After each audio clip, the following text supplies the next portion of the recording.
I'm back up in this thing, man. Listen, listen, listen.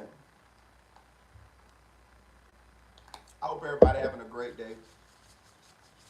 I'm having a great day. Brick baby ain't having a great day. Brick baby ain't having a good week. Brick baby ain't having a good month. Brick baby ain't having a good time right now. Brick baby, brick baby, brick baby. You won't listen to old Marita. You won't listen to old Marita. Listen, I be trying to tell you, man. I be trying to tell you, bro. I be trying to tell you, Brick. But you don't want to listen to old Marita. You don't want to listen to old Marita. Salute to the chat. Salute to the chat. That shit crazy, man. That shit crazy as hell. But we gonna get into it though. As y'all know, Brick Baby, he been Young and Ace and ATK and all the little boys, young fellas from Jacksonville who down with Young and Ace. He banned them from Cali. He banned them from Atlanta. He say he the king of Atlanta. Picture that. A Cali nigga, the king of Atlanta.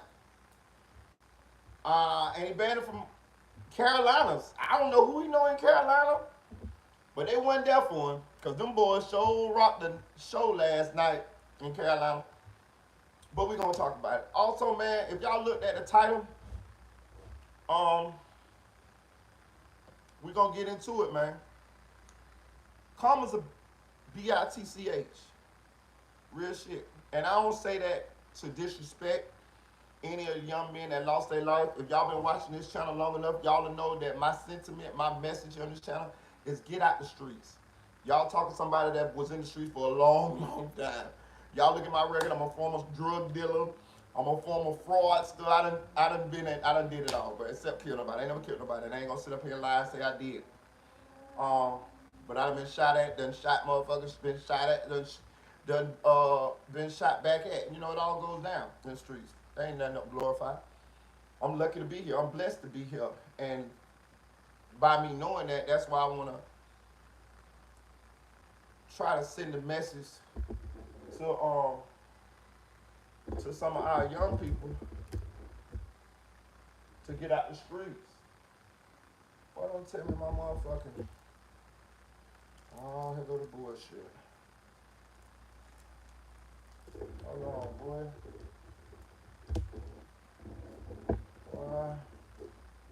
One second, y'all. 1 second. Boy, hit that like button on the way in.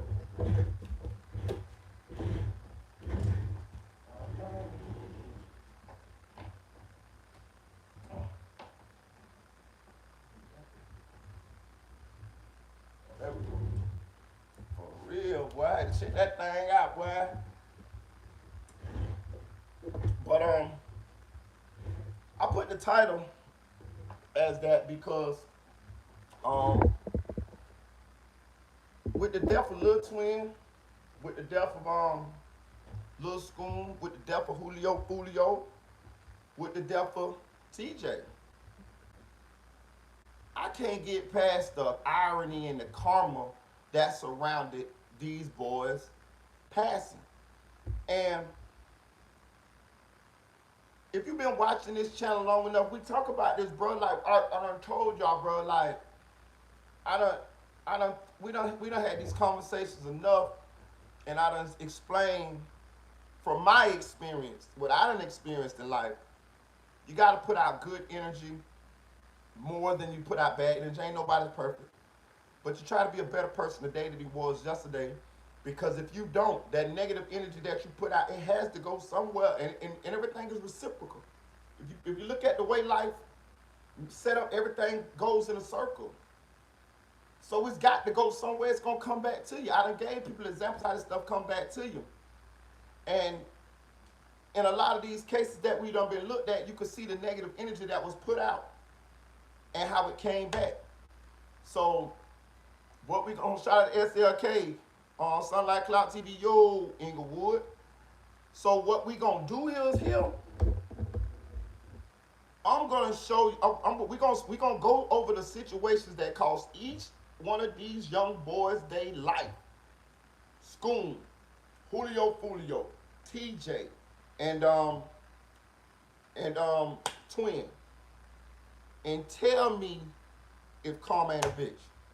What I'm finna do is I'm finna play you a list of videos to tell you exactly what happened to these boys. Shout out to Kenny Presto. Appreciate you, gang. That's home team right there. Y'all show Kenny some love in the chat. And I'm gonna show y'all how this shit came back for them niggas, man.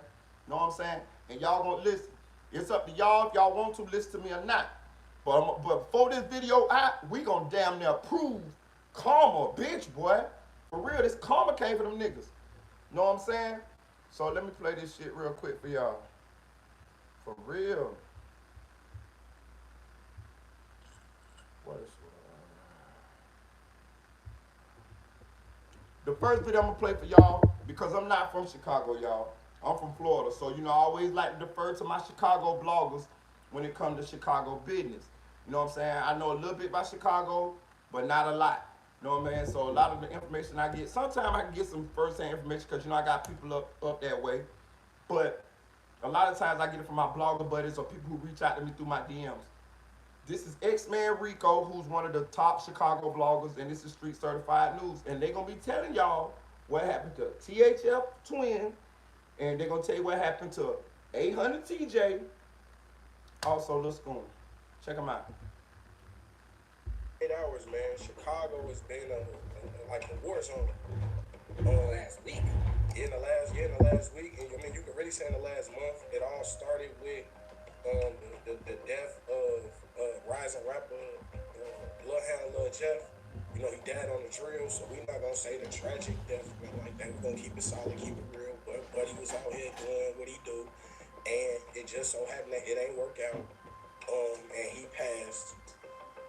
And then within this last week, it's been some dudes from over east. It's been some over east shit going on. Ain't even gonna dig into that. But over east done took some losses. And then you had just yesterday, the dude THF Twin, who a lot of people got love for Twin in Chicago. Yeah, he was wrong. Yeah, tragically he passed. 10 minutes later. Huh? You know how he passed? Nah, tell me, bro. Go ahead, man. I was gonna tell you about I was gonna tell you about 800 TJ. You know what I'm saying? Okay. Talk to me about Twin. Man, so I was just doing my research about that shit. People was hitting me up, and I had to do my digging. They say it's a video. I haven't found the video yet. But look, the twins was in the middle of robbing a dude. They was in the middle of robbing somebody. And when Twin patted the nigga down, he ain't checked for the strap. He turned around or did whatever. Dude up there and shot him in the neck. The dude who did it on Instagram bragging. Let me go read this shit verbatim. Yeah, go ahead. I don't want to misquote nobody. Nah, send that to me too so I can throw it up. You know what I'm saying? Yeah, for sure. I got you. I'm gonna send it to you. Right in the middle of this shit. Did y'all hear that? Twin him and his brother was in the midst of robbing a dude. And that's how he got killed. Karma a bitch, ain't it? That's why I named this video Karma's a Bitch. Because I'm going to show you in each one of these situations. Look, Twin, TJ, Julio Foolio, Lil SCOOM, who else we got on there? All the niggas on the thumbnail. Karma a bitch, and watch how that karma came back for the ass. All right, keep playing.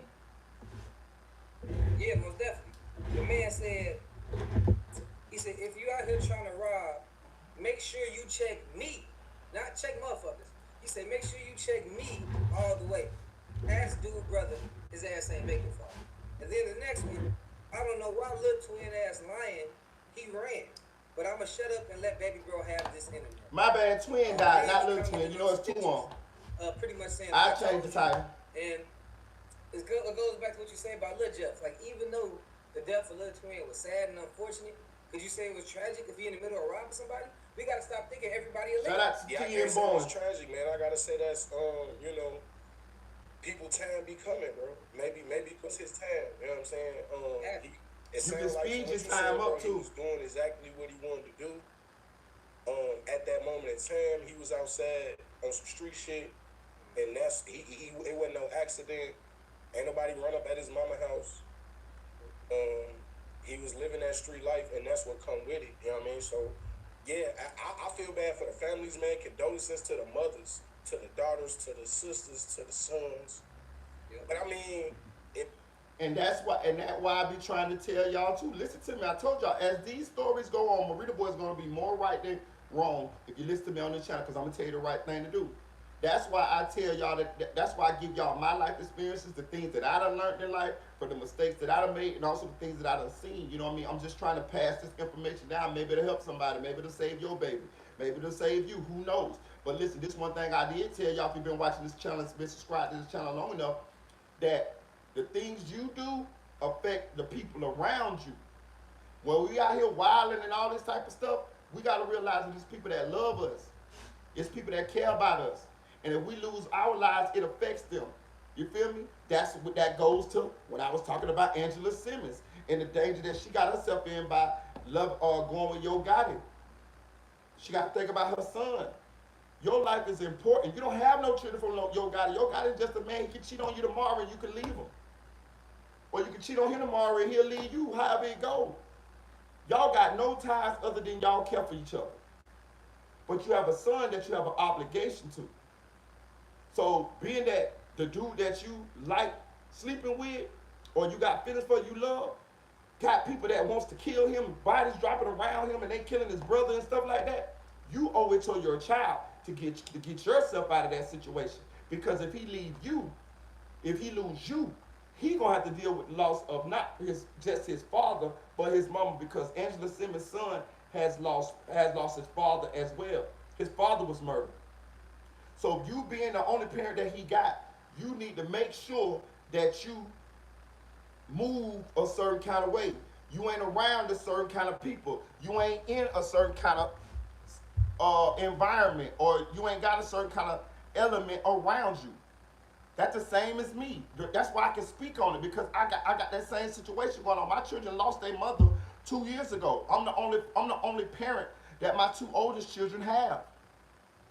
So I can't indulge and do wild shit like I maybe used to do, because that'll affect them. They lost their parent 2 years ago. Their mom 2 years ago. They still mourning. Can you imagine if they lose their father? That might just totally throw their whole life off.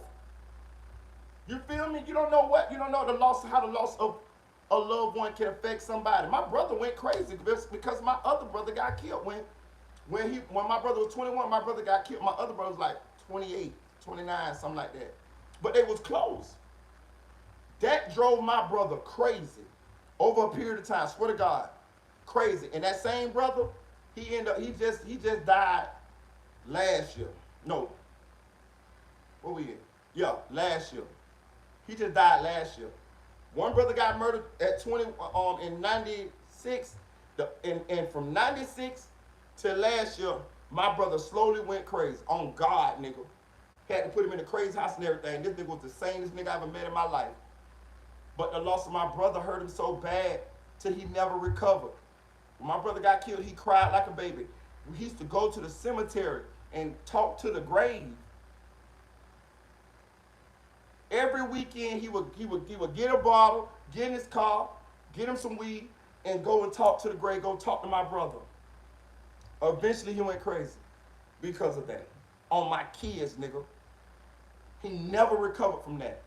That's why you got to make sure you make sure that you move a certain kind of way, because it's people that care about you. And that goes back to what he was saying. We were saying that his condolences to the family. My mama told me one time, she said, when I got out of the streets, my mama said, I'm so glad you're working now. I said, why, mama? She said, I used to worry about you every night. I thought about it. Do you know how many years I was in the streets? You know how many nights I was outside, up all night, doing all kind of wild shit? Years, decades. And every one of those nights, my mama worried about me. That was me not thinking about people that care about me and how my life mattered to somebody other than me. Telling y'all, I know what I be talking about. Y'all gotta listen to me now. But yeah, let's check it out. Let's keep going with this saying. Win that shit, bro. You win that shit, and that's what come with it. Shout out to Lil Kel's True Movement. Yeah, like not 10 minutes after, or maybe even before, or around that same exact time, within 10 minutes, it was also reported that 800 Lil TJ, man, passed away Expressway, 75th. They was going south. Very similar to what you were saying about Lil Twin, man. 2 days ago, the dude 800 TJ happened to rob a semi-friend for a gun. Yep. He was on the internet laughing about it, joking about it, and the dudes that he robbed was not playing At all. They was not playing at all. In the midst of that, you know, people know, if people know about TJ, people know, you know, people say he had hats, he had a couple bodies. He troll his ops a lot. He go on live with his ops a lot. That's something that he do. He'll drop his location. This is part of his like internet character. You know what I'm saying? And he dropped his location on the E-way. He was on the E-way. He was on live, and people could tell. Now there is no report. I know some people said that dude, like the dude who got his gun took, something like that. But I heard it ain't had that nothing to do with that. Me too. I heard they had nothing to do with that. Okay, good. So yeah, I heard it was just niggas been looking for TJ. Yep. And he dropped that low. He was feeling extra confident. And within minutes of him, of people knowing that he was on the E-way, motherfuckers caught up to him. You know what I'm saying? Yeah, man. So that. Now, who they talking about now? Shout out to X-Man Rico and Street Certified News. Go subscribe to their channel. I like to always give people shots out when we go over their content. And I like to do that because sometimes they know more than me. Listen, I'm deferring to the people who experts in the shit. Now, we talking about Florida, like when we get to Young and Ain't Slim and all that, we can talk about that. Melly and all that, yeah, because that's where I'm from, that's where I'm at. I know what's going on. But some of these situations, I like to give people their credit, you know what I mean? Especially when I go over their content. And this X-Man Rico and this Street Certified, so just go subscribe to their channel. What they talking about now? They talking about 800 TJ, right? If you've been following Chicago or the drill culture or the war in Chirac long enough, you know that 800. I ain't trying to laugh, but that 800 rings the bell, y'all. The 800 rings the bell. When I hear 800, you know the first thing I think about? I think about 800 Lil Fats and Lil Twan and the situation where, you know, we gave them the crash shots of the year. 800 Lil Fats and 800 Lil Twan, if y'all remember not, they the two jitterbugs who robbed the damn, or tried to rob the armored truck, killed armored truck security guard lady. My condolences to her family. Then they fled, went and robbed the phone store. And then they had another boy with him named Dewey Fo, who was a rapper from Chicago, who reportedly was the cousin to one of them. I can't remember, I think it's Lil Fats or Twan, one of them. But they killed him, allegedly. They killed him. He was on the robbery with them. And they killed him while he was on the robbery. Then they crashed the car, fled, and they ended up getting roped off. They did this probably about a week or two, about 2 weeks after they had did a truth teller interview. You know what I mean? So they 800 Lil Fats was definitely a damn crash out. Fats was his cousin. Okay, Fats was Dewey Fo's cousin. But they get the crash out of the year, man. Like real shit. Like they was just fucking stupid. And the whole thing was just like fucked up. The whole robbery, everything was just fucked up. But TJ is from 800 too. So, I mean, I hate to say it like this, you know, no disrespect or whatever, but it just, when I think of 800, I just think about doing Lil Fats and Twan, and I just think of crash shots, like crash shot. So, evidently, TJ had a reputation in the streets as a slimy dude. They say TJ a backdoor you. They say TJ had a couple hats, couple bodies. And TJ had took his associate, I ain't gonna say friend, I'm gonna say his associate, gun. Now I can't remember, I can't recall exactly how he took the gun. TJ say he walked up to him, asked him to let him see it, and when the dude let him see it, he walked off with the gun, and the dude turned around and started trying to get the gun from TJ. TJ said he upped the gun and told him, nigga, this is mine, nigga, get on before I pop you. And the dude just like, hey, you know, what else could he do? It was some scenario like that. I don't want to be wrong. I don't know if he was trying to sell the gun to TJ, because that's how a lot of guns get took too. When people try to sell them to other people, or I don't know if TJ asked to look at it. Either way, TJ took it. Um, Strong on it. I mean, not even strong on it. Just pretty much just took it. So the dude go on the internet and like, you know, TJ go to trolling. TJ like, yeah, nigga, no, when the dude go in and go to talking shit. So TJ go to talking shit back on live saying like, yeah, nigga, why you saying I stole your gun, nigga? I ain't steal nothing from y'all. I took it, nigga. Know what I mean? Like, and TJ told the scenario as to how he got the gun. And the dude went on live and told him like, okay, all right, you got 48 hours, y'all. Watch what happened to him in 48 hours, nigga. Watch what happened to him in 48 hours, nigga. His ass out of here in 48 hours, nigga. On my soul, nigga. That nigga was dead in 24, nigga. TJ was dead in 24 hours. It didn't even take the other 24 hours, nigga. Karma's a bitch. I told you that's why I named this title of this video that Karma's a bitch. I'm gonna show you how karma gonna come back for every one of these people, bro. The energy that they put out, that shit gonna come back to them. And it ain't even taking a long time to come back nowadays. That shit like, karma spinning the block like you niggas spinning the block around this bitch. Know what I'm saying? But 24 hours later, TJ got killed on the E-way. He dropped his location while he was on the highway. And let me tell y'all something, bro. I'm gonna be honest. Hey, listen, man. Listen. One thing about me, I ain't glorifying nothing, but I'm going to call it how I see it. Them boys ain't bullshit. Bro, when you can drop your location when you on the motherfucking E-way, if you don't know what the E-way is, that's the expressway, right? He dropped his location on the expressway. You moving on the expressway, bro, and on the expressway, shit, in 5 minutes, you could be fucking 10 miles away from where you dropped your location at. Bro, he dropped his location when he was on the E-way. Them niggas pulled up when they was on the E-way, nigga. That's a different kind of motherfucking getting at you, getting up with you. If you could look, I could understand niggas drop their location. They on the street corner somewhere. You know what I mean, intersect. You know, these two street sides. You know, I'm on Pershing and Bentley. Nigga drop this shit on the E-way, nigga. Them niggas mobilized like motherfucking Voltron, and they had a shootout on the E-way, on the expressway. They shot him. They took him to the hospital and pronounced dead. But he got shot on the E-way. I'm gonna keep letting it play. Karma's a bitch. 24 hours. So much so you know what they calling the nigga now? I don't even know the nigga name, bro. Real shit. But the nigga that allegedly killed TJ, they calling him all over Reddit. They calling him Mr. 24. He dubbing himself Mr. 24. If you look at his Instagram lives, he Mr. 24. That's what everybody call him now. Mr. 24. That nigga said 48 hours, 24. TJ ass cold in a motherfucker, flying around all day with baby wings on, singing, playing a heart, nigga.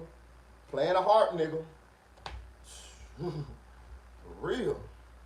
Shout out to Joel Bowles. Situations where, you know, you just got men out here living their life shout out to Buddy the way they want to. And when these types of things happen, yeah, we would love to be like, oh man, it's tragic. Oh man, another one gone. You see what I'm saying? We would love it, but Tanel say it depends on the traffic in Chicago, Marita. You could drop the low on the E-way and still be there 10 minutes later because the construction is horrific right now. But they woo, damn. See what I'm saying? Shout out Joey say, would you say this is the persona and the internet fame led to their demise? Seems like to me if they hadn't been so determined to be gangsters, karma wouldn't have come to them. I definitely think that definitely is a major factor, Joel. Major. The clout, the internet. Also with the Chicago situation, the culture. Like, let's be honest, man. Chicago has a deep history with the gang culture. You know? Like let's just call it what it is. You know, Larry Hoover and all them, like, this thing been, like, you know, again, when me and Tennille, I think we had this conversation a couple weeks ago, maybe a month or so ago. We was trying to figure out, why they don't leave and things of that nature. And we got to the parents. We got to the parents.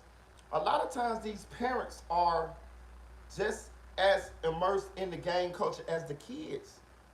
We saw Bloodhound Lil Jeff Mama congratulating him in a text message for unaliving people.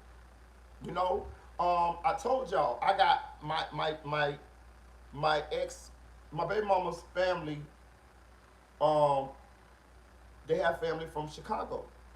I went to a couple of the barbecues. Everybody in the barbecue had guns. The mama, the daddy, the cousins, the brothers, everybody. I'm at the barbecue chilling, and I noticed everybody got guns. So I tell my baby mom, I said, why everybody got guns? Ain't this a family barbecue? She's like, yeah, they all in gangs. I'm like, all of them? She's like, yeah. I'm like, everybody here's in a gang. She's like, yeah, bro, all of them didn't even look like they was in gangs. I'm talking about, it was some older people there. I'm talking about 55, 60 years old. They looked like regular old people. They were playing the black music where they were dancing and cha-cha sliding and all that. But all of them had guns. And all of them was gang members. Even the older ones. They didn't, they wasn't doing all this shit, but they was all in gangs. And then that just made me think all of them is immersed in this culture. So when you look at it like that, it's a little bit different. It's a little bit more to it than just these kids, these young people doing this shit. They got daddies. Who is that? I think it's what's my boy name? 600 Breezy. I think 600 Breezy daddy something else. Look at Lil Durk. Lil Durk is a BD and his daddy is a GD. You see what I'm saying? So when we look at it like that, it's a heavy influence, and then it's magnified with the clout that comes from it, from the internet, things of that nature. And also, let's be real, bro.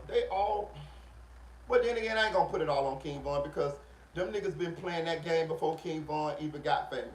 They was already playing that keep the score. I got this many bodies, I got that many bodies, before King Von became famous. King Von was moving like that already. He just kind of magnified it to the masses.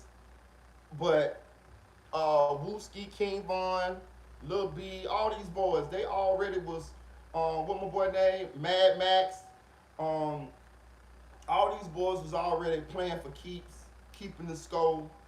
What is my boy name? KTS Vaughn, KTS Dre. Them boys was already playing this game. So, but yeah, all in all, yes, I agree with you, Joel, 100%.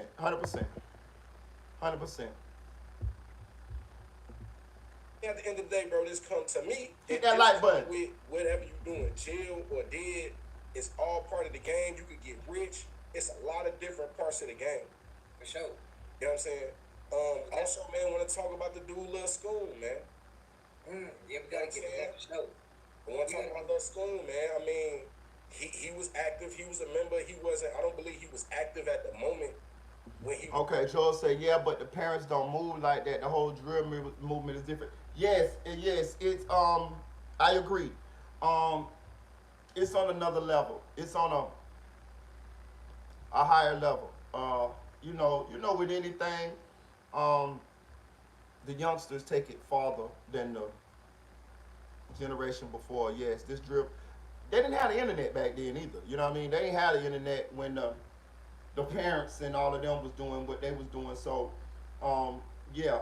And also, let's be honest with this too. The allure of being famous in the rap game, of getting a reputation, it just adds fuel to the fire as well. You know, people saw King Von glorify being a stepper, a murderer, like that, and become famous. So a lot of these young boys in this generation, um, still following that blueprint. And that's another thing I want to say too. We glorify uh, the bad guy here in America. Let's just be real. We do. We do.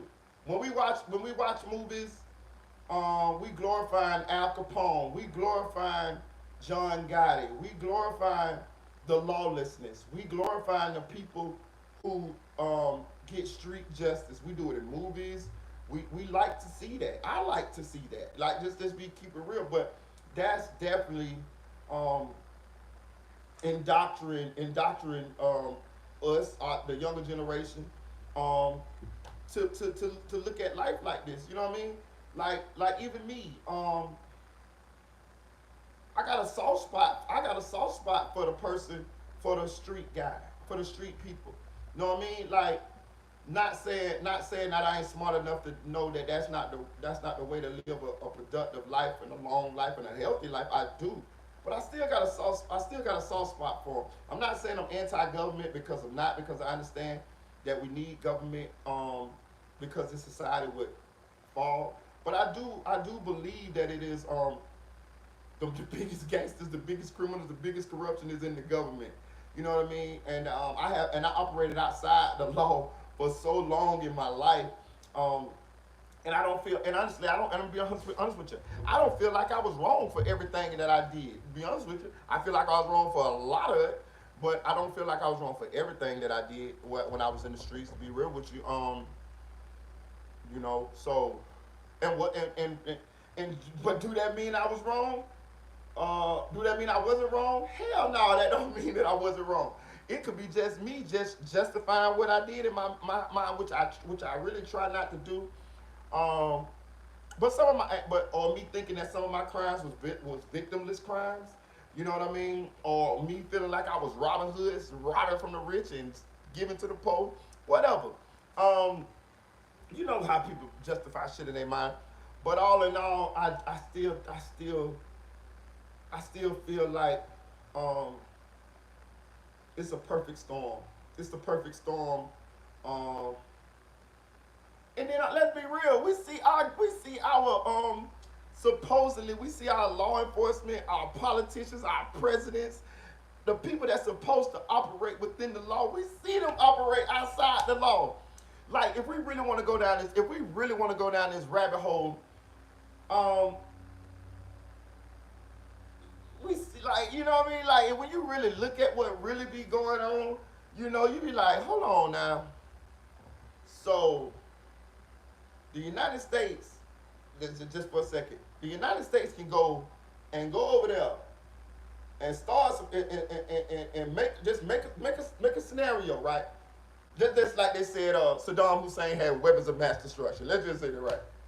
They go over there, and we don't like Saddam. You know why we don't like Saddam? Because we saw on TV how Saddam was rocking. The media. We saw what y'all showed us how he was rocking, right? So we don't like Saddam. Then you say you got weapons of mass destruction. You go over there, you get him, blow his shit up, tear everything up, catch him, kill him, throw his ass, kill him. You know what I mean? You know what I mean?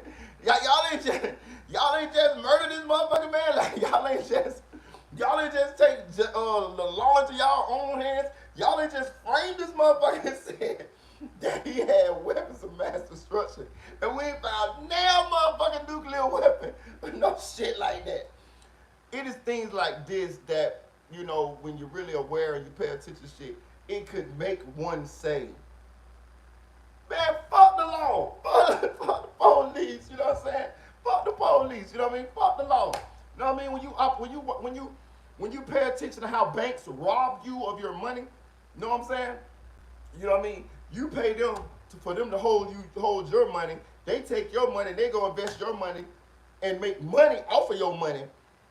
buy shit with your money, loan your money out with people with high ass interest rates. It's a scam. It's a scam like a bitch. That's why they came up with. That's why the blockchain is here now, crypto and all of that. There, it's a scam. You see what I'm saying? Now, me, the smart me, the older me, you know what I say?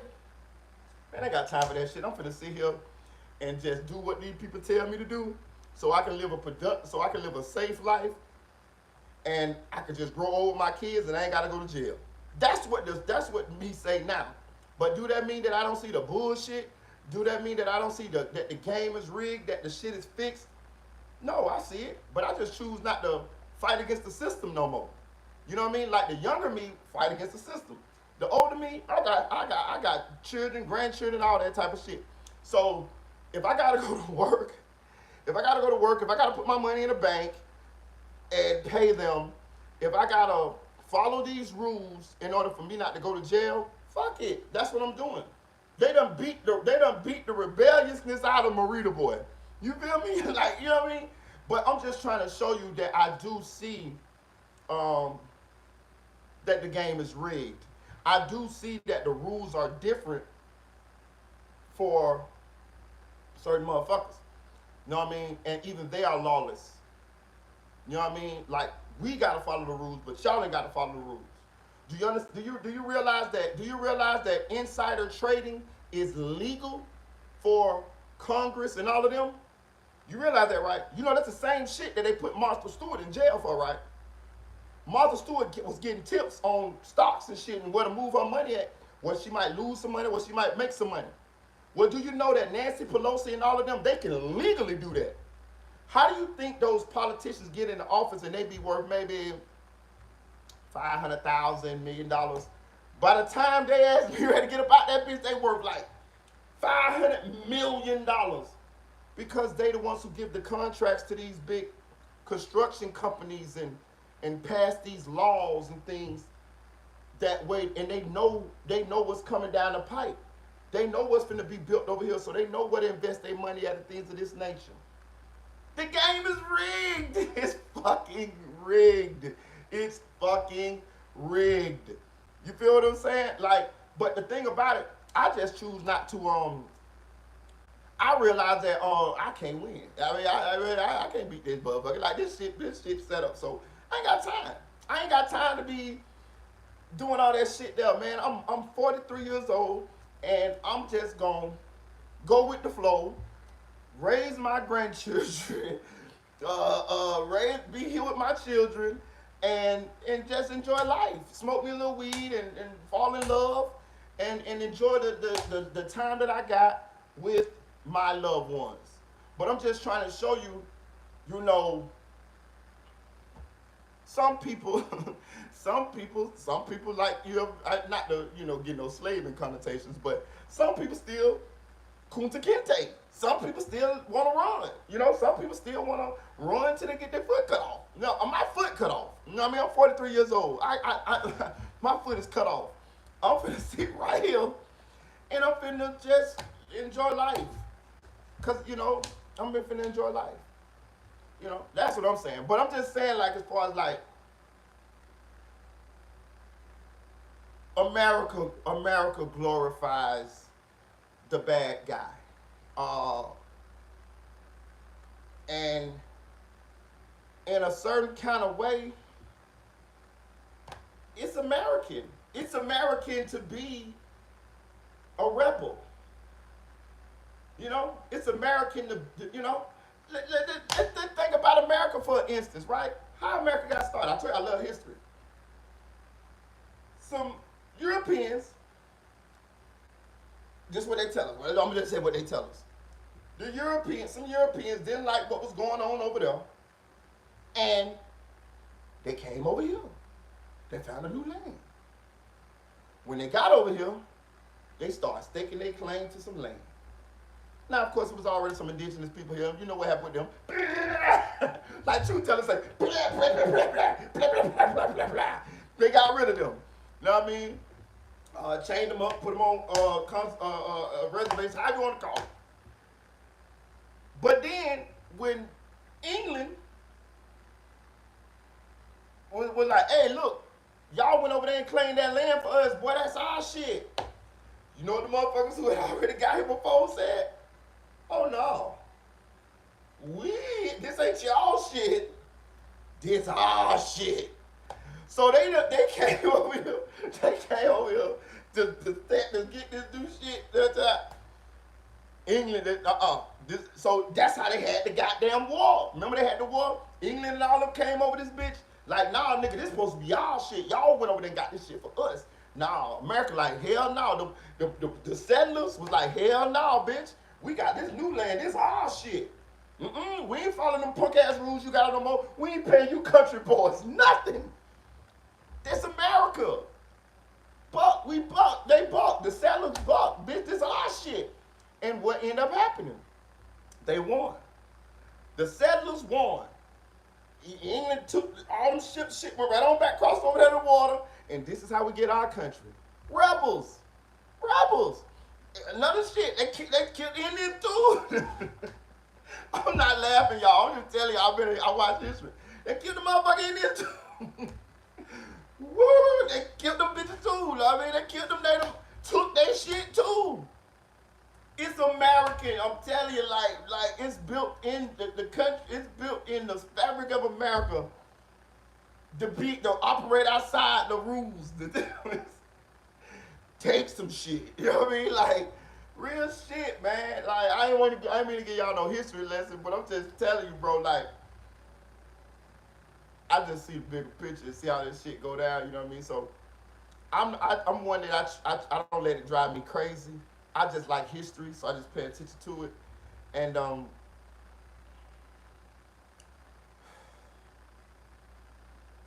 I respect people who come along every so often in generations to be strong enough or have a good enough,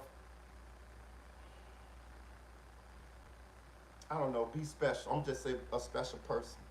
In order to enact change, the type of change that changes the world or for generations to come. You know, it's been a lot of those special, influential people that came up that had voices who were special enough to change some of these things. You know, slavery, civil rights movement. I'm just speaking on those terms because I'm black, African American. And those are things that I know. But I'm sure it's been people from other races and demographics. I like to say demographics because it's only one race. But other demographics that have been special enough to change things for the better, to change the status quo for the better. I'm sure of it. When I like to think about women's rights and gay rights, you know what I mean? Like, it's people that came along that was special enough to change these things. My hat off to them.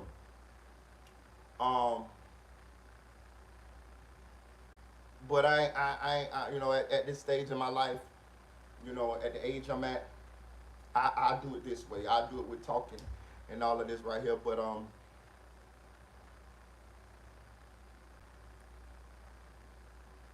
you know, it is what it is, man. This is America, Jack. You know what I mean? This is America.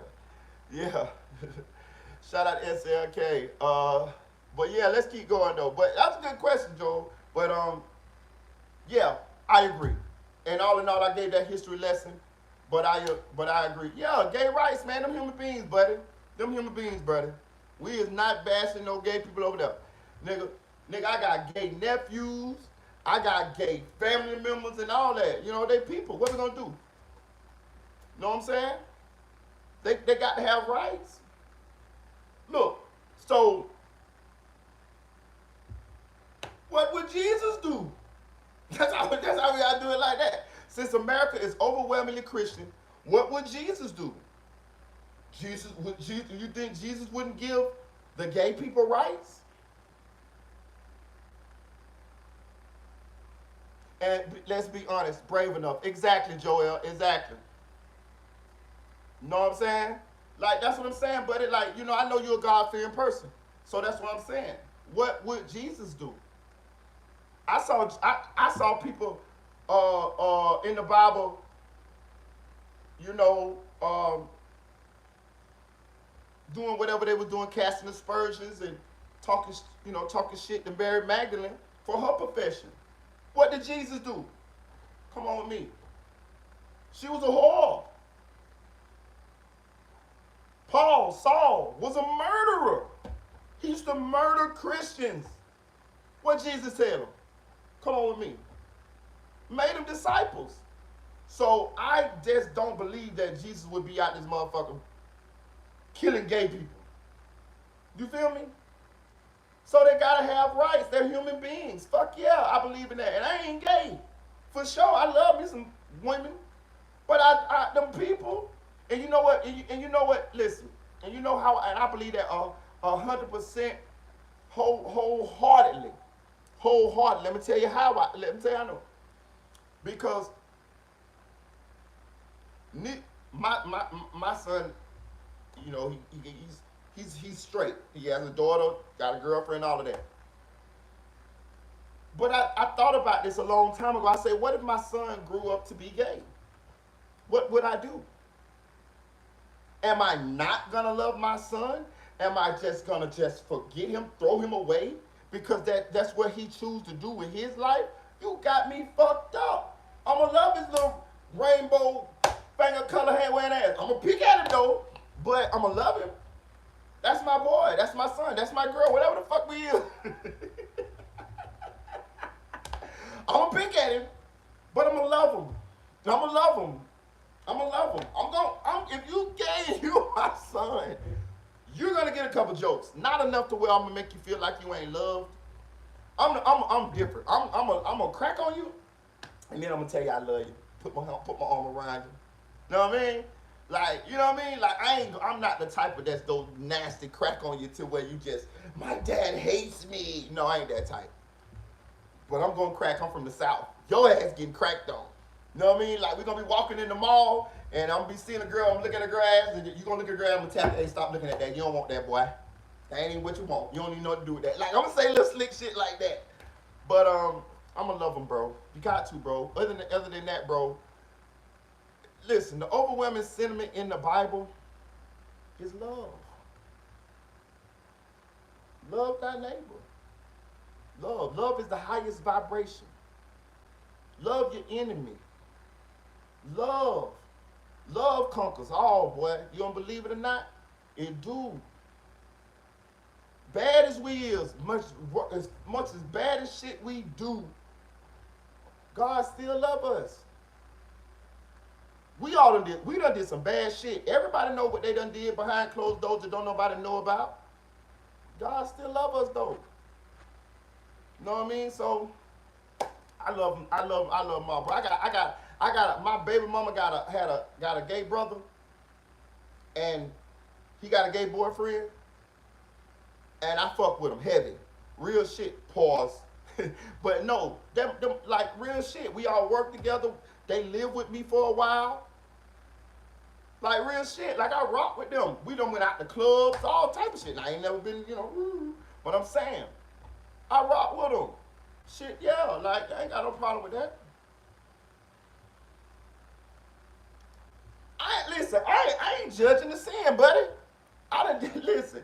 He said, of course you love him, but you hate the sin. I mean, he said, of course he love him and hate the sin. Yeah, but that ain't for me to do though. That ain't for me to do. Because somebody else can do me the same way. I ain't been perfect. I told y'all been looking at my motherfucking record. Y'all been looking, you know me, buddy. You saw what I used to do. You saw me out there in the trenches. You saw us selling dope and all the shit we used to do. You was right there. You saw us. And that shit was wrong. No sin is greater than the other. I still sin to today.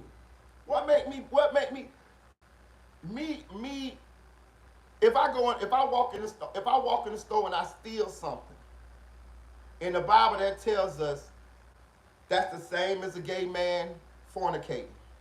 No sin is greater than the other. If I lie to somebody or whatever, that's the same as the gay man jumping on the dick. Pause. You know what I mean? No sin is greater than the other. I'm not better than nobody, bro. Not me. I ain't judging the people. I can't judge the motherfuckers. You know what I mean? I'm not gay. Trust me. But I do understand the dynamics of shit, and I ain't put myself above nobody. Plus, I got gay subscribers. I got bisexual gay subscribers, and I appreciate them. Real shit. Real shit. But let's get back into the topic though. Murder, but you know, Lil SCOOM story go almost deeper than Twin and TJ story. Man, I'm with bro, you too, just Joel. I keep told the y'all whole that. shit. I want to touch about that. Bro, one thing about Marita, bro, it's a family over here, bro. I talk a little shit, I crack a little shit, but man, I fucks with everybody here, bro. You know what I mean? Everybody but the trolls. But everybody else, I don't give a fuck, man. I fucks with you. As long as you ain't messing with no children, um, and I would prefer you not to be out there killing nobody, but I understand sometimes the situation, you know, I gotta know the situation, because you might be protecting yourself and protecting your family, so I fuck with you. Marita just ain't gonna cash you off because you killed nobody. Your ass is out here if you fuck with them children. You fuck with some children, I can't rock with you. Know what I'm saying? But all of y'all, that's why I want all of y'all to know. Other than that, we can work through all the rest of the shit. You know what I mean? We can work through all the rest of that shit. This is a family here. We can work through all of that. Ain't none of us perfect. The other day, I just got mad and went off, and I had to come back the next day and apologize to Nay, Audio Crack, and whoever else was on the live that was telling me that's not what they were saying. That's what we do here. That's what we do here. That's why I'm trying to get Dream Dog back here so I can apologize to her. You know? That's what we do here. We're a family. I got to lead by example. The message don't be consistent. The message don't be consistent. That's how you know Marita boy real.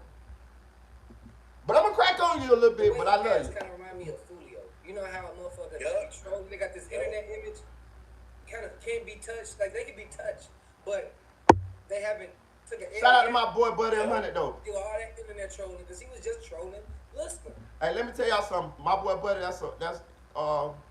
he a real friend though. I ain't gonna tell none of them real shit. Shout out to Nate said it. Buddy been there for me in some real tough times. So, y'all show him some love in the chat, real shit. And actually, I've been meaning to bring Buddy up here because Buddy actually had Julio FOOLIO when Julio FOOLIO was in the program. Buddy had Julio FOOLIO when he was in the program, so I want to get Buddy to talk about that too. But when we get back on stream, y'all, we'll get him up here. And he was just trolling Lil SCOOM death, exactly. Trolling his death like a motherfucking gang. I believe in karma. You ever cheated on a bitch, and then probably like a week later you caught her ass up? You like, damn, just what that bitch may be, gang. Karma is a motherfucker, bro. I believe in that shit so thank you, much. Chanel. Because not too long ago, the motherfuckers wanted me to break this story a while ago, and I'm gonna talk about it now because he gone. But allegedly, TJ, was trying to swap pipes with a dude named Hot. Lil Hot. It's up to y'all to figure out who he is. You know, I got an idea. But in the middle of that, when Lil Hot was hopping the gate to leave, TJ blew him down. So he been slimy and snaked out. So they say TJ was trying to, on another occasion, TJ was trying to swap pipes and pipe his gun with a dude named Lil Hot. Say, when the dude, Lil Hot, was trying to hop the fence and leave, TJ shot him, killed him, and took the pipe. So they say TJ been slimy. That karma. Motherfucker, that's fucked up. Like, he trusts somebody. I don't know how dude got around this pipe, but you so slimy, you forsaking friendships and all this shit just to get a pipe, then end up losing your life, bro. For some internet shit too, because it's not like these niggas don't got pipes, bro, but it's like, nigga want to be cool on the internet, man. He want to rob. Man, I robbed this nigga for the pipe. Like, it's really it's the FOOLIO shit. It's exactly what you said, bro. Like, for real, man. Yeah, life came and bit his ass right back. I mean, it's ridiculous. And also, before we get to SCOOM, I wanted to ask you about this Lil Twin shit. Because something I've just noticed, you know what I mean, about all these rappers, because the Twins ain't made it big enough. But if you go down their page, they drip the fuck out. You can tell that they got more than what they had last year. You know what I'm saying? Shout out to Lauren Daniels. They got, for real, rest in heaven, FBG Dub. Quote unquote. Right. And then you turn around and hear about them robbing motherfuckers. You know what I'm saying? That remind me of Nook, the whole Nook situation. This somebody who signed a deal for like what, 3 M's or some shit like that and got half of it, and then you turn around stealing cars. If these rappers still in the hood doing this shit, it's no longer just they in the hood doing what's available to them. This shit lets you know that rapper money ain't really that like motherfuckers think. So what X-Man Rico talking about right now is he's talking about that the twins, the THF twins, they signed.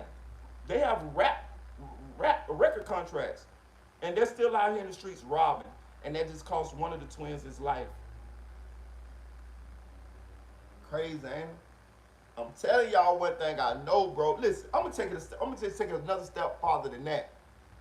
I'm gonna keep saying this because this is the title of the video. Karma's a bitch. Listen, let me tell you one thing I know, bro. And I'm gonna give y'all both sides of it, right? About the law of reciprocity. Everything go in a circle. You can see this. You can look outside, look at nature. Everything go in a circle. Ash to ashes, dust to dust. You go back, right? When I decided to start being a better person today than I was yesterday, I just work on it little bit by little bit because I'm not perfect and I'm never gonna be perfect. I just tinker with myself and try to fix things about myself.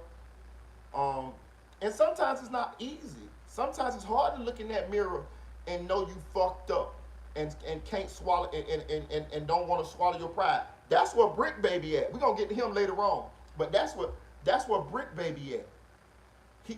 He ain't matured enough yet to take that, to hold that L. He don't realize that being able to do that means you're maturing. You heard what did you look at Tennille's TN Bowens, my girl Tennille Bowens, comment in the comment section? I'm gonna read it again.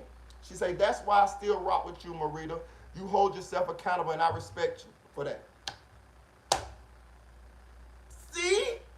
That's when what she's saying is, that's because I done exhibited that when I know I'm wrong, that I will come right back in front of people and acknowledge that I'm wrong, and I will apologize to those people that I have wronged.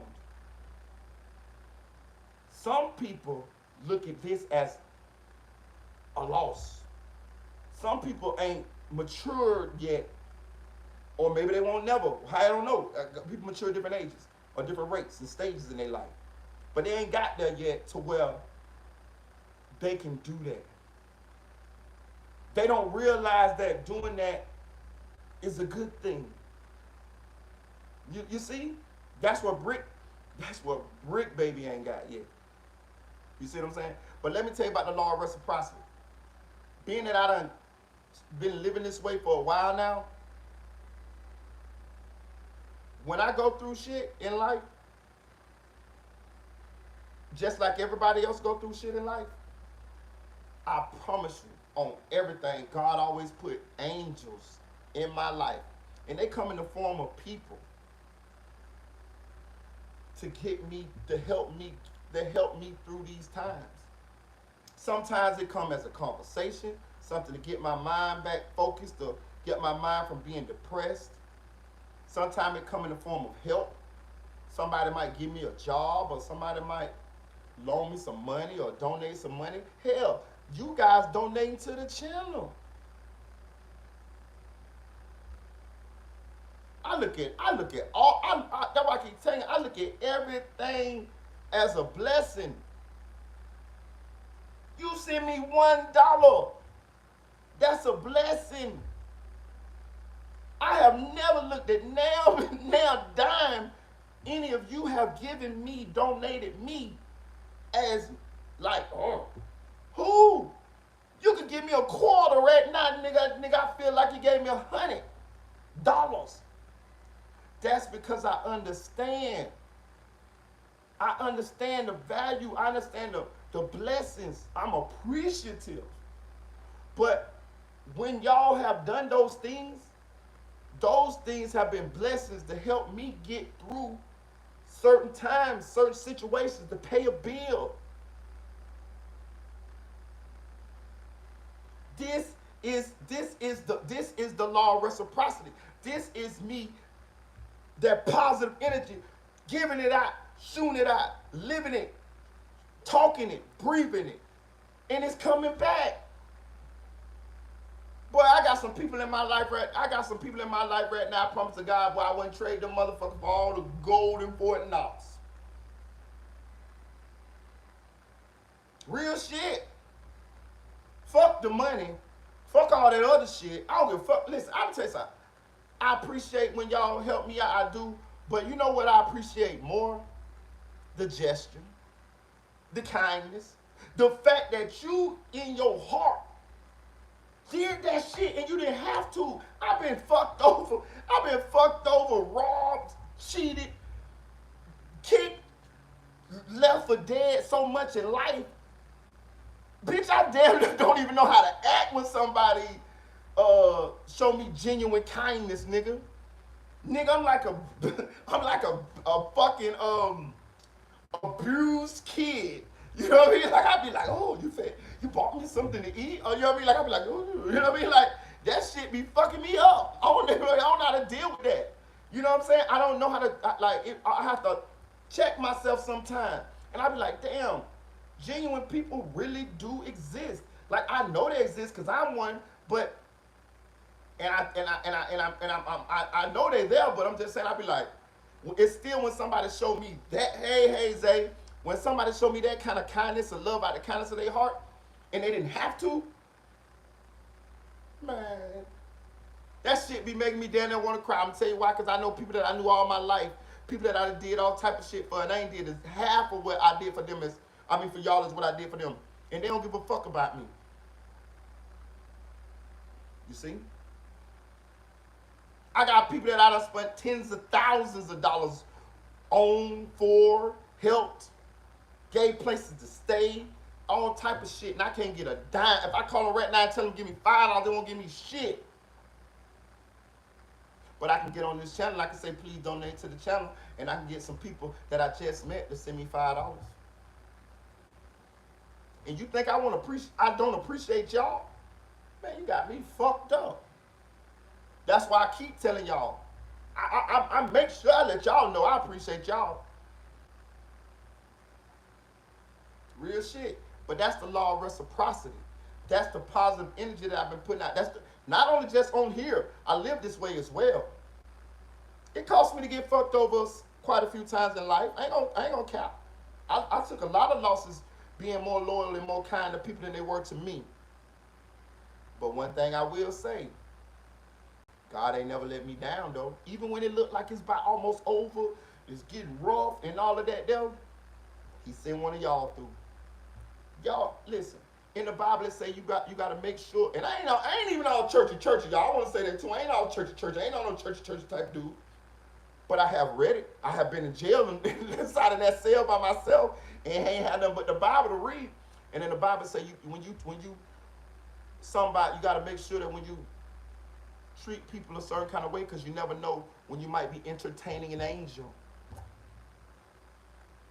You see what I'm saying? That bum on the street that you're walking past, he might be an angel. He just might be in that form. Trying to see how you gonna behave, how you gonna act. Is you gonna treat him like the shit? You gonna kick him when you go past him? Or is you gonna treat him with respect? Because he's a human being. I'm just saying.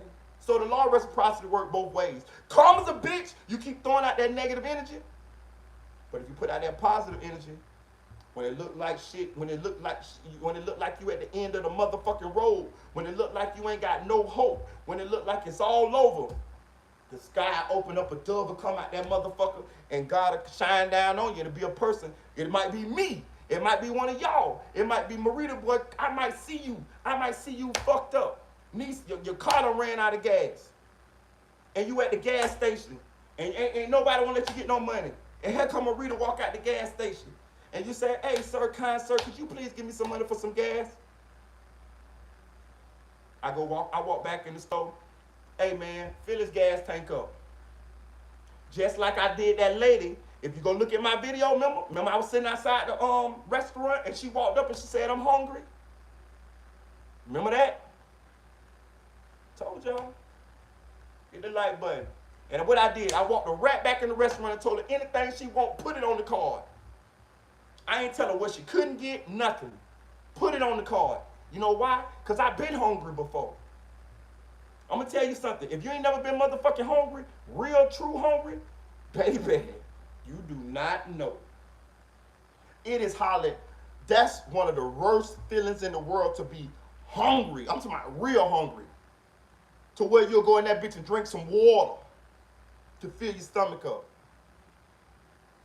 You wish you had some bread. Man, don't get me started. It ain't that like motherfuckers think. Appreciate you, Joel. And go do some shit like that because in your opinion, game, for them to be robbing somebody, what you think could make them go to that? They needed the bread, bro. It's just like you saying, man. Upholding these images and all this design, and once I take a picture in this outfit, I can't wear this outfit no more.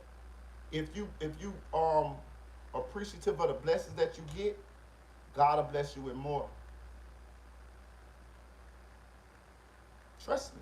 If you be getting blessed and you just can't never be satisfied and you don't realize how blessed you are, nigga, I got 10 fingers. Bitch, I'm blessed. I got my health. I got my children. I got y'all. I got my right mind. I'm blessed. You hear that? I just took a breath. I'm blessed.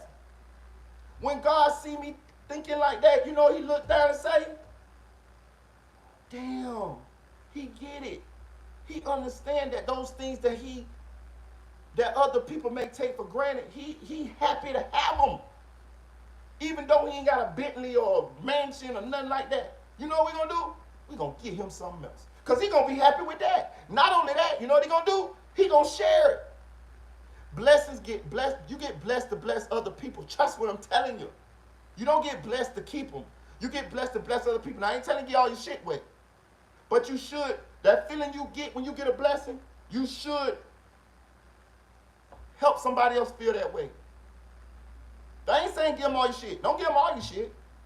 But that feeling you get when you got something, you're like, oh, I'm blessed. Thank you, God. It's easy to help somebody, to make somebody feel that way. If you walk by somebody who's less fortunate than you, and you let's just say you got blessed with $100,000. Let's just say you got blessed with $100,000. You walk past somebody that's less fortunate than you, and you give them $20. Do you know that 20 feel like 100,000 to them? So that same feeling you just got, they feel that way too. They probably feel better than you. You know why? Because you probably had a little bit of money already. They ain't have shit. The best for me, I keep telling you, the best feeling in the world for me is to see my children succeed at something. That's the best feeling in the world to me. But the second best is the feeling I get when I help somebody. It is nothing like it in the world. I tell you no lie. I promise you. I don't know why. I know everybody don't feel that way. But for me, I like giving better than I like receiving. Real shit. Receiving make me feel funny sometimes. You know what I mean? Make me feel, you know, I don't know. Sometimes I need help, but it makes me feel funny. It makes me feel funny. I can't explain it. But giving, well, I love that shit. And I ain't got to never see you no more. That lady that came and I gave her that, I bought her that food at the restaurant that time. I never seen her before and never seen her since then. Period. But I felt good. It made me feel good. So hey. Man. Once I take a picture with this pipe, man, I'm Chanel say, I swear I did it today, and it felt amazing to know that I helped someone because someone helped me. Exactly. I'm telling you. Hit that like button, guys. You know what I'm saying? Like, Man, Joe. all of this outward pressure to keep up certain fake image that don't help your family, and it's really not helping you because you see where it got you. But you know, that's the youth, man. I can't be upset at the youth for wanting to be fresh. Shout out to Eddie. For shit. She said, I love your energy, friend. Thank you. At them for that. But like I said, or like you said, when the karma come for it, man, it is what it is. You know what I'm saying? But we know what it is, bro. That rap money ain't hitting like it used to, man. Niggas ain't signing multi-deep. And when I talk like this, I didn't used to be like this, y'all. Trust me. That's why I got all the motherfucking stories to tell y'all.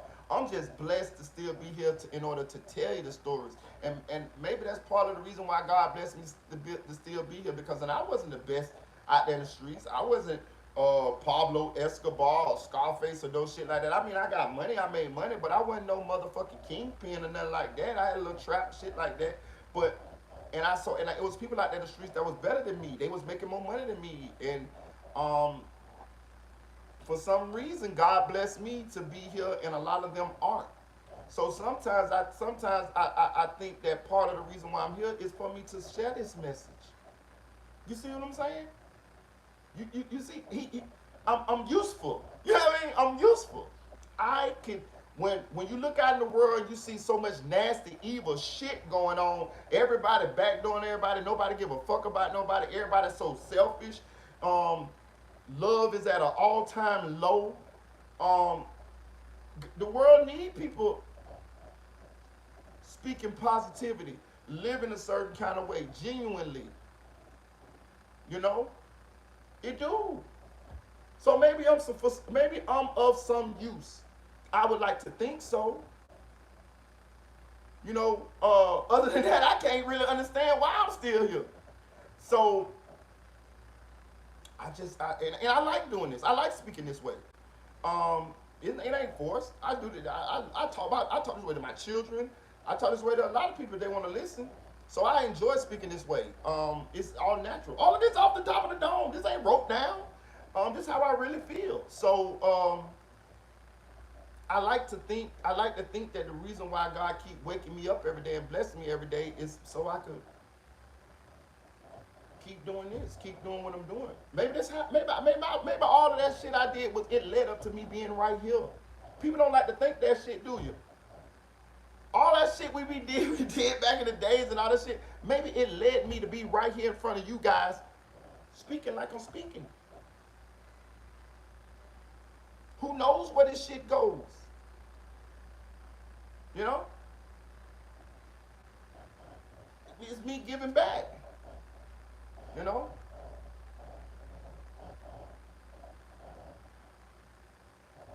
I don't know, man. I'm just saying, like, you know, you gotta think. You gotta think. Some shit like that, you know what I mean? Sure. Motherfuckers is getting little And feature that's money, part of the reason. YouTube money, you know how it go, bro. And they not really making enough to move out the hood. So now they still stuck with all the same hood activities. It's the same shit, you know what I'm saying? Shout out this Aaron's way. Now, the reason I was saying all that, because it tied into the LIL SCOOM shit. All these people, like, we all got karma. We done did some bad shit in our lives, bro. Karma's a bitch. We get bitch. to a point where we stopped doing that shit, and karma ain't came back for me yet. Not yet, you feel me? But a while ago it was.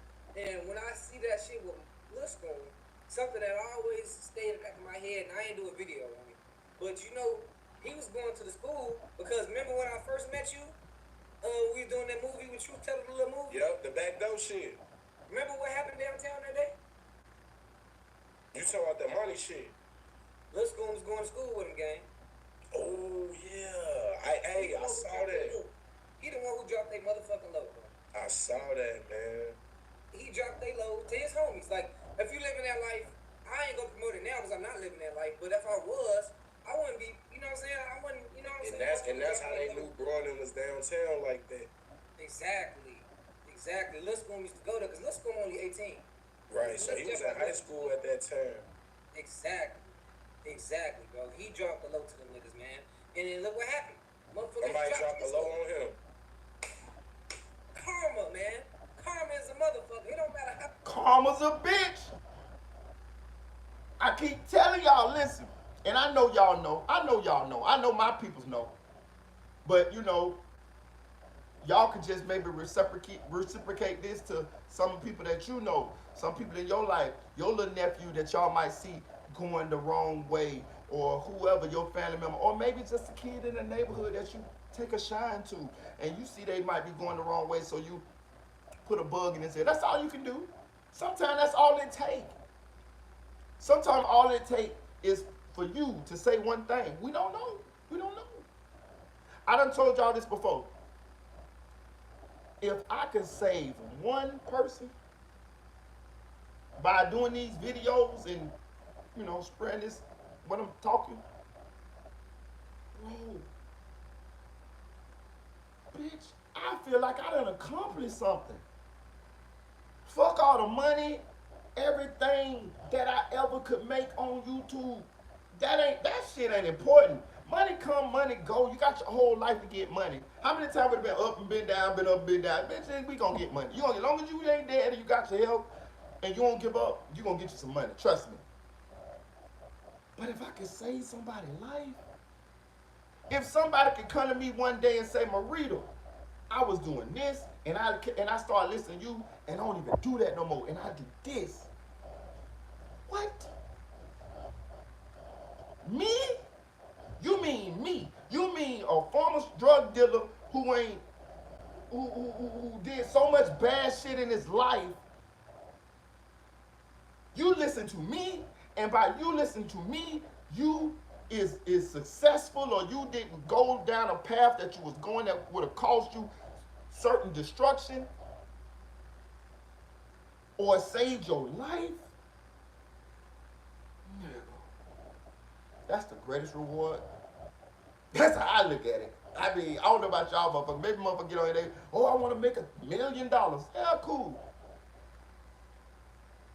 But if I could save somebody's life, to me, that's worth more than those $1 million. I ain't gonna lie to you. Real shit. Real shit. Cause you can't get that life back. That's somebody's kid. That's somebody's baby. It ain't even gotta be my kid, my baby, none of that. But if I could save somebody's life, one of your family members, or one of your kids, or one of your relatives or friends, bro, you won't be able to tell me shit. Now listen, now if you want to see me get the big head, let me save a bitch life by words. Yeah. I'll be so motherfucking happy around this bitch. Who? I'm just telling y'all, man. I'm just telling y'all. You know what I'm saying? That shit will get up with you, bro. That's why I try to be positive. And y'all talking to somebody who has saved somebody's life before. If I told y'all a story, I stood in front of the gun when Hot, remember my buddy Hot, who dead now, he was gonna kill Mr. C. I stood in front of the gun and I saved his life. Real shit, this is goddamn true. I stood in front of that bitch, told him, bro, you can't do it. You can't do it, bro. You can't do it. He was crying like a motherfucker. He was mad at the motherfucker at me. Get out the way, get out the way. No, bro. You can't do it, bro. You going to jail, bro. You going to jail. You can't kill him, bro. He one of the boys. You can't do it. So I done did it before, y'all. Real shit. And these youngest, man, LIL just, I don't think these young niggas realize their potentials, like Bloodhound, Lil Jeff. TJ wasn't trying to be a rapper. Twin them, they was raw, but they was still trying to figure it out. Like, you feel Right. They was still trying to figure it out. But Jeff, Lil Scoom, did you know Lil Scoom was already signed to Columbia? Lil Scoom had some bars, bro. I was a fan of his music. Did y'all know that? Did y'all know Lil Scoom had a record deal? I didn't. That's crazy. Lil Scoom had a record deal, y'all. That's what X-Man Rico just said. Shout out X-Man Rico. Hit that like button, y'all. Please donate to the channel. The Cash App is in the what do they call it? It's pinned in the chat. But yeah, I didn't know Lil Scoom had a record deal. I would like to get into what happened to Lil Scoom, but on the real, I ain't really sure as far as like who backdoored him. I really feel like he was backdoored as far as my opinion. But I want to wait, y'all. Sometimes being a blogger, it's better to just wait. And let me tell you why. Because you don't want to get it wrong. Like, that's one thing as a blogger you should hate to do. Some bloggers make a career out of just spreading lies, and they fine with that. But others, like the people that, like me, and some of the people that I associate with here on YouTube, we take that shit serious. I don't like to be wrong. That's why I use my words the way I use it, in my opinion, as far as I know. When it comes to Chicago shit, I like to refer to Chicago bloggers. Do you see me listening to X-Man Rico and Street Certified? Things of that nature. Like, I know how to motherfucking pass the buck, pass the blame, but it's because I don't want to be wrong. And when I'm giving my opinion, which is what a lot of us do here, then I state it as such.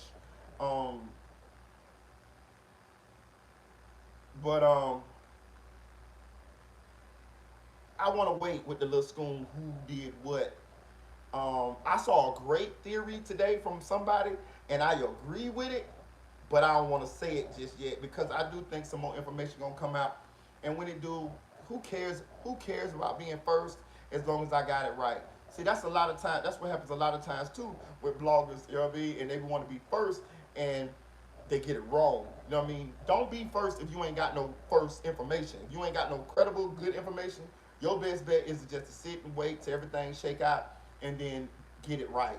You know what I mean? It don't matter about being first. I'm gonna tell you another thing about being first. If your ass ain't got a lot of subscribers, it don't matter about being first. You could be first. Like I done been first a couple goddamn times, and nobody knows but y'all. You know why?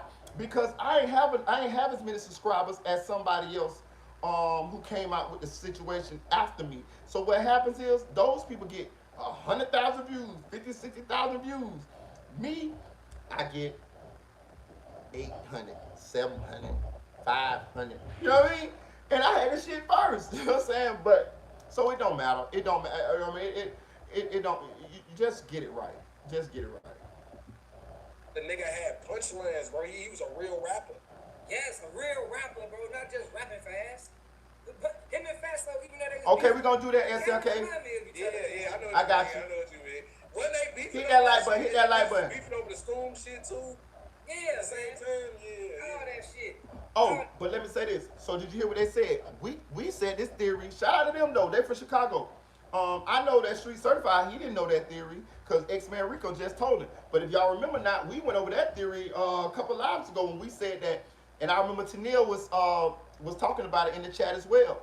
We went over that theory a couple lives ago that we thought that Lil SCOOM dropped the low on them two kids. And I say kids because they was 17 and 16 at high school that was murdered allegedly by his friend, Bloodhound Lil Jeff. Now, I ain't gonna say them kids was innocent. They wasn't. They said that one of those little boys actually had a couple hats, had a couple bodies. So he was out there in the streets, but they still fucking kids to me. You know what I mean? They kids. Bloodhound Lil Jeff and all them, they kids to me. I got a daughter that's finna be 22. They kids to me. You know what I mean? So that's why I might refer to them as kids sometimes. But we talked about that. Do you see Karma's a bitch? I don't know for sure whether Lil SCOOM dropped those two little boys' location, but it looking like it. It's looking like it. Lil SCOOM went on DJU and said that he didn't go to. That was his last day of school. The day those two little boys was killed was his last day at school. We also know that Lil SCOOM and Bloodhound Lil Jeff is like this or was like this. So what's the coincidence that your friend Bloodhound Lil Jeff pulled up to that school allegedly, because he dead now, we can just say it, and killed those two little boys. Now let's tell the whole story. Those two little boys allegedly stole Bloodhound Lil Jeff watch and his chain. Now let's tell the whole story. The watch that they stole from Bloodhound Lil Jeff, Bloodhound Lil Jeff robbed somebody for the watch. So those boys died over some stolen shit. They stole some shit from somebody who stole the shit and died for some stolen shit. They was all on live flexing the watches and the chains and shit that they took from Bloodhound Lil Jeff. So what's the coincidence that Bloodhound Lil Jeff pull up to that school, know exactly where those boys are, and gun them down? It's highly probable, we have no proof, but it's highly probable that Lil SCOOM dropped their load, told them where they was at. That's how Bloodhound Lil Jeff was able to pull up to that school and know exactly where they was at and gun them down.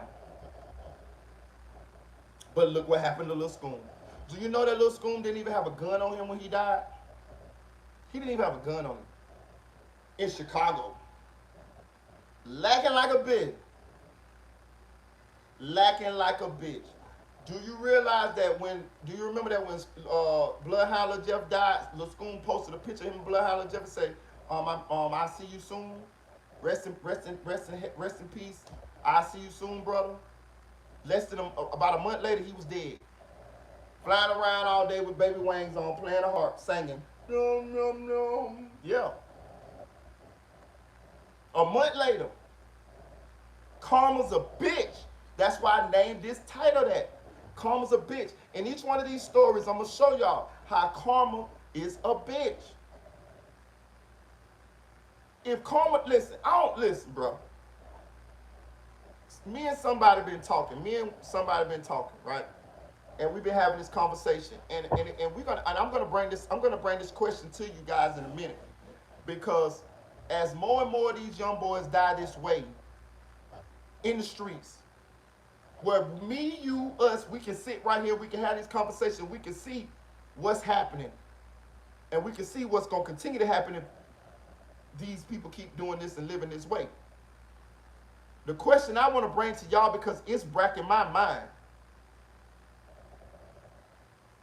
do they not care about their life? Are they not afraid to die? Why will they continue to carry on this way, to live this life, to go down this road when they see where this road leads? Are they slow? Was they the kids in the slow class with the mouthpieces, with the helmets on? My name Lil Daryl. What's going on here? Cause I used to be in the streets. That's what got me out of them motherfuckers. When I told y'all the story, when I seen them when I kept going to them funerals, when I go to the funeral with my homies, and we'll be repping for our homeboy, we got a name, we got the shirts, we got we decked out for our dog, we got our pants airbrushed with his name on the side and all this type of shit. Then 6 months later, I'm going to another funeral, and it's the homeboy that I went to the other funeral with. He fucking did. And it's like musical chairs, bitch. I'm sitting in the same church with the same pastor, and I'm looking beside me, and the crew is whittling down. It's whittling down. It was 20 of us, now it's 15. It was 15 of us, now it's 10. It was 10 of us, and now it's 7. Oh, hell no. Marita, you better move, bitch. You better move. Bitch, the musical chair's coming. And I moved. It's working so far. Thank you, God. Thank you. For real. Why don't they do that? I'm confused. My mind don't compute that way.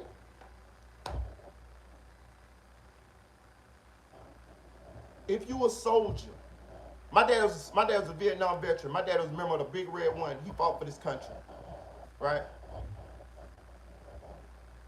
If you a soldier, you go to war, you get deployed.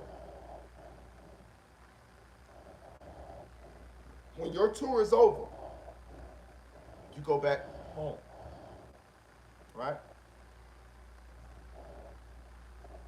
You still active, you still in the services. Another situation come up and they need you to go and fight. You go back. You choose to go back. You fight.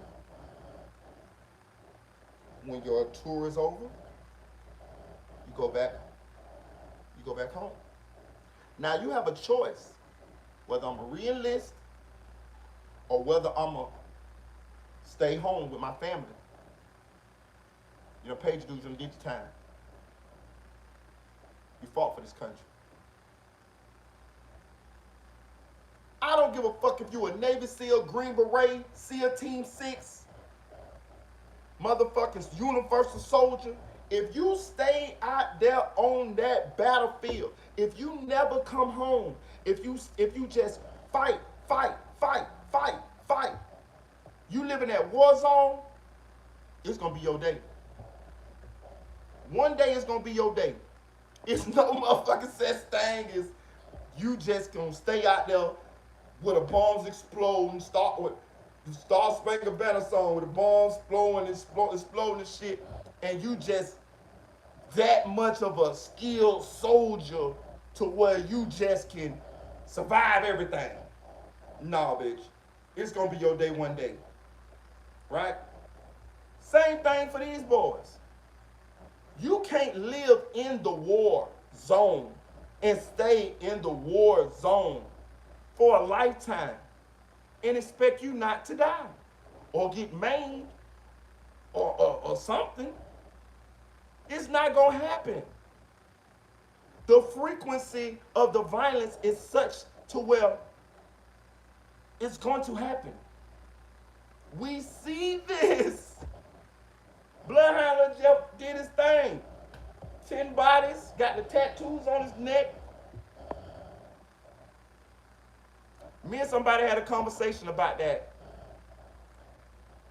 Do you remember when Bloodhound Jeff was shooting and he was over there by the car, by the fence, and he was pretty much, in safety? Bloodhound Jeff ran all the way from round there by that car, all the way back down the street into the middle of the goddamn war zone. The one op boy was standing by the car. He ran. Bloodhound Jeff was on his heels right behind him. The boy ran up them goddamn stairs, and as soon as he ran up the stairs on the video, you saw goddamn karma. You saw the angel of death. You saw Bloodhound Jeff do like this. Because you know what happened?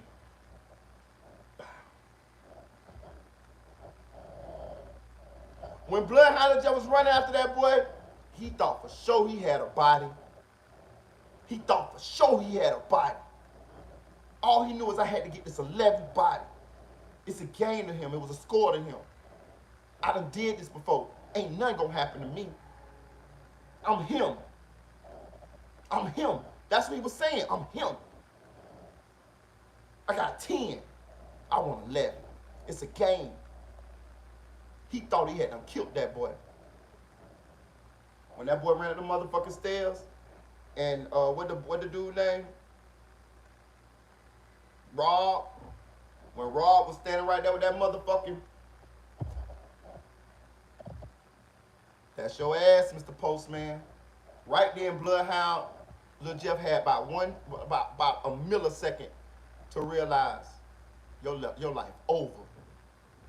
All you had to do was all you had to do is not go on the people's block with that bullshit. Really, that's all you really had to do.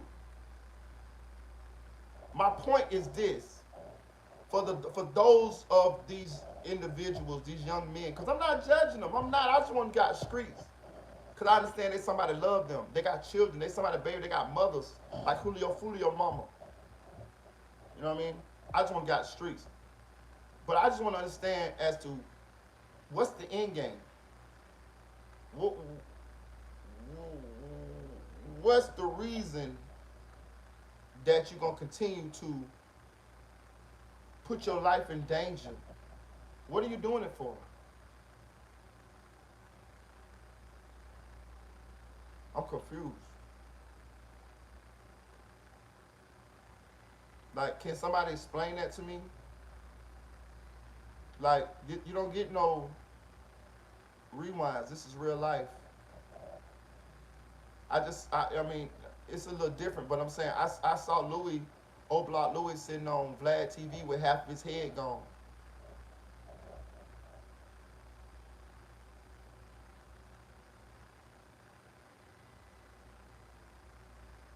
King Von dead.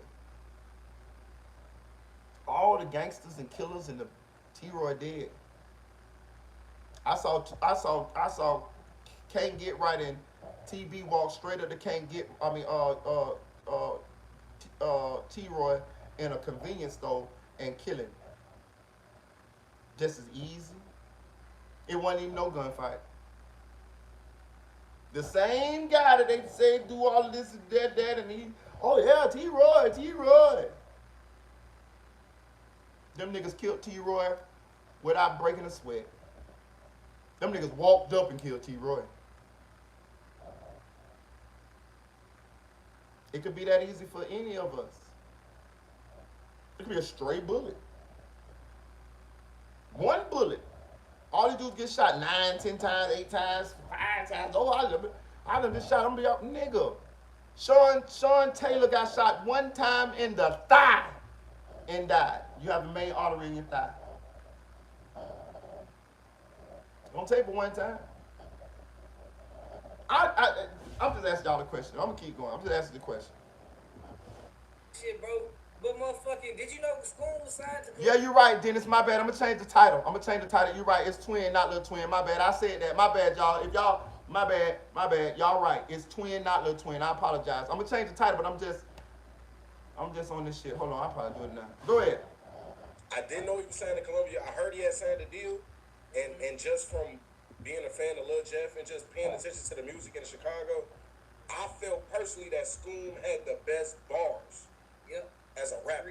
Out of the whole city, all the young niggas. I'm changing the title now. Y'all right. I said that though. Could have went to the worldwide. You see what I'm saying? Yes, bro. Yes. Fatso got it too. Now I ain't gonna lie. Yeah, I like that, but he got the deal though. He good now. He got the dirt deal and shit. But the reason I was mentioning that deal though that Lil SCOOM got was because he even signed the deal and didn't even think that was enough. You know what I mean? Like, what would it take for you to leave the streets? Motherfuckers say they rapping to get deals and make it out the hood. Why get a deal and stay in this shit? You know well, I think he said that, didn't he? Like, cause I think what the dude DJU the night before he interviewed SCOOM, and I believe SCOOM told you he was trying to get out the city. All right, I just changed the title, y'all. My bad. Bro, I think even when you sign a deal, man, let's say you sign a deal with Columbia and they give you 25,000 or something, like 50,000. Like, they ain't giving them $1 million. You see what I'm saying? They ain't give them a little 50, a little 30, 40 pieces. Yeah, I just changed it. So it say twin now. My bad. Right, bro. The world is getting expensive as fuck, bro. Rent in the hood $1,500, bro. Man, you ain't lying. I'm talking about the worst block, nigga. Go get you a decent little apartment on the worst block, bro. That bitch. Hit that like button, y'all. Hit that like button. Exactly. So Don't get a 2-bedroom. Yeah, I don't think SCOOM. I think. Hey, he just said something I don't agree with right here now. I'm gonna play it back for y'all. My bad, I was talking. So about 50,000. Like, they ain't giving them $1 million. You see what I'm saying? They ain't give them a little 50, a little 30, 40 pieces or something. Bro, you can't move with that. He a motherfucking lie. You's a motherfucking lie. $30,000 you can't move with. You're a motherfucking lie. Yes, the fuck you can. And I don't even want to perpetuate that idea, because the idea of you can't move with $30,000 may keep some of these people in their situations longer than it need be. Yes, the fuck you can move with $30,000. I actually moved with $30,000. When I moved to Indianapolis, I had about 30. Actually, I had a little bit more than that, but you can move with. I had $30,000 to move with. You know what I mean? But you can move with $30,000, bro. Trust me. I had set up myself a nice little life in Indianapolis. I lived in Castleton. Tien, she used to live in Castleton. She knows decent out there. You know what I mean? It ain't the east side of Indy. You know, the east side, that bitch hood than a stone bitch. You know what I mean? But yeah, you can move with 30,000. You can move less than that. Nigga, when I moved back to Florida, I ain't have no motherfucking 30,000. Nigga, when I moved back to Florida, how much motherfucking money I had? About $2,000. Y'all know. Nigga, I was living with my sister, nigga. Shit. You know what I mean? For a couple months, I got my own shit. I lived with my sister for like 2 months. Got a job. Went from there. Got my own shit.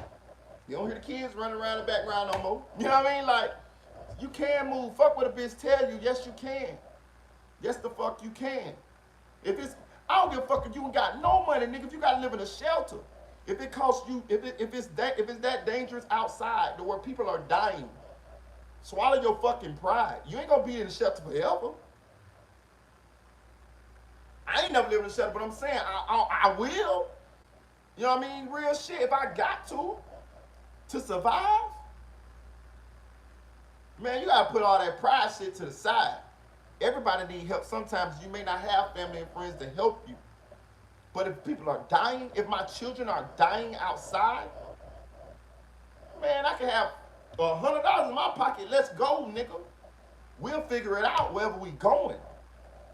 You know what I mean? Real shit. Crazy than a motherfucker. Ain't you right? Shout out Mr. 36. Hit that like button, guys. Please donate to the channel. The Cash App is pinned on top of the chat. I appreciate y'all. I'm talking about the worst block, nigga. Go get you a decent little apartment on the worst block, bro. That bitch 15 and 16. Exactly.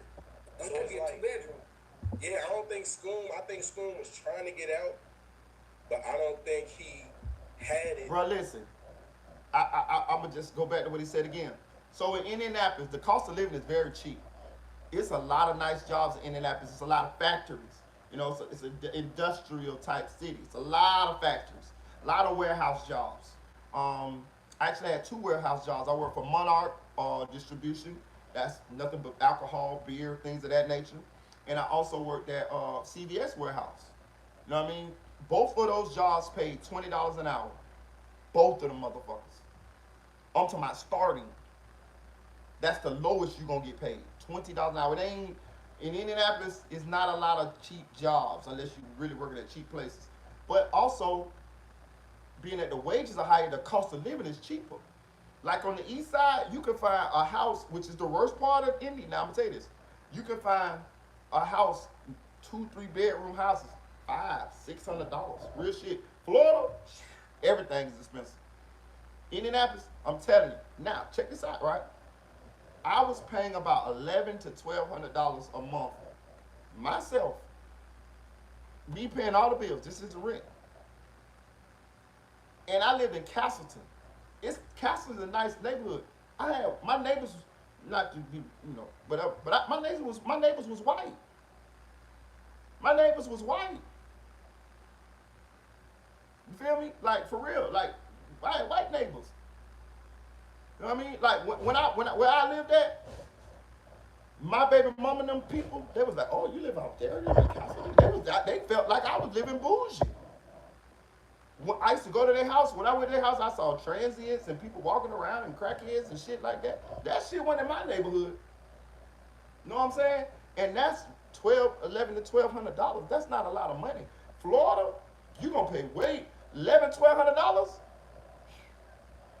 You in trouble. But even you can still find places in Florida. Listen, right now, I don't live in the hood now. I ain't tell you where I live, but I don't live in the hood. My neighbors are Asian. My next door neighbor is fucking Asian. You know what I mean? The neighbor across is motherfucking from the Middle East. You see what I'm saying? Like, you know what I mean? Like, it ain't no crime out this motherfucker not where I'm living at. You feel me? And I don't pay a lot of money for rent deal. So you see what I'm saying? So I just want people to understand. If you can find places to live, and you don't have to have no fucking $30,000 to live, because the average American ain't got $10,000 saved. This is facts. So they got to stop that mentality, because I believe a lot of people. Listen, a lot of people are afraid to move anyway. I'm gonna tell you why a lot of people are afraid to move. A lot of people are afraid of change, y'all. I had to. Oh, I thought it was my phone. I had to realize that too.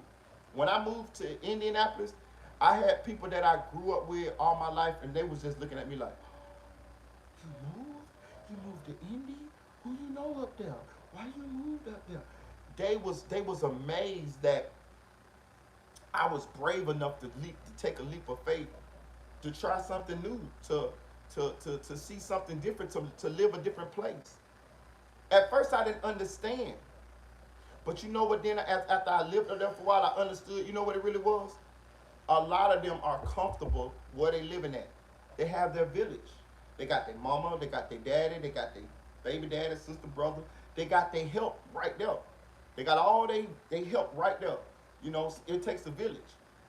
And some people just afraid to step out on a limb and try something different. So that's why a lot of people live and die in the same place. Me, I was afraid. I was tired of the same thing. I was tired of the circle. I was tired of going through the same thing. I was tired of living how I was living. So I knew. So in order to change, you know what you need to do? You need to change your people, your places, and your things. The people you be around, the places that you go, and the things that you do. And the best place, and the best way to do that, I'm gonna tell you something, the best way to do that in life, because you can't heal where you was hurt at. The best way to do that in life is, you know what you do? You go somewhere different. You go somewhere new. And you reinvent yourself. You reinvent yourself. When I moved to Indianapolis, I felt so free. I could be who I wanted to be. Whoever I decided to be, I could be. I didn't have the pressures of standards of me of me having to live up to a certain type of level, or looking at people on the side of me and trying to run a race with them in the life that they was living. I could be me. I never worked at McDonald's or no nothing like that. But if I wanted to, I could have. And don't nobody know me. Whereas when I was in Florida, bitch, it wasn't even a thought. You ain't finna walk in the McDonald's and see Marina sitting in that motherfucker, and you be like, oh look, you see? I'm just trying to explain to you. I'm just trying to explain to you the benefits of living somewhere else, moving somewhere else, reinvent yourself, changing your people, places, and things.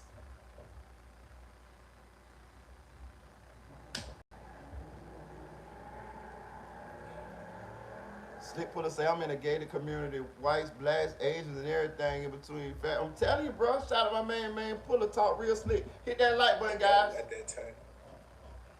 Yeah, but I know he wanted. Bro, I don't know everything, y'all. I ain't gonna sit here and tell you I do. I'm just gonna tell you what I done learned along the way, and you can take the information as you may. But I'm gonna tell you the right thing to do.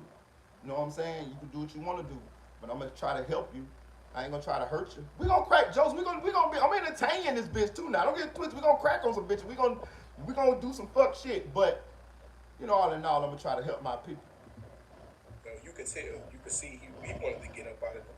Even when you saw the footage, I don't know. Did you see the footage of them on the porch?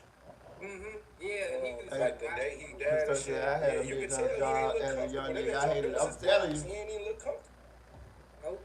At 3 a.m. he knew what's going on. When you from the record, bro, you just know. You just an eerie feeling when it's. Hit that like button, y'all. Appreciate y'all. Slick Puller, you funny as hell. Yeah. So about that Nene Brooks situation, gang. I was gonna ask you, man, what's up with these females, man, jumping in business, bro? Man, I would see these females be wanting to be like niggas, man. And I be having a problem too. Oh yeah, you know I got you, Slick Puller. You know I got you. Whatever you need me to do, bro. You need to hit me on Instagram. That way we can talk, and you can let me know exactly what you need. Put your channel in the chat too. Put your link to your channel in the chat. That's what we're gonna do. Drop your link to your channel in your chat.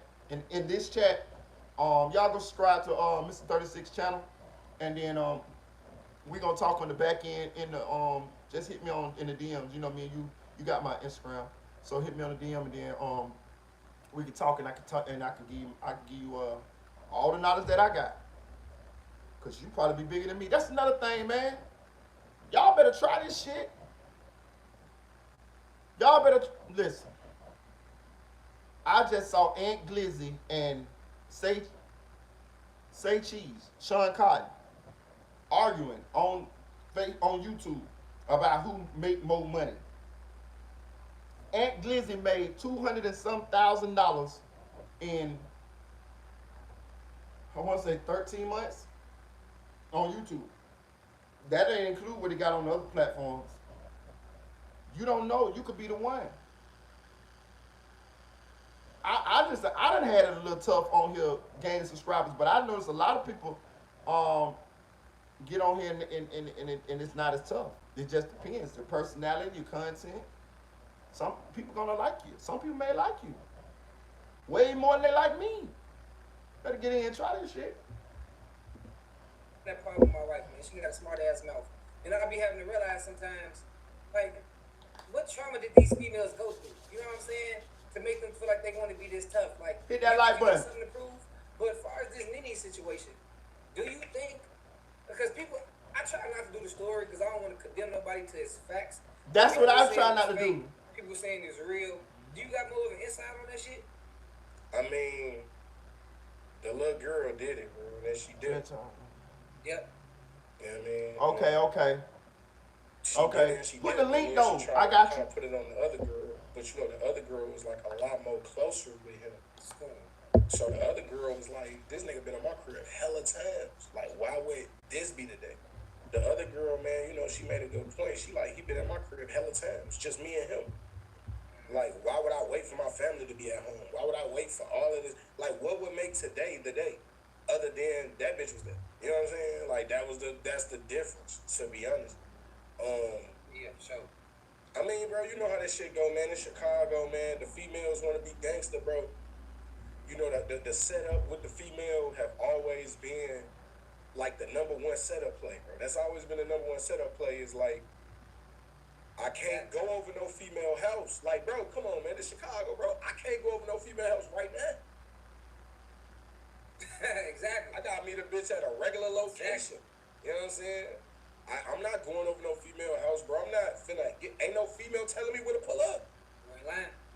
I just met you a couple weeks ago, and now you want me to pull up over here because this where you at? Shit, no. You know what I mean? So, You feel me? you know what I'm saying? Like, You feel me, man? I ain't even gonna lie. Me and my wife were just on a little break. Man, I was fucking this little, this is before we got married, though. I was fucking this, congrats, man. Congrats. bitch. Hey, see how Chicago niggas do that? Yes.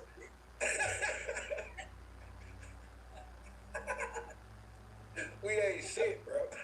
Hey, That nigga no, wild. Man, we was on a little break. Yes, man, we go wild. I was tweaking, man, but I ain't even.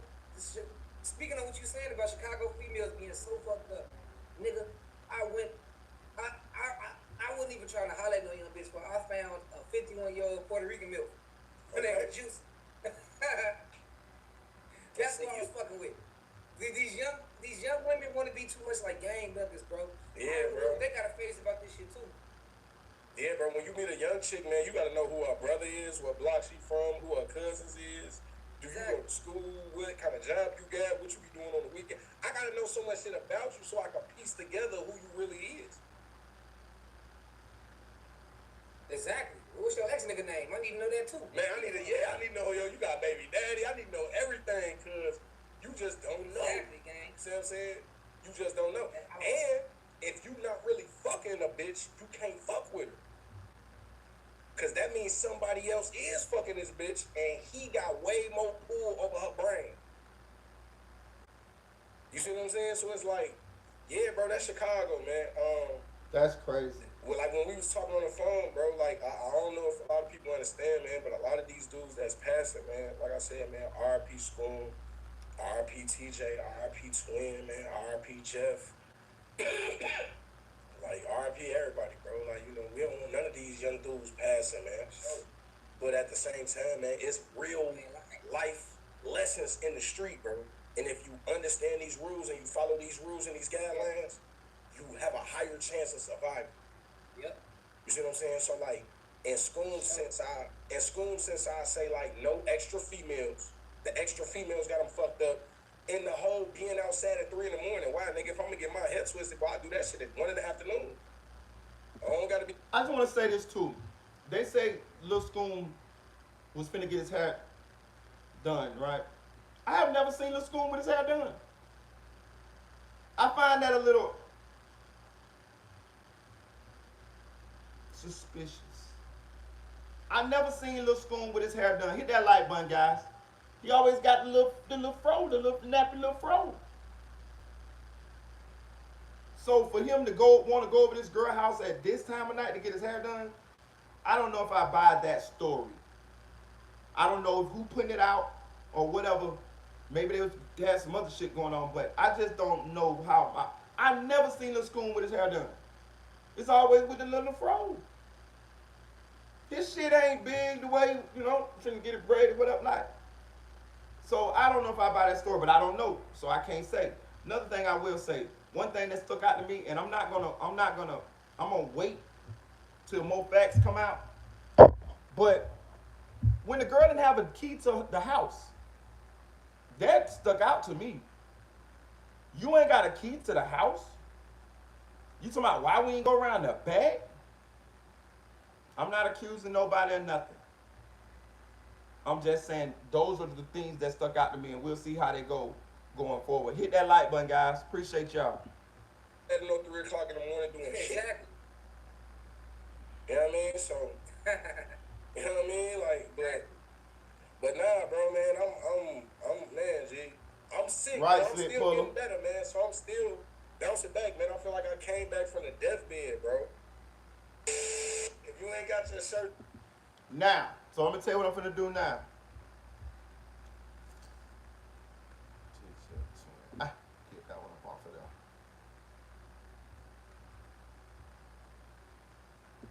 The guy that killed THF twin, right? He came and went on X-Man Rico today. Hit that like button. This video right here we listen to is going to be the guy who killed twin allegedly, and the story he's telling now. Because at first he was trolling, saying yeah this and that there. He did it. You know what I mean? Like twin was robbing him. Twin didn't searching for didn't find his gun on him, and he like truth teller say blah, blah, blah, blah, blah, blah, blah, blah, blah, blah, blah, blah, and he killed twin, but he was getting robbed. So in my opinion, it's justified if that's what was happening at the time. But he go on X-Man Rico this morning and he changes his story. Now this is gonna be him telling what happened and how Lil Twin died. Y'all can take from it as you may. But I thought this is valuable information in the video, and being that the video is somewhat about the death of Twin, not Lil Twin. I'm sorry, I don't know why I keep calling him Lil Twin, but death of Twin, THF Twin to be exact. Shit, for them shit. Like, we'd already chopped it up behind the scenes, man. But like I said, when I woke up this morning, I seen Truth Teller, that's my boy, and a lot of other blogs run with the story that you pretty much came out snitching on yourself, saying how you the one who did that to twin. Yeah, like like the way I understand the way I said that, like I said that now I get it. I was high when I posted that shit, but I was mad because of the situation that happened to me, and I was telling him before, like, you feel that shit gonna catch back up with you, nigga. And that I woke up, his ass was dead, so I commented under there was like, I told you. And then the extra shit that I was talking about is some shit. I just sent you an article about that happened with me, like a motherfucker that searched me all over. His homie let him some shit ended up happening to him. I ended up beating him though, but I'm still stuck with fighting the gun charge though. Oh, so you end up having to smoke a motherfucker for real? Behind some shit like that.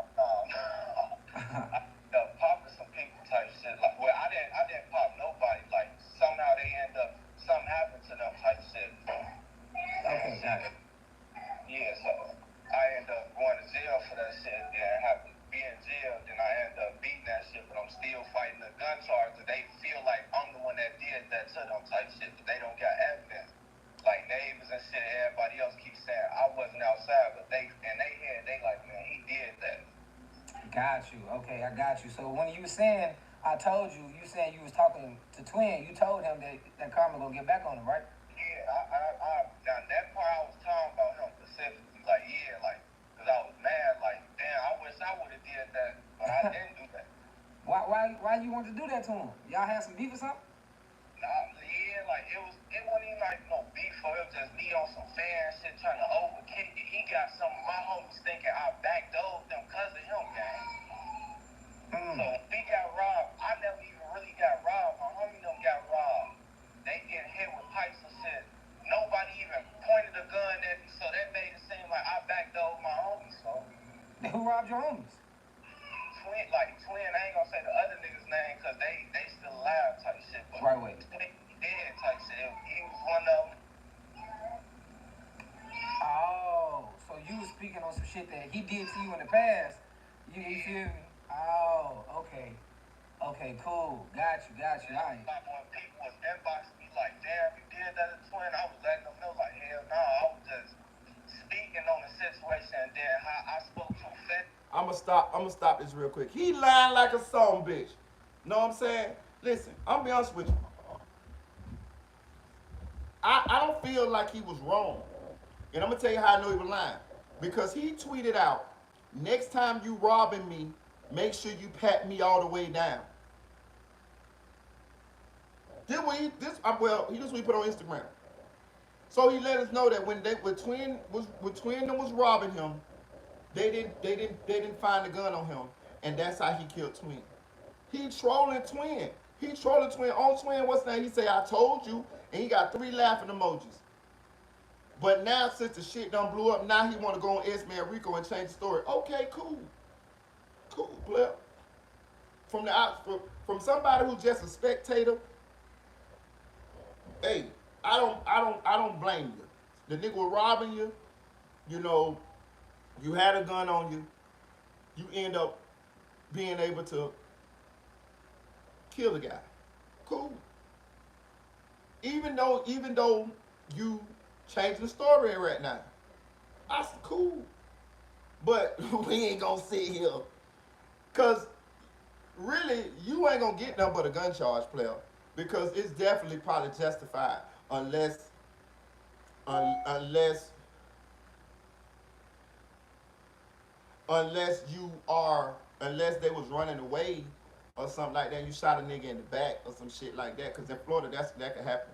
Like if somebody's not posing a threat to you and you shoot them, you can still go to jail for murder. I remember this one famous story. This lady, I think she's an Asian lady, and I think she owned a restaurant or something, and some people home invaded her, and they had cameras. She had cameras inside her house. It was a couple people, like 3, 4 people. They was all up in the house, and she came out busting. I'm talking about boom, boom. I'm talking about she was shooting it in the house, shooting at them. They started running, and when they ran outside, she ran outside shooting, and she killed one of them. And they was trying to charge this lady with murder. I get me fucked up. So if they're not posing a threat to you, maybe that's why the reason why you want to change the story. But this dude, if you read the comments, I mean, everybody say he killed this nigga. You know what I mean? Like, you said you killed the nigga. Like, real shit. When I was high, I should have waited and then said something. Got you. Okay. Now, the shit you talking about, is this what you was telling me yesterday? The robbery? The shit that happened in O Block? Yeah. Oh, okay. Got you. Okay, I'm putting you. DQ, that's my blood cousin. So this is what he wrote on Instagram. And his name is YK Dominis_. If you out here trying to rob, make sure you check me all the way. Ask dude brother, his ass ain't make it far. But you ain't kill him though. Bro, this shit crazy. Like, you didn't even have to post this. That goes back to what Joe was talking about when he was talking about the clout and all of this shit like that. Everybody want to be known to be a killer. Everybody want to have a body. Like, this is like that shit a badge of honor. You know what I mean? Like, you took somebody's life. Like, I understand if you defending yourself. I mean, the motherfucker. Hey, I don't got no problem with nobody killing nobody dependents. I promise you, I don't. I'm with you. I mean, but it should not be a badge of honor. You know what I mean? Just do what you do and just go on with your life. You know what I mean? Go on with your life. You know what I mean? Like, you don't got that. It don't. That shit in the grand scheme of things, it don't mean nothing. I'm telling you, that shit don't mean shit. It mean less. Having a body or killing people mean less now than it did back in the days, and it didn't mean shit then. See, that for people who think killing somebody or some shit like that, if the people that think that shit means something, they don't really understand how the streets work. They really don't. The only people that might matter to is the people who shouldn't be, who I'm saying this. The only people that shit might matter to is, I just want to make sure I say it the right way, is the scary people. The people who probably shouldn't be in the streets anyway. You know what I mean? But most of the people that's in the streets are not afraid because they grew up there, so it's a certain amount of comfort. You know? When you grow up in the hood, you know everybody. You know everybody. I knew everybody in every single house in the hood. Most of them some kin to me. But I'm saying I knew everybody. Even when the new people moved in from other neighborhoods, we knew them too. We gonna make sure we know you. We coming. We coming to talk to you. We coming to say something to you. And once we talk to you, we gonna go back and tell everybody else who you is, what you on, who you cool, you smoke weed, you work here, You do this, like, bitch, it's gonna be a whole report on you. Cause it's just how it is. We know everybody. But don't nobody care about who killed who. I mean, nobody care about you got a body. Nobody cares about that shit. I promise you. Bro, on the block, we pick at killers just like a regular nigga. Because we realize a lot of times people kill people in certain situations. Nigga fighting, nigga have beef, all type of shit, whatever. You can if you come to my hood, you can catch me if I choose to come out, pop out. You can catch me standing on the corner or on the block or whatever, and I will be cracking on a nigga that done killed 3 motherfuckers. Me. For real. You'll get me right out there. Bro, what's on them old dead ass shoes you got on? Da da da this, da da da da that, da da da. We do, this is what we do. Cause it don't matter. It don't matter. We grew up around these people. We know these people. Hell, these people is our relatives. You know what I'm saying? So, and on top of that, bitch, we killers too if you get our time wrong. Bruh, everybody in the hood is a potential killer. It's just dependent. Nigga, I ain't gonna say in the hood. I'm gonna say in life. Everybody in life is a potential killer. It's just dependent on the situation. It could be a motherfucking suburban mama. You fuck with her kid. You fuck with her cub. She'll kill you about it. That's how I look at life, because I done seen so many people that you wouldn't suspect of killing people end up killing people. And it just be the situation. It just be the situation that happened. You know what I'm saying? It been so many people that used to be so-called my sons or my little homies. Man, them niggas done killed like 3, 4 motherfuckers. You know what I mean? Got life in prison and shit. And used to look up to me. I ain't never killed nobody. You feel what I'm saying? I just was a little tough, but I ain't never killed nobody though. So that's what I'm saying. Like when you see it all, like nobody give a fuck. Don't nobody give a fuck. You can get killed. You can be done killed 3 motherfuckers and get killed by a motherfucker who ain't never killed nobody. Bloodhound Lil Jeff had allegedly killed 10 people. I don't know how many bodies Lil Rob got, but I'm pretty sure it ain't 10. You see how it don't matter? All that matters is who get the ups on who. That's it. 800, Lil TJ, he talked all that shit. Allegedly had some bodies and this and that. Where's his ass at now? Same shit.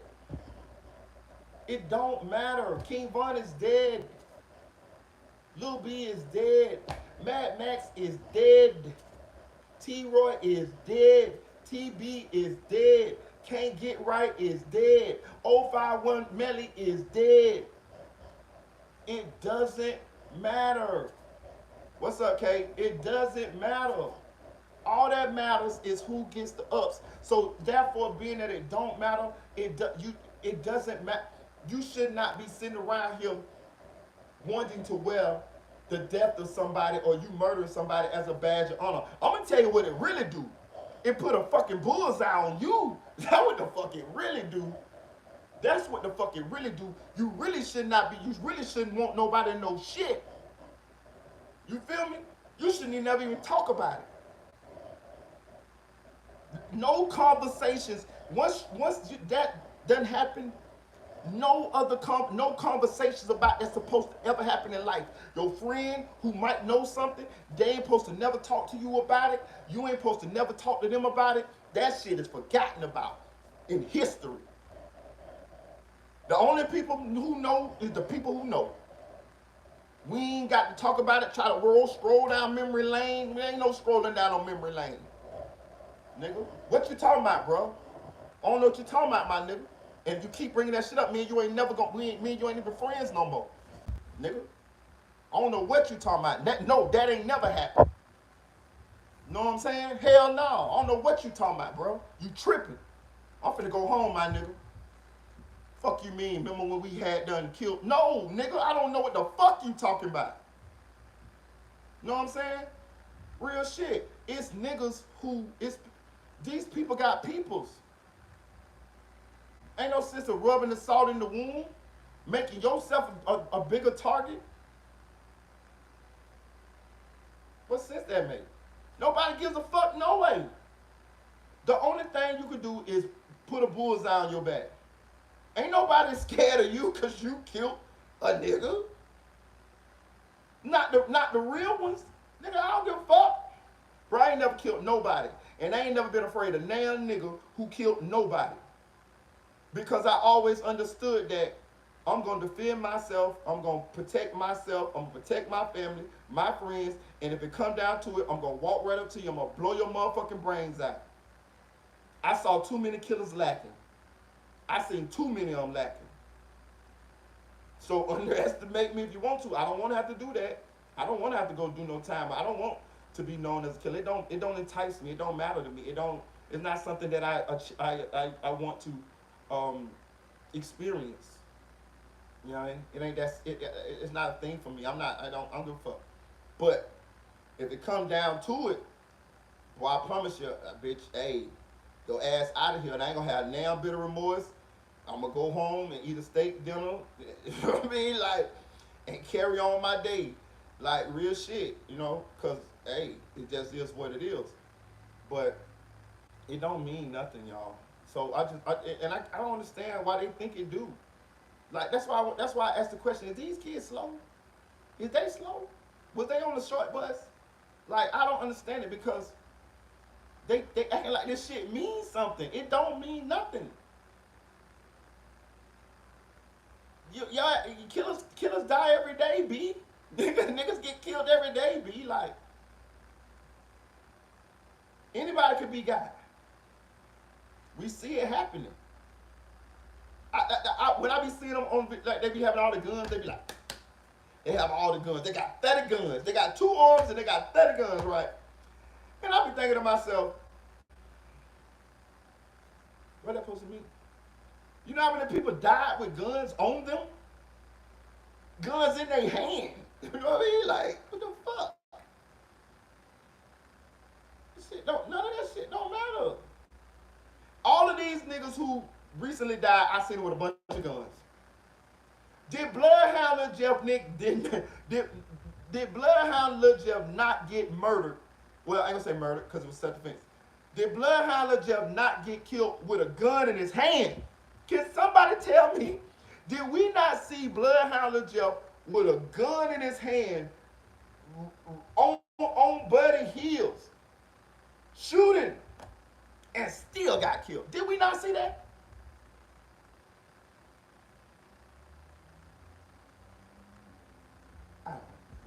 Crazy.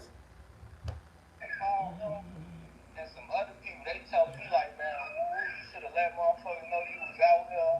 Oh, that should have happened in anybody's hood. Like, you gotta think about it. Like, if you just walking in somebody's hood for, yeah, he say, think you was staying. Yeah, he did say DQ was his cousin. Slip pulling my bag. What you gonna do? You gonna rob them, right? And I had to think, I'm like, damn, that is too. Like, I get on that too. Just some random niggas walking. No, he talking about Twin. This is the guy that killed Twin. TK the Menace. That's what his name is. That's what X-Man Rico got on his title. I never heard of Buddy until this time, so don't you know what I mean? Don't quote me on that. But his name on Instagram is YK the Menace. His name on Instagram is YKDAMENACE_.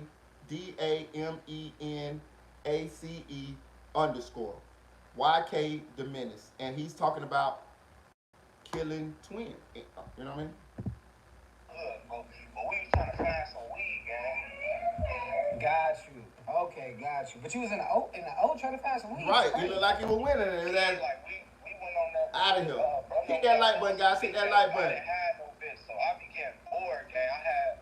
So I just went out there trying to look for some weed. Bro, them came out there on their own looking for me because I was gone too long. And all of us ended up getting robbed together. Got you. Okay, got you. Okay, for sure. Okay, got you. All right, so I knew Space. That's how I was able to get back up with them and end up getting 300 back from Space type shit. okay, Space THF too, right? Yeah. Got you. Okay, that's what's up. All right, shit, at least you was able to get some shit back. Shit, I got. I'm down on space. Oh, damn. Oh, okay, shit, damn, that's an exclusive.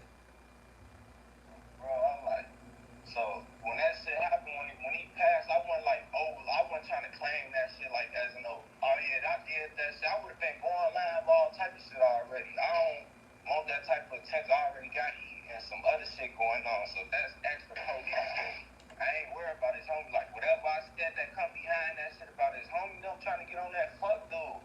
They can get on that, but with the police shit, I don't got nothing to do with that shit, bro. Got you. Okay, cool. So I just wanted to clear the L with you for that. Because I seen the message you said this morning, boy, I don't want nobody reopen this shit because it is YouTube channel. So I wanted to go ahead and clear the F for you, my boy, and let people know you did not do that shit. But some shit happened between y'all where you was kind of, you feel me? Where you spoke your mind when he passed away. That's it, that's all type of shit. I meant for me, like, speaking too early and saying the wrong shit at the wrong time type shit. Got you. Okay, my boy. Good look. Whatever come behind that shit in the streets, I'm dealing with that. Like, but with the police shit, bro, you can't beat the police, so. Yeah, that's true. For sure. So, yeah, good looking, my boy. I ain't gonna hold you all morning and shit. I just want to go ahead and clear the F for you. Besides making the video, I'm gonna let you go ahead and say it to the people yourself. So, good looking, my boy. Go ahead and enjoy the rest of your morning. I'm gonna put this shit up there. Alright, love. He a lying motherfucker. It is what it is though. If the scenario happened like how everybody said it happened, and he was getting robbed by a twin and his brother, and he ended up getting the ups on twin and killing twin, you know, I don't feel sorry for twin them. Just being honest, you know what I mean? Like, it's the karma. That's why the name of this video, Karma's a Bitch. I named it that for a reason. Because all of these situations, you're gonna see how karma spun the block. How all these niggas be talking about they spinning the block. Nigga, karma spinning that bitch faster nowadays. Karma done caught up to these niggas. Karma ain't taking years and decades and shit to catch these niggas. Karma coming immediately. You know? And he lying like a bitch. He lying like a motherfucker. It seems like to me initially he was excited that he got him a free kill because twin them was robbing him, and then once it sunk in, or maybe somebody talked to him, or he had a epiphany, or you know, he decided that this wasn't the way, the course of action, and now he's trying to walk that shit back. Do whatever you want to do with it, however. That don't matter to me. I don't really give a fuck that he lied. It don't matter to me. Because of how the situation unfolded. This was twins karma. You know what I mean? I don't know, buddy. I don't know what he done did in his life, so I can't speak on him. But being that twin and his brother was robbing this guy at the time that they lost their life, that he lost his life rather, the brother allegedly got away. That's his karma. It's karma. Bro, I'm telling y'all real shit, bro. I'm not saying we're gonna live forever, because we're not. But our choices have a lot to do with how long we live, or how quickly we leave this motherfucker. You know? That's just being real. Sometimes we do shit knowing the actions that we're doing could cost us our lives. Again, I'm just keeping it real. I'm just breaking it all down. Sometimes like how they would continue to rob. But let me tell you something. I don't rob people. I have. I promise you, every time I never liked robbing people, y'all. I never did. I always felt bad about it, real shit. Some crimes I didn't. When I was doing fraud, I didn't feel bad about a motherfucking thing. Bitch, show me the money. Show me the money. Like on what that shit of Jerry Maguire. Show me the money. Show me the money. Pennies from heaven, motherfucker. Pennies from heaven. You know what I mean? I'm Robin Hood. But robbing people, I always felt bad. I did. I promise you I did. I never liked it. It just never was my thing. And I always prayed. Every time, before I robbed somebody, I always prayed. I was scared. I ain't gonna tell you no lie, I was scared because I understand that sometimes you rob people, you don't come back, it don't work like that. I got partners that rob people and end up getting killed by the people that they was robbing, and those people that killed them didn't do a day in jail because they was registered and it was self-defense, shit like that. I got a homeboy named Jersey that died like that. Didn't do now, the dude that killed him didn't do now day. And Jersey dead in the song, bitch. You know what I'm saying? So, but when I did fraud, pull up in the Beamer on, looking like I still do fraud. I promise you, I ain't give a fuck. You know what I mean? Like, bitch, that money insured, motherfucker. You know what I'm saying? Give it to me, give it to me, give it to me. You know what I mean? I promise you. But the robbing shit, I ain't never liked it, bro. And it never was me. I'm not a robber. I'm just keeping it real. That's not my thing. I'm not known as a robber. If you ask people in the street, have I ever robbed somebody, they probably tell you no. They probably don't even know. You know what I'm saying? But I did. Quite a few times. You know what I mean? Like, but it wasn't never my thing. It never was my thing. It's a scary thing, bro. Robbing somebody's a scary thing. Hey, what it say? What y'all say? Hold on. Your karma bitch. It's a bitch. Hit that like button, y'all. Alright. So we're gonna move on from that one. Let me see.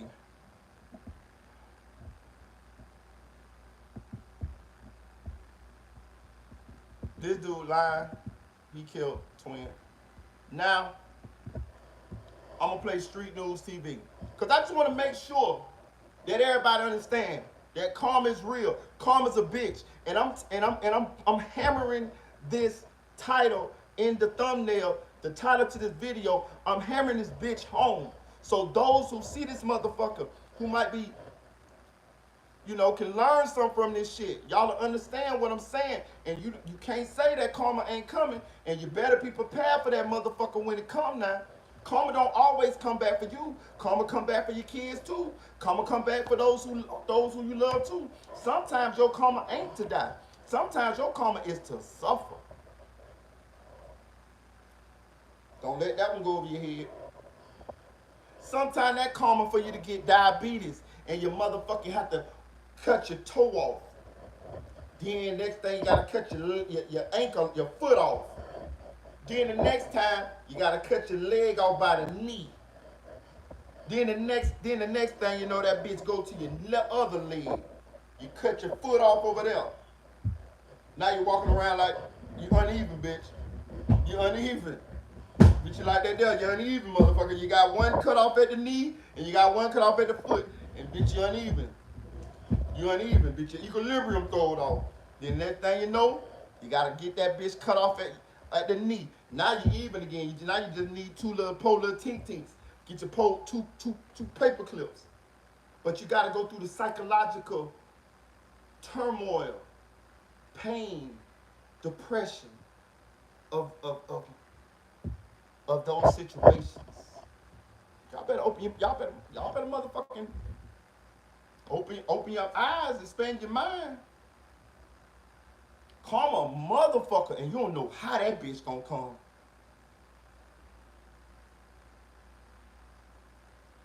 Anybody that I ever seen that did a lot of bullshit in life, they all got their karma, and even me. I'm not exempt. That motherfucker Kane got me too. That's why I'm sitting right here talking. I appreciate you, Chanel. Hey man, I'm glowing. You know, it just something coming into me. I just want to speak on it because I looked at these young boys' demises, and I just like, damn, it's a common denominator here. Karma. Karma's a bitch. Shout out to Street News TV. That's the nail homeboy. He dropped a video today, and it's called Pakistan is having a civil war. Little SCOOM backdoor 2 students allegedly. Go subscribe to Street News TV. I enjoy Street News TV. He's one of the top Chicago bloggers. And he always gets some good content. And he knows some shit too. Think about life. What goes around, always, I mean always, comes back around. Hey, what up, gang? Do me a favor. What you need? Close that back door. Appreciate it. No problem. Karma's a bitch. Karma's I a was bitch. watching a podcast by Street Certified and X-Man Rico. Shout out to both of them.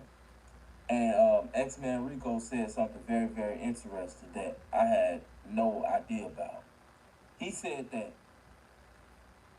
Lil SCOOM actually was going to school with Monty and Lil Rob. Now, if you don't remember who Monty and Lil Rob is, then let me take you back. Monty and Lil Rob was the two guys that ended up getting killed downtown at the beginning of this year, like January of this year. It appears to be business as usual just a day after two teens are gunned down in front of their downtown high school. Many of the bullet-riddled windows have been boarded up following the slaying of 16-year-old Robert Boston and 17-year-old Monterio Williams. Friends say the boys knew each other, and so did their families. Community activist Andrew Holmes says the boys' mothers are devastated by their loss.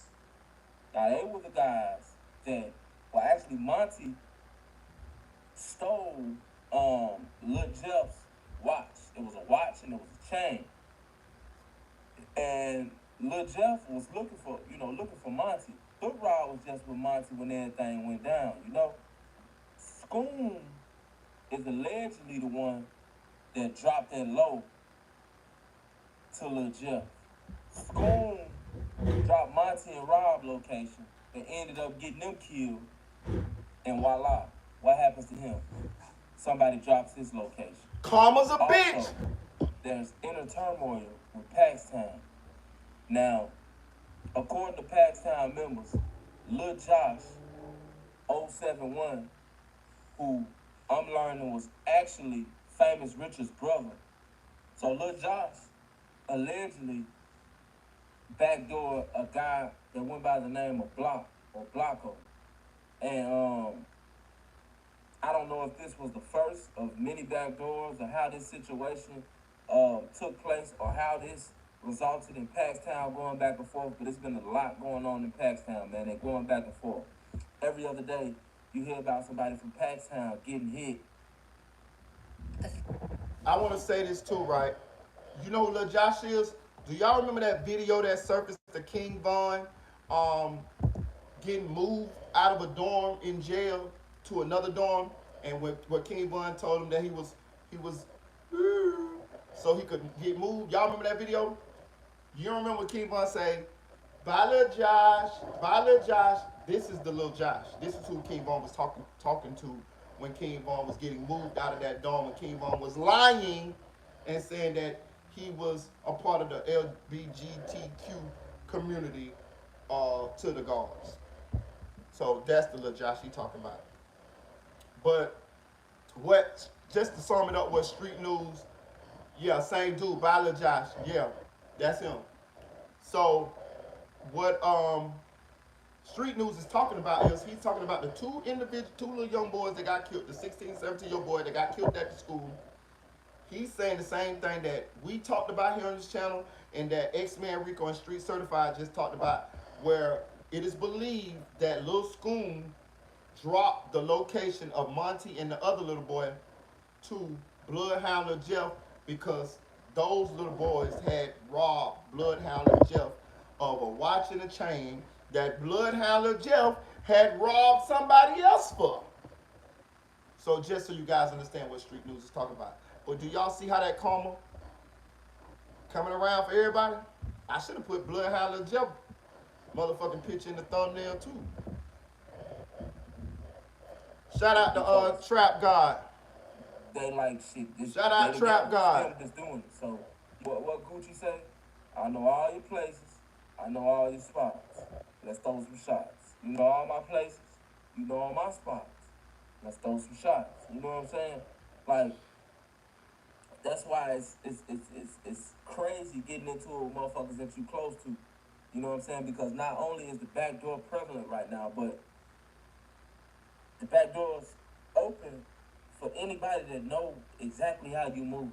You know what I'm saying?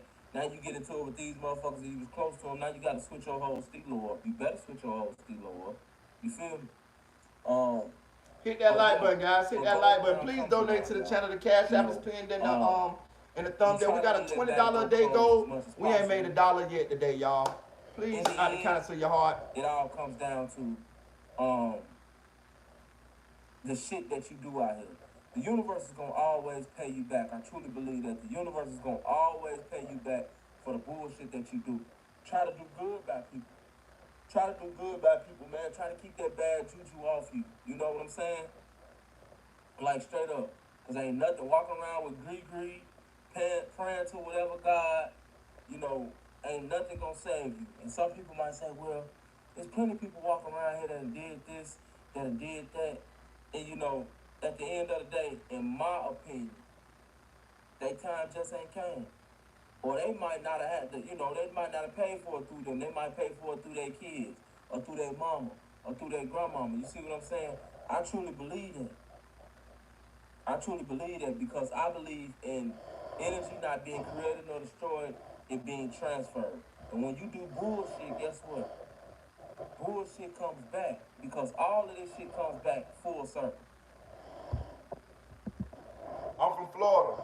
Hey, look. Check this out. That's why I fuck with street news. Didn't he say the same thing that I've been saying? He just told you about the law of conservation of energy. Energy can neither be created nor destroyed, just transferred.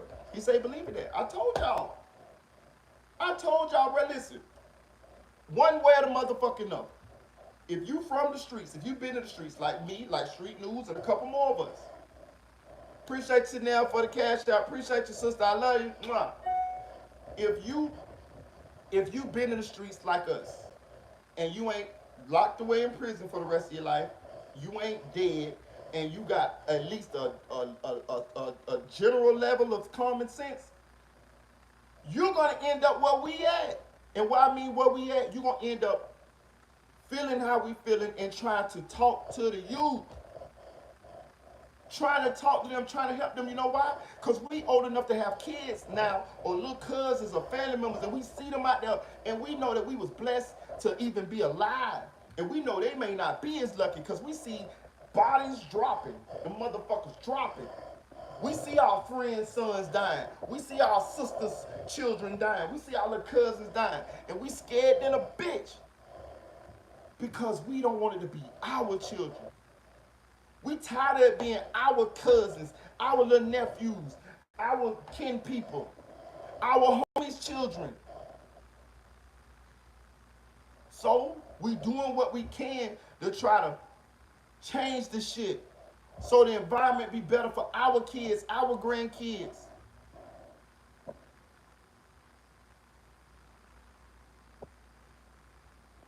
Nigga, what if 20 years from now I gotta go to a funeral, knock on wood, of one of my family fucking members? You know what I mean? What if I gotta go to a grandchild's funeral? Buy some street shit. I think that far down the road. So those of us who been through that shit, lived through that shit, made it to be the age we are, ain't in prison, done changed our lives, this is where we find ourselves. We have a responsibility to the generations behind us to try to fix it. Because we culpable too. I keep telling y'all that. We culpable too. Because even though we may not have, some did, I know I didn't, but some did. Some purposely led others' children, your own children, other kids in the hood down this path. Because you was young and you thought it was cool. That shit wasn't never cool. But even those of us who didn't do it purposely, we did it by being by doing that shit in the hood, in these kids' faces, and these kids subconsciously or consciously looking up to us. It's plenty of kids that's grown now, that's in the streets, that could tell you oh man, Marita, I remember I seen you do this, I seen you do that, I seen you. Like glorifying the shit. Like, you know, when you go back to the hood, they tell you shit. You might be done forgot. Man, Marita, remember that time you beat up, you and what's the name, beat up that dude and this, that. You be done forgot the shit. But they didn't.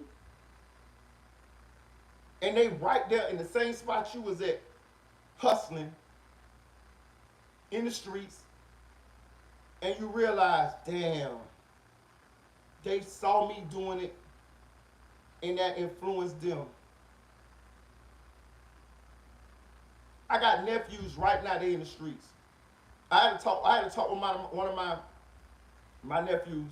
This is my brother's son. My brother that got killed when I was 14, and when they got murdered when he was 21. It's one of their sons. I had a conversation with him in my inbox, and I was telling him, I was like, nephew, you know, I understand you don't understand now, but and he ain't in the streets like that, but he everybody around him in the streets, and so he kind of he got the street mentality, got the street rules, but and he think he know it, and he's smart. Don't get it twisted. My nephew's smart. He really like a family man, but he registered. He got registered guns and shit. He registered, so he ain't been to jail and shit like that. But he done been shot like 3 times. Know what I'm saying? Like, not even for no fault of his own. Just being around the people that he been around. But I was telling him, you know what I'm saying?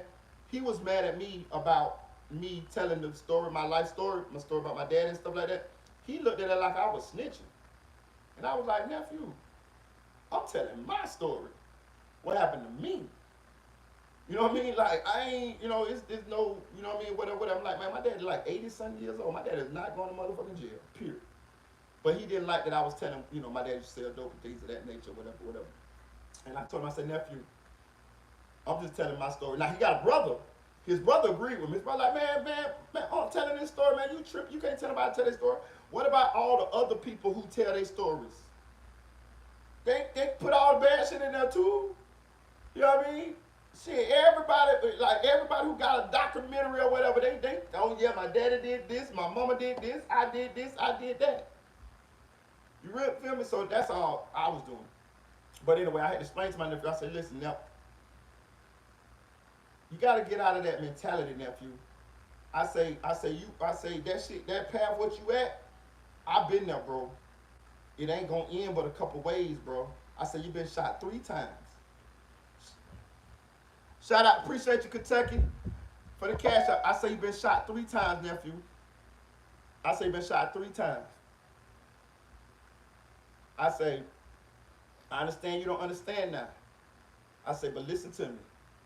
I say, I'll pray that you can get out of that mentality and that you can change your life. I say, I understand that we didn't do the best job of being role models and things to y'all, and y'all, this is just what y'all inherited. You know, but I'm trying to correct that. I'm trying to change that. I say, I'm not in the streets no more.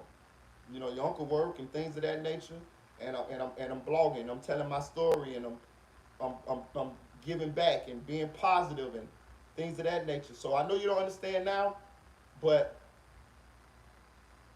maybe one day you will. And that's the last conversation I had about it with him. You know what I'm saying? That's the last conversation I had about it with him. Last I checked, I mean, not to, you know, because I love my nephew, but last I checked, you know, we got the thing where when you go to jail, you know, they put you on the website or whatever. Last I checked, he had went to jail, got caught with some drugs and all type of shit, like trafficking and all type of shit. I know he's still free because I seen a picture on Facebook, but he probably going to court for it right now. You know what I'm saying? Like, and before then, he ain't even had no charges. So, you know, you try to warn these kids. You try to tell them, you know. But it be hard sometimes, being that we this is all they saw, and we were the wrong role models. We left a bad example. So that's what I'm talking about. That's why I feel obligated, and I am at fault. You know what I mean? We should have been, and could have been better role models. So this is our way. Hopefully it ain't too late. I've seen it happen too many times. It's happened to me too many times. Shout out Kentucky, Both appreciate good you. and both bad. Hit that So like button, if guys. the universe is gonna pay you back when you do something bad, I truly believe that the universe is gonna pay you back when you do something good. This ain't no. Didn't I just say that? When I just didn't I say that? That's why and the reason why I'm playing these videos, because if you karma's a bitch. And that's the reason why I'm playing these videos is to show you the good side of karma and the bad side of karma. It ain't just about the bad side. It's about the good side and the bad side too. That's why I try to show y'all and try to tell y'all and give y'all examples of the blessings that's done happened to me when I give out good positive energy. Nigga, I just got blessed. I just got 2 cash outs. You know why? Because of the positive energy. Them blessings.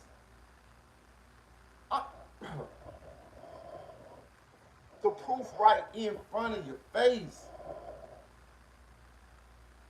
It's when I'm talking, it's happening right in front of your face.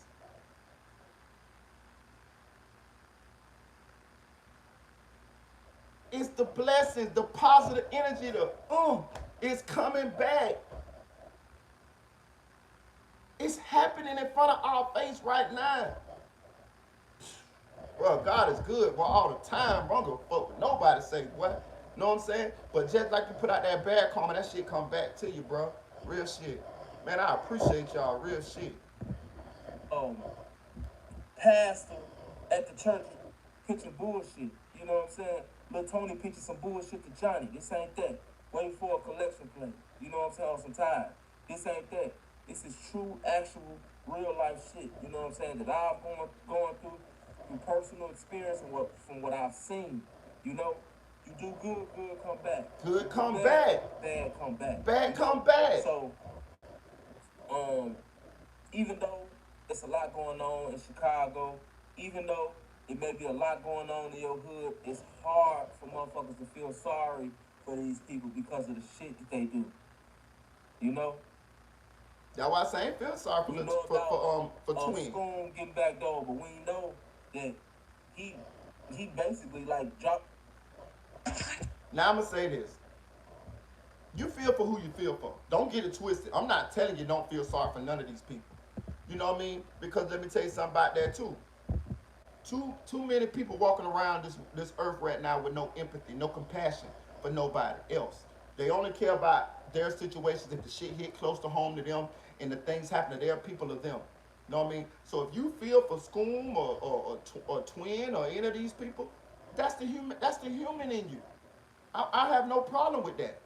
I don't feel for Twin, but that don't mean I don't feel for other people that you may not feel for. That's the humanity in you.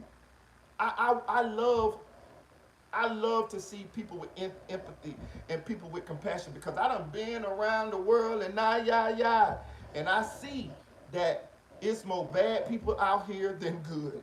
And there's more people who don't give a damn about the next man than people who do care about the next man.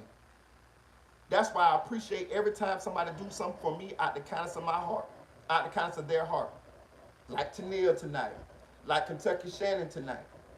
You see what I'm saying? Like all of you guys who hit that like button. Like all of you guys who still watching this. Like all of you guys who subscribe. All of you guys that joined the membership. All of you guys that even ever gave me some good advice. Joined the channel, jumped on the panel, shared your opinion, shared the channel. All of that. I appreciate all of that. All of that is things that none of y'all had to do. Y'all did that shit out the kindness of your heart. Those are blessings. People who do shit like that is they far and few between. I'm telling you, I'm telling you. Do me a favor, you believe so. Walk your ass out that door and see if you can get somebody to give you $20. See how many people you run into before you get the motherfucking $20. It'll make you appreciate that one person that did give it to you, won't it? That's how I look at the world. You know what I mean? Real shit. I've been there, done that. So, you can feel. I like the fact that people feel bad for other people, and they don't know them people or they ain't in their situation. The world needs people like that. You know what I mean? Real shit. The people that bad things that happen to in life, and they got every fucking reason to be cold and be nasty, just like the world was to them. But for some fucking reason, they fight against it. They choose not to turn into the people that hurt them. And you know what they do? They do the opposite. They help people. They love people. Even when they wasn't showed no love. Even when the world kicked them and threw them on the ground and didn't give a fuck about them. That's a strong motherfucker. The people that have every right to be nasty, hateful, angry, mean, all type of shit that happened to them. They've been abused and kicked and talked about and lied on and stole from and robbed and beat. But they choose to not let it get to them. They choose, they so strong today, you know what they do? They still show love. Even when they don't get none back. Boy, that's strong.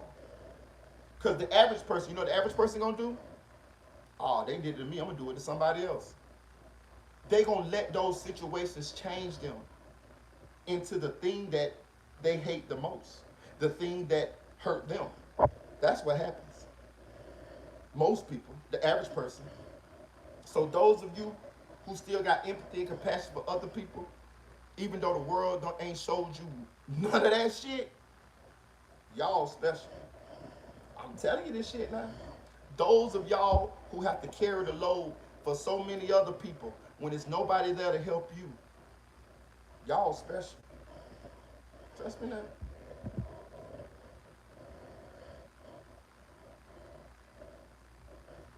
He was living. You feel me?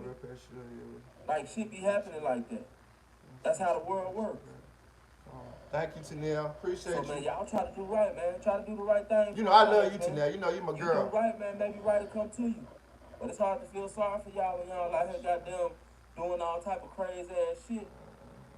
And then getting crazy. Appreciate you, Shite. What, you change your name? I ain't seen you in a while. Yeah, I pray for you, bro. I pray for you. I'm glad you came back too, bro. Listen, let me tell you something. Sometimes you go through stuff. Sometimes you need to be around people or converse with people or just talk to people or be around people that can uplift you. Listen, let me tell you some real shit. When I first got back to Florida, when y'all saw me going live, when we were doing the Melly content, and I used to be at that table, going live at my sister's house and falling asleep on the live and all of that. Going live with y'all, real shit, going live with y'all kept me from being depressed. I was depressed in a bitch. Bro, I had just left Indianapolis, left my own fucking crib, my own fucking nice ass crib in Castleton.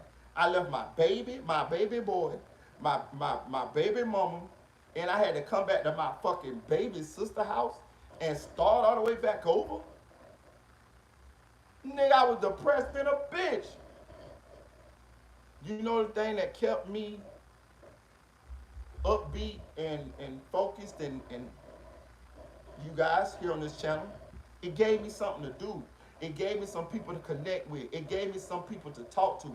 It gave me an outlet to vent. And then I met some beautiful people along the way that I was able to connect with and then have personal conversations with, and we could talk about it off of camera.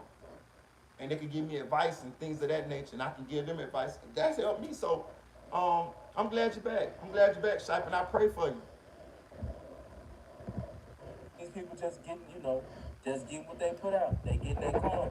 They karma just hitting them a lot faster than most people. Why? Because you're doing so much. Well, I might go and steal some or do some or, once or twice. Every day they doing shit. Every day you out here in the streets doing shit. Every day you robbing, stealing, backdooring people, killing. Every day the motherfuckers that you around doing shit. Every day. That's why your karma come back seem like that, because you doing this shit. You doing so much bad shit. Like, the universe got to hit you sometimes. Like, you shortening your days. That's what the old folks used to tell us back in the day. You shortening your days, son.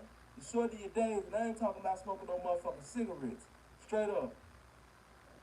Keep on playing out here in these streets, keep on doing all this bullshit, and you will be the cigarette. For real. SNTV. Come on. Shout out to SNTV. And that's why I played these videos. Karma's a bitch, and that's why I put it in the title. But that's why I played these videos, because, you know, sometimes when you hear the same message from the same person, it can fall on deaf ears. So when I saw that these individuals, my peers in the blogging arena, were getting the same feeling in these situations that I was. We just heard X-Man Rico talk about karma. We just heard Street News TV just talk about karma. We just heard SCN TV, and Street Certified talk about karma. All around the same subjects. The twin death, the 800 TJ death, the little SCOOM death, and I'm even throw Julio, FOOLIO in there, and Bloodhound Lil Jeff. And however many more we're gonna happen in the future. Karma's a bitch. This shit keep happening. This shit really happening.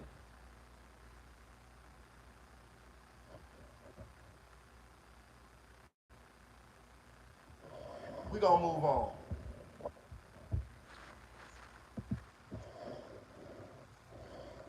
Look, that my nephew just hit me. My nephew just hit me. That's crazy. See, not the nephew that got shot, but his brother, the one that I said that told you, man, telling this story. He just hit me. I just seen on Facebook. It was a video that he posted on Facebook, and he got his kids, and he feeding them and stuff, and he asked them, you know, Daddy know how to cook, and he got his brother kids too, and he asked them like, yeah, Daddy know how to cook. They little, they like from like 4 on down. And it's about 5 on. And I remember when they daddy got killed, my brother, who went crazy, my brother took them under his wing and took care of my brother's kids, right? And he threw them the same way. So I hit him in the inbox. I say, damn, y'all, you doing your kids just like Lotions to do y'all. He just hit me back and say, facts, you know what I mean? So, yeah, man. But we're going to change the subject. Who is here? Okay. He said, yeah. Okay, man. Thanks, man. Appreciate you. Hey, look. Hit that like button. Please donate to the channel if it's in the kindness of your heart. We gonna change the subject though. We finna go to BRICC, baby, dog. Listen, for some reason, I just been compelled to speak on BRICC, baby, no jumper, the Adam 22 situation. As of late, y'all notice it's been like a reoccurring thing on this channel, right? We had Point and Shoot in the chat the other night. Shout out to Point and Shoot. If you don't know who Point and Shoot is, man, he got a nice platform. Go check him out. It's called Point and Shoot, like Point and Shoot. Go check him out. But he was in the chat the other night. He's probably one of the people that blog on No Jumper, BRICC Baby, Chala, aka Poetic Flocko, the most on the internet. But I've been talking about BRICC Baby a lot lately, and I promise you, I have been trying to disseminate the right advice to BRICC Baby if he see these videos with what he got going on. And it just was amazing to me when I woke up this morning. I saw a number of my YouTube peers was saying the same thing to BRICC Baby. The same thing to BRICC Baby. And if you don't know BRICC Baby is a California Crip, always up on No Jumper, and he been going through a series of events in his life lately. Drama with P Nice, drama with DW Flame, drama with WAG 100, drama with this person, drama with that person. BRICC Baby got the most beefs of anybody right now on the internet, and he just got into it again with the ATK jits. If you don't know who ATK is, that's Young and Ace's crew, and he pretty much just called himself blogging on the situation surrounding ATK, FOOLIO, Young and Ace, and all this and that. He got it wrong. But the thing about it, the ATK young men, they on the internet. ATK Kesey is on the internet. If y'all want to go see what ATK got to say about motherfucking BRICC Baby. They on the internet every day. They got YouTube channels. These boys stream. They play the game and stream. So it's called ATK Keisy. ATKQUISE. Subscribe to his channel. It's entertaining than a motherfucker. And those boys are so respectful. If you watch ATK Keisy respond to BRICC Baby or whoever, even Ratchet TV, because him and Ratchet was going through it. If you watch ATK Keisy respond to all of them, it's so respectful. I promise to God. I promise to God. Listen, let me tell you something. I don't know if they had nothing to do with Julio Foolio's death. In my opinion, I say no. But I don't know. That's just my opinion. I could be wrong. But outside of that, I like him. I like ATK Keisy, put it that way. Because he's the one who got the channel. He's the one who always speaking. I like him. I don't know him personally, but from what I see he put on the internet and the way he handles himself, the way he talk, he say the same thing I say. The same thing that I told BRICC Baby, he told BRICC Baby the same thing. But I'm finna play a couple of my blogging partners, my blogging peers. Shout out to King AK-47. Subscribe to his channel. I'm gonna show you what he said, and I'm also show you what Black Gaddy said. They echo in the same shit that I said. And if you've been subscribed to this channel, you'll know what I said about BRICC Baby. It's the same thing, and we trying to help him. We trying to help him. Listen, at this point, either BRICC Baby gonna have to crash out, or he gonna look like a. He got three options. And it seemed, and which one should have been his option off top. He should have apologized already, because the ATK jits, you know what they told him? Just apologize, and we ain't even worry about it. Just apologize. Here go BRICC Baby. I ain't apologizing. You was wrong. He said that 6 of them boys' partners had got killed. Them boys say, Sister Julio, Foolio shit. Them boys say none of our partners got killed. What you talking about? Then BRICC Baby gonna say, well, I was looking at it on the internet, and I saw it on one of them clickbait channels, and you know what I mean? So the boy said, okay, cool, just apologize. Oh, I ain't apologizing for nothing. What? You a grown-ass man, you wrong.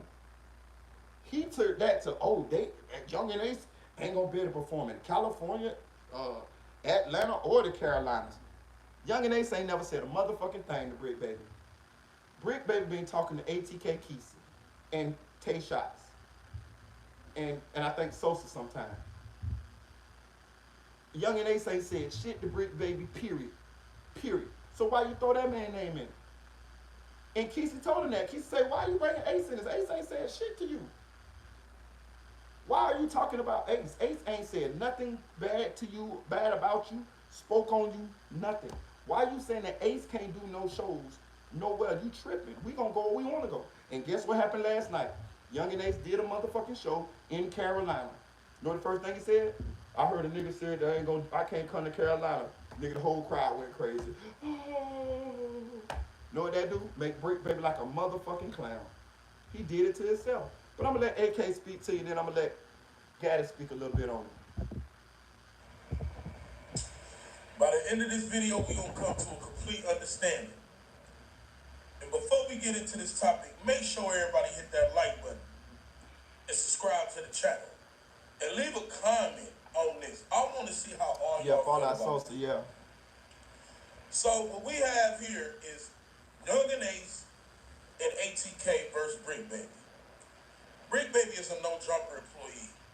And 2 days ago, BRICC Baby got on No Jumper, and he basically said that, matter of fact, let's check out what BRICC Baby said. What BRICC Baby said? On Rolling 60s, I bet you Young and Ace don't do until we holler. I bet you don't do no shows in Atlanta. Because I'm the king around that motherfucker. You get what I'm saying? So you won't be doing no shows in Atlanta. You won't be doing no shows in the Carolina. Nothing around there, bro. Like, come on, man. 2 days later.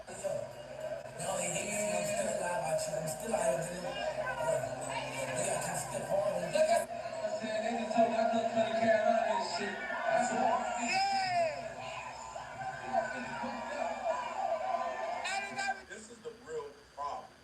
He was in Carolina doing a show. Strong with us men and the black community. He put that on Rolling 60 Crib, right? Ain't no violations gonna come behind that. Let me tell y'all 2 something. days later. Gangbanging is whack, bro. I know it's gonna be a lot of people in my comments that's gonna say otherwise. But even the gangbangers know that it's watered down and it's washed up, man. The Bloods ain't the Bloods, though, how they used to be. The Crips ain't the Crips, how they used to be. The GDs ain't the GDs. You see older GDs talk about the younger GDs in Chicago. No more silence seekers. No more G's move the silence. None of that, bro. And this the thing, right? All right, we're going to do the Donald Trump. We're going to go to the Donald Trump after this, y'all. I see we got breaking news about Donald Trump. Don't. Because he just put it on this Crip gang. Why? I have no idea. And there's going to be a lot of people, yeah, but they didn't come that late, so what? That's not what he said. He said Atlanta, not only LA, Atlanta, Carolina, you heard him. You heard him. But this is my thing, man. BRICC baby was wrong as men and as black men. Why is it so hard to not admit it's wrong? Because this situation should have never got as far as it got. BRICC baby walked in on no jumper. He acted like he had inside information. Yeah, you know where it is. About 6 of them boys from ATK, yeah, not FOOLIO, Young and Ace Squad, they done died behind FOOLIO. Them dudes heard it. They start calling you out. You did come back. Yeah, man, what y'all want to do? Y'all love to keep me in my name. Y'all want my name in y'all mom so bad. Y'all trying to get clout. And it's like, whoa, you mentioned them, bruh, and lied. Then you come and do a show. And then you admit that you watched the clickbait video, which you were wrong, but you said, I'm a 60 Crip. I don't apologize about nothing. Damn, brother. Let me tell y'all something, man. That's called high behind the game, bro. And why you do your arm like that? This is just a question. Why was it so hard to just say, you know what? They was right. I was wrong. End of story. Simple. Why did it have to be, yeah, I watched the clickbait video and admit you was wrong, but yeah, I ain't about to be quiet. I ain't about to be... Why you want to look like a punk, bro? Let me tell you something, man. You on a show with a bunch of goofies. You look bad anyway. You see what I'm saying? I told y'all. You up there talking to Adam like you got inside street information about 6 dudes getting killed, which didn't happen. You up there explaining to the club dude, yeah, and you know I got trying to look big and buff in front of them. Yeah, I'll run shit in Atlanta. Yeah, and the Californians too. And my name hold weight where they can't move. But all you had to do was humble thyself and apologize and take that ill. As men and coming from black, I'm speaking for other races, but especially us, because that's what I am. Our pride is our own downfall. Our pride will make us look stupid, because that's what just happened in this video. Pride, bro. Right, Ego. Who the hell do we think we is? You know, I used to have an ego problem a little bit. Until I realized YouTube is just YouTube. Our channels don't belong to us. As quick as we got them, as quick as they can get to them. Ain't that what I be saying? Nothing. We got some subscribers, and we start talking. Ain't that what I said? Bro, listen, let me tell y'all something. Now I'm finna motherfucker toot my own horn. Ain't that's what your boy Burrito been telling y'all forever. I'm nothing without y'all. Fuck what a motherfucker tell you. All these other people, I ain't say no names, but people might think that they something because they got big platforms and they got a bunch of subscribers and they give off the aura that they bigger and better than the subscribers. No, the fuck we ain't. No, we not. We is nothing without the subscribers. Nothing. What the fuck good it be on here and don't know how to subscribe to you? Nigga, you talking to yourself. The real force behind this whole thing is you guys. Every one of you guys that's looking at this video right now. Y'all are more important than me. Be real with you. As far as like in this whole situation, in the whole dynamic of this, you guys are more important to me. Because it wouldn't be, what's the point of me doing it if you guys ain't subscribing or supporting or watching? You see what I'm saying? That's what he's saying. He's saying that. I've been saying that. I know a lot of motherfuckers don't want to tell people that. A lot of motherfuckers don't want to tell their subscribers that, but I don't understand why. It's the truth. The fuck? You know what I mean? Give credit what credit is due. You really want your people to support you, watch you? Tell them who they is. Tell them what they mean to you. Shit. Tell them thank you. So when I realized that, I started, you know what? Let me get back to level, man. Let me start admitting when I'm wrong, which I will do. If I report something I'm wrong, I'm gonna be the first one to either say the video shout out to my boy AK, man. He's growing, y'all. He's growing in front of us. Man, we can't even do that. Then it's like you a parent. You a parent. Bro, a lot of us as parents. Now, it's a lot of YouTubers, a lot of people on the internet with no kids. They can be on YouTube 24/7. Bro, as parents, we have to lead by example and put our prides and egos down, man. BRICC Baby looks stupid right now, bro. And he keep doing it. He keep doing it, though. When is me and are we going to say, you know what? I was wrong, my bad. You know what? I said... Exactly. Yeah, and I 100% agree. I'm gonna tell you something I learned, right? And I when I was a construction foreman, when we used to be building the building, right? This is correct, like real shit. We was building a VA hospital, a $500 million project in Lake Nona, Florida.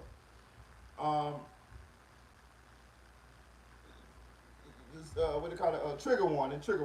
But it would be guys that would defecate and pee in the building, right?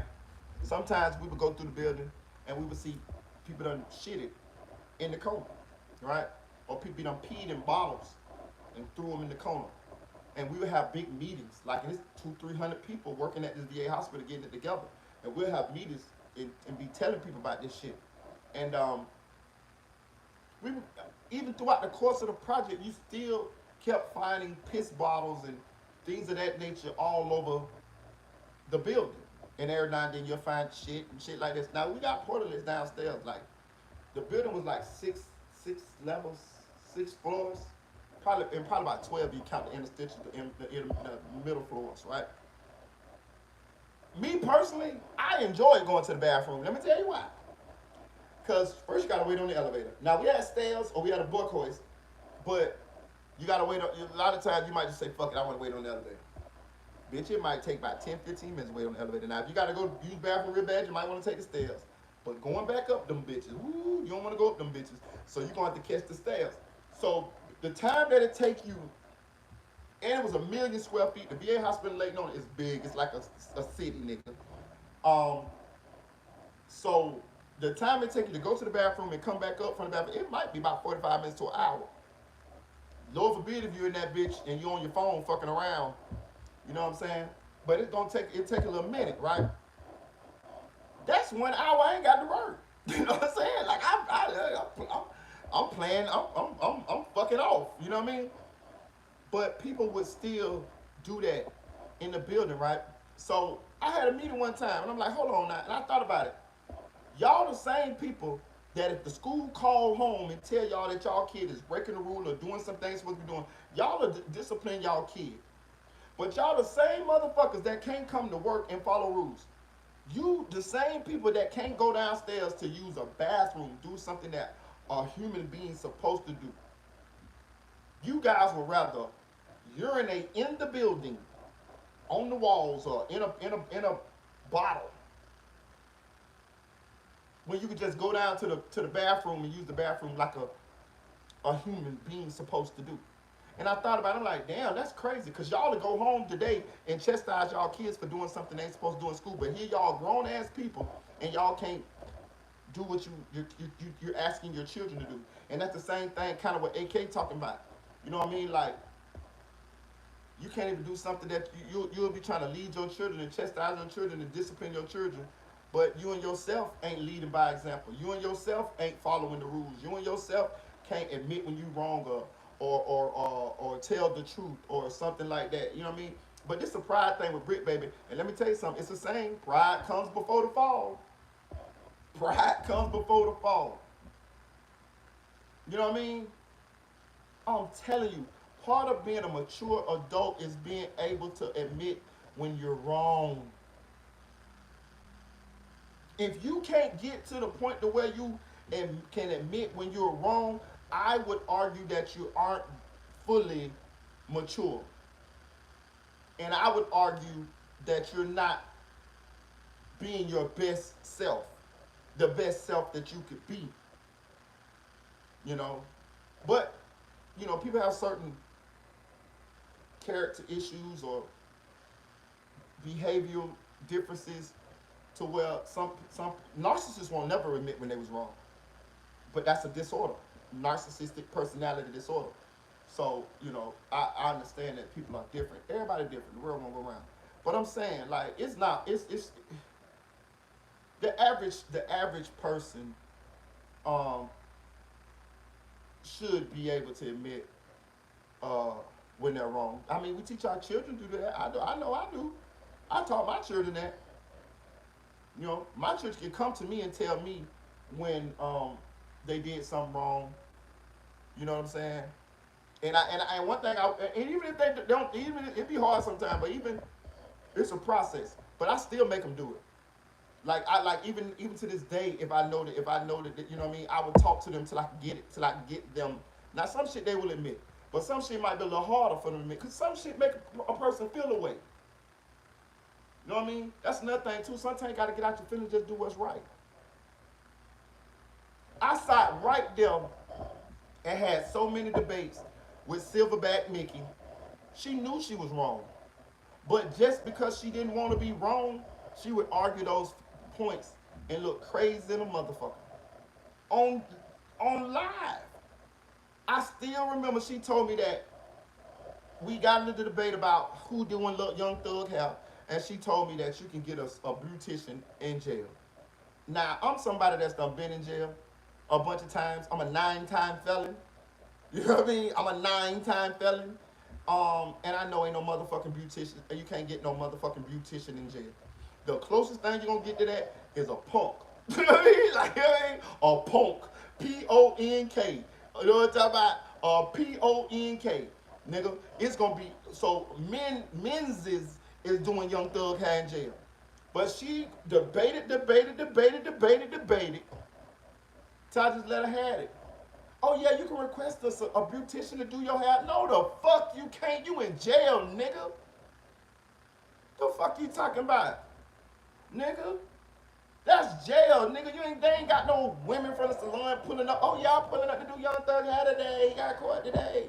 No, the fuck. I done seen dudes. Some dudes know how to do their own hair. I have seen dudes walking around the day room doing their hair. But other than that, it's a punk doing their hair.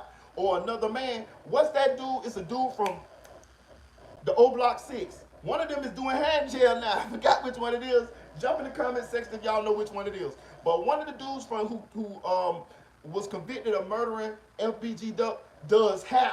He doing hair right now in the Cook County jail, nigga. It's a man doing Young Thug hair or Young Thug doing his own hair. But the point I'm trying to make is Silverback Mickey could not admit when she was wrong. So she doubled down and she just kept on going down that road because she didn't want to be wrong. That's all it was about. It wasn't about getting it right. It was about pride and not wanting to be wrong. Was wronger than a bitch. Everybody watching it knew she was wrong.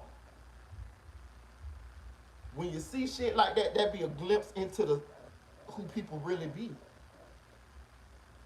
I'm telling you. You know what I'm saying? Shit crazy. Said, which caused you to say what you had to say, and I'm gonna take that as a man. But no, yeah, I'm a 9-time felon, cuz. And because you didn't like the way they sounded, you felt like one. Knock on wood, I never been to prison. That's why I got in the street too. Bitch, I'm a 9-time felon. It don't take too many more time for me to go to jail. I mean, go to prison. But I will say this: I ain't been in jail in over 10 years. It's been over 10 years I've been in jail. Real shit. And that's what I'm saying. I'm blessed, bro. I think I got 9 felonies, nigga, and I ain't never go to prison. Nigga, I got a reason for being here, boy. God bless me, boy. And I listen. And again, I ain't no overly religious, churchy people person. You know what I'm saying? But I'm gonna give him his motherfucking praise and his thanks because, boy, I know it ain't no way I should be here without somebody up there like me. Real shit, real shit. I'm telling you.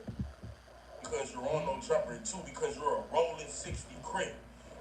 It's unfathomable for you to. You see how Lucci came? You see how Lucci look in jail? You see how Lucci had look? That's how you supposed to look, nigga. You unless you get your, they got a barber in there. You get your haircut. But as far as you getting cornrows and your dreads looking like they came out of salon, you got that nigga. You must got that nigga from O Block doing your hair. Which one of that O Block dude's name is, man? The one that do hair. That's who you got doing your hair. Hit that like button. Hit that like button. Apologize, but you forgetting that you're a parent and a father before all that. You're a man before all that. Disgusting, man. Y'all let me know in the comment section how y'all feel about this, man. King AK47, Voice of the Streets, man. Make sure y'all hit that like button. Subscribe to AK channel, man. That's my brother, man. That's my brother, man. That's my brother. And I appreciate listen, I'm telling you, I had to learn this because I had to understand. When I be giving my opinions on some of these things on the internet, I had to realize I'm older than a lot of these people, so I'm a little bit farther down the road than them. But I will say this: watching AK recently, I have seen the growth, and I had to realize, everybody gotta grow. Something, you know what I mean? Like, you know what I mean? Like, I'm not saying I'm smarter than anybody. What I'm saying is, where I am is I'm 43, he's 33. It's a 10-year difference. So he getting there. He's understanding these things and he's speaking on them. It's a process. You know what I mean? It's a process. I ain't perfect either. You know what I'm saying? And it's some things that I need to learn and some things I need to get better at. But I'm just saying, when we watch him speak on this type of stuff right here, we can see the growth in him as a man. And I respect that. I can respect that. And shout out to him because some people never get there. Some people never get there. That's why I'm blessed. I thank God that I had enough life to mature. You know what I mean? If I would have lost my life at 21, damn, I would have never even matured into this person you see. I would have never had a chance to speak these words to y'all or whoever. Listen. That's why you gotta try to live, young men, young black men. That's why y'all gotta try to live. Y'all gotta stop dying, nigga. Y'all rappers and gangbangers, y'all need to stop dying, nigga, because I'm telling you, a lot of bloggers, they make money off y'all niggas, a stimulus package when you die. You know what I mean? Niggas make 1,000 videos, spin narratives, tell the truth, whatever, but they making money off your death, nigga. To me, your life is worth more than that.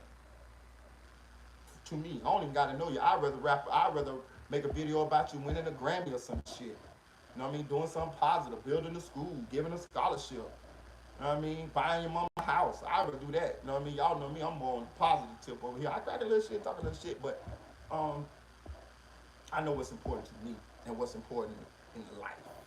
And I'd rather celebrate you guys for that than talk about y'all deaths. All right. Should I go into BRICC Baby a little bit more? Let me see. It's a nigga that I was watching, bro. He from Cali, and he from the culture, and he gave it a unique perspective on BRICC Baby. Let me see if I can find him real quick here, because I want to make sure that I cover this.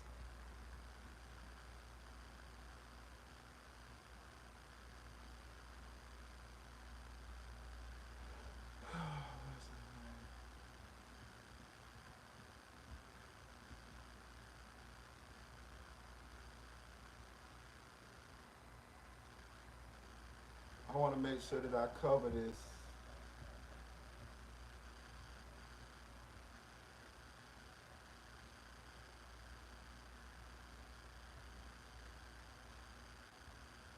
If I can find his video.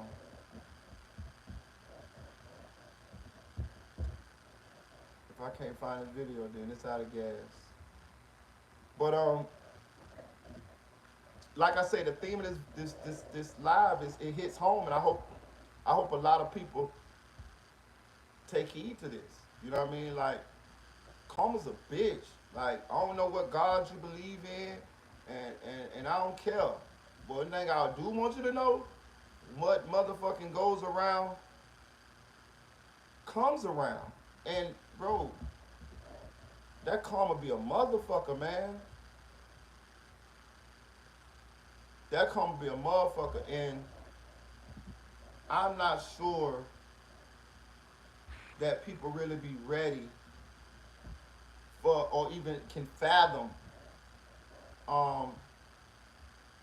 the many ways that karma can come back for you.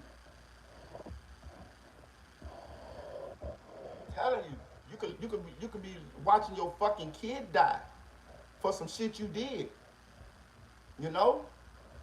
Real shit. People be like, oh man, my ops ain't gonna get me. Well, they get your kid. You know? What's the name of that? This one Chicago guy, his daughter was murdered. His daughter was killed in the car with him, remember? He been doing interviews. He been on Truth Teller and shit like that. I think he been on DJU. But his daughter was killed in the car with him. Remember? The little baby, his little bitty, the little baby girl. She was killed in the car with him. The car got shot up. And the daughter got killed. And I think the daddy was saying that it went viral because the daddy was saying he'll choose his gang over his daughter or some shit like that. And everybody kind of blew the situation up. I forgot what his name is. I seen him do a couple of interviews. I actually like his interviews. But the point I'm trying to make is sometimes that shit come back on your children, man. You gotta know, man. Let me see. I'm trying to find bro. If I can't find bro shit, I'm gonna just leave it alone. But it was a California blogger, and I enjoyed his perspective on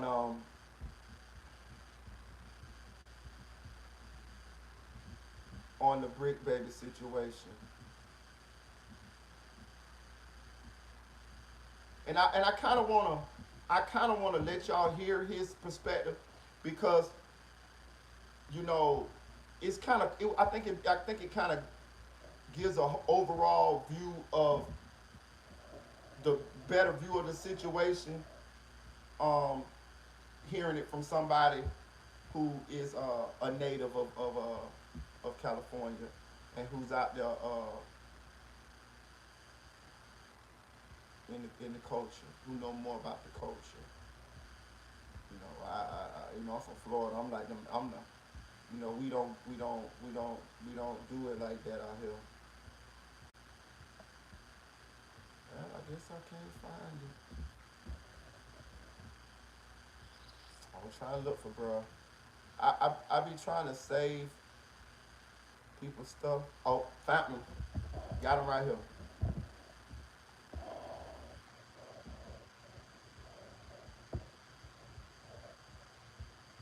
It's here. This is it. Hit that like button, guys. Hit that like button.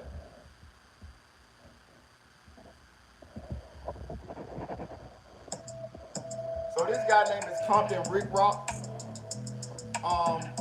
And he had a unique perspective on the BRICC baby situation. And like I said, I understand that I'm on the outside looking in, and I understand AK is on the outside looking in. He's from Cleveland, I'm from Florida.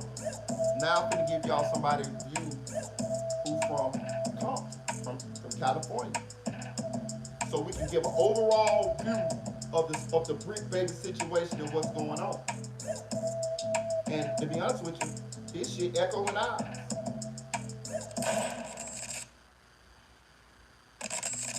Hit that like button, guys. Hit that like button. Academics react to BRICC baby banning ATK members from LA. You guys seen this video yet? If you haven't seen it, go ahead and check it out. And he have a whole lot that he want to say about our hometown and guys from LA, especially guys on the internet that's representing LA in the bad way. How can you guys lay down Nipsey Hussle? How can you guys smoke Nipsey Hussle and leave him in the parking lot the way that you guys left him for the world to see? This is the kind of questions I get asked. When my people from out of town call me and I talk to my folks from OT, they say, Ron, how is it that you guys let Nipsey Hussle get assassinated, but y'all let all these clowns on the internet do what they want to do and get away with what they get away with in LA? We don't understand. And you got to break it down to them. So when I see videos like this with BRICC Baby on here, popping it, making us look like clowns like he always do, this is why they ask these questions and think how they think. Rest in peace to Nipsey, much love to his family and respect, but I had to use that to get you guys to understand where I'm coming from with this video and what people outside of LA think of us. Academics, you think this is a joke, huh? You ain't seen what happened to all the other people that came out here enjoying this California sunshine, this California weather, and the mistakes that other people made is the reason why a lot of them not here no more. And some of them just got caught up, wrong place, wrong time, by the wrong people with the right criminal mentality. And this is where you messing up at, homie, because you talking like LA ain't that, LA ain't this.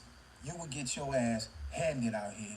Matter of fact, the ATK members that been banned by BRICC Baby, they need to be saying academics need to be banned along with a lot of people that's from this town need to get banned from this town also. But let's get into some of this stuff that academics is talking about. Let's go.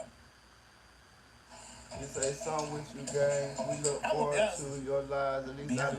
Appreciate you, I Aaron. hope LA's not acting like nigga Chirac is Chirac.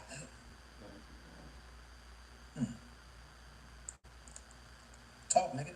And I still got Jacksonville, Chirac, Philadelphia, and of course Memphis over LA. You tripping. You tripping. This what he tripping at.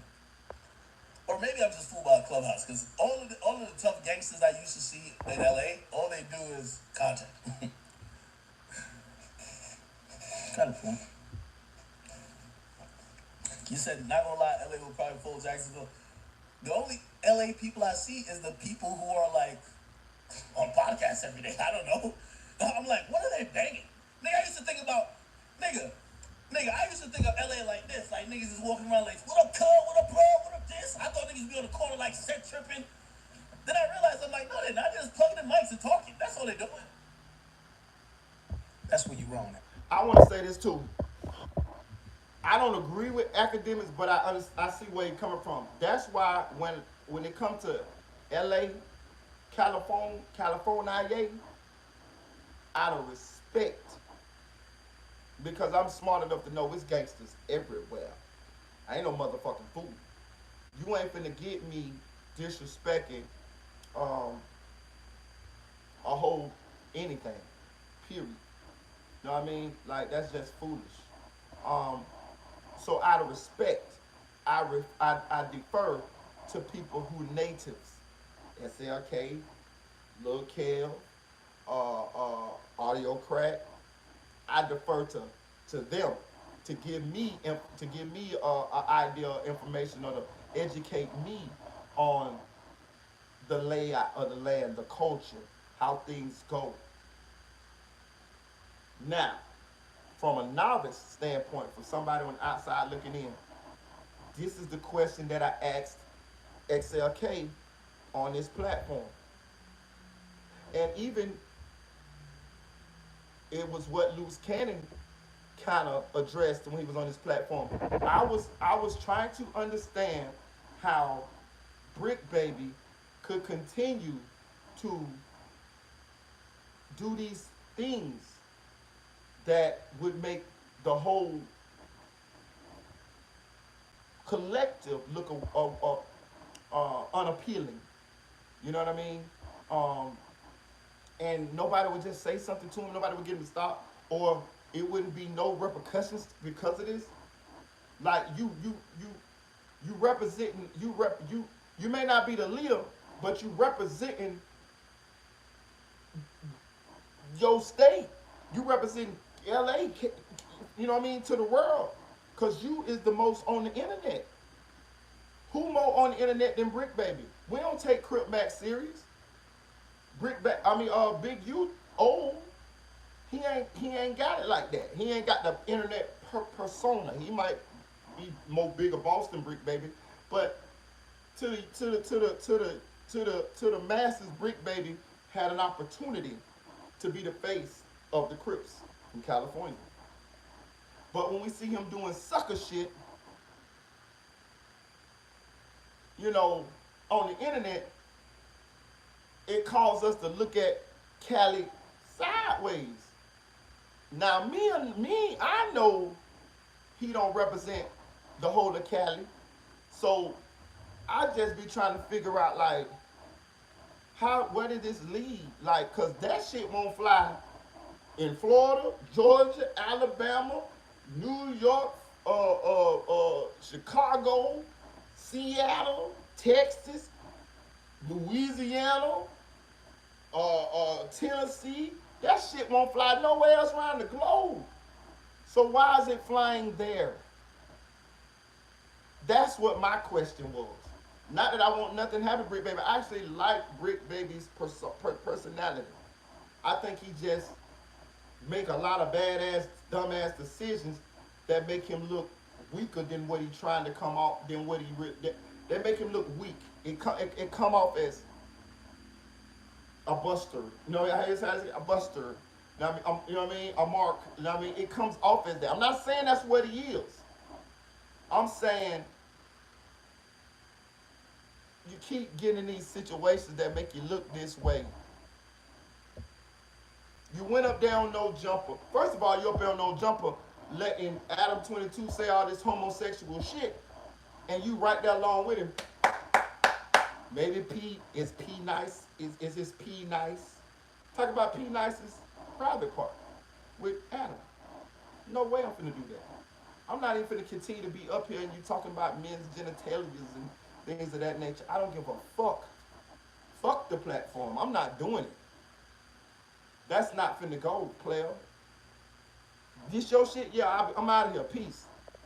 I go start my own shit. I'm not finna do that. Like, that's, you know what I mean? That ain't got nothing to do with it being a gamer. That's got to be with a man, nigga.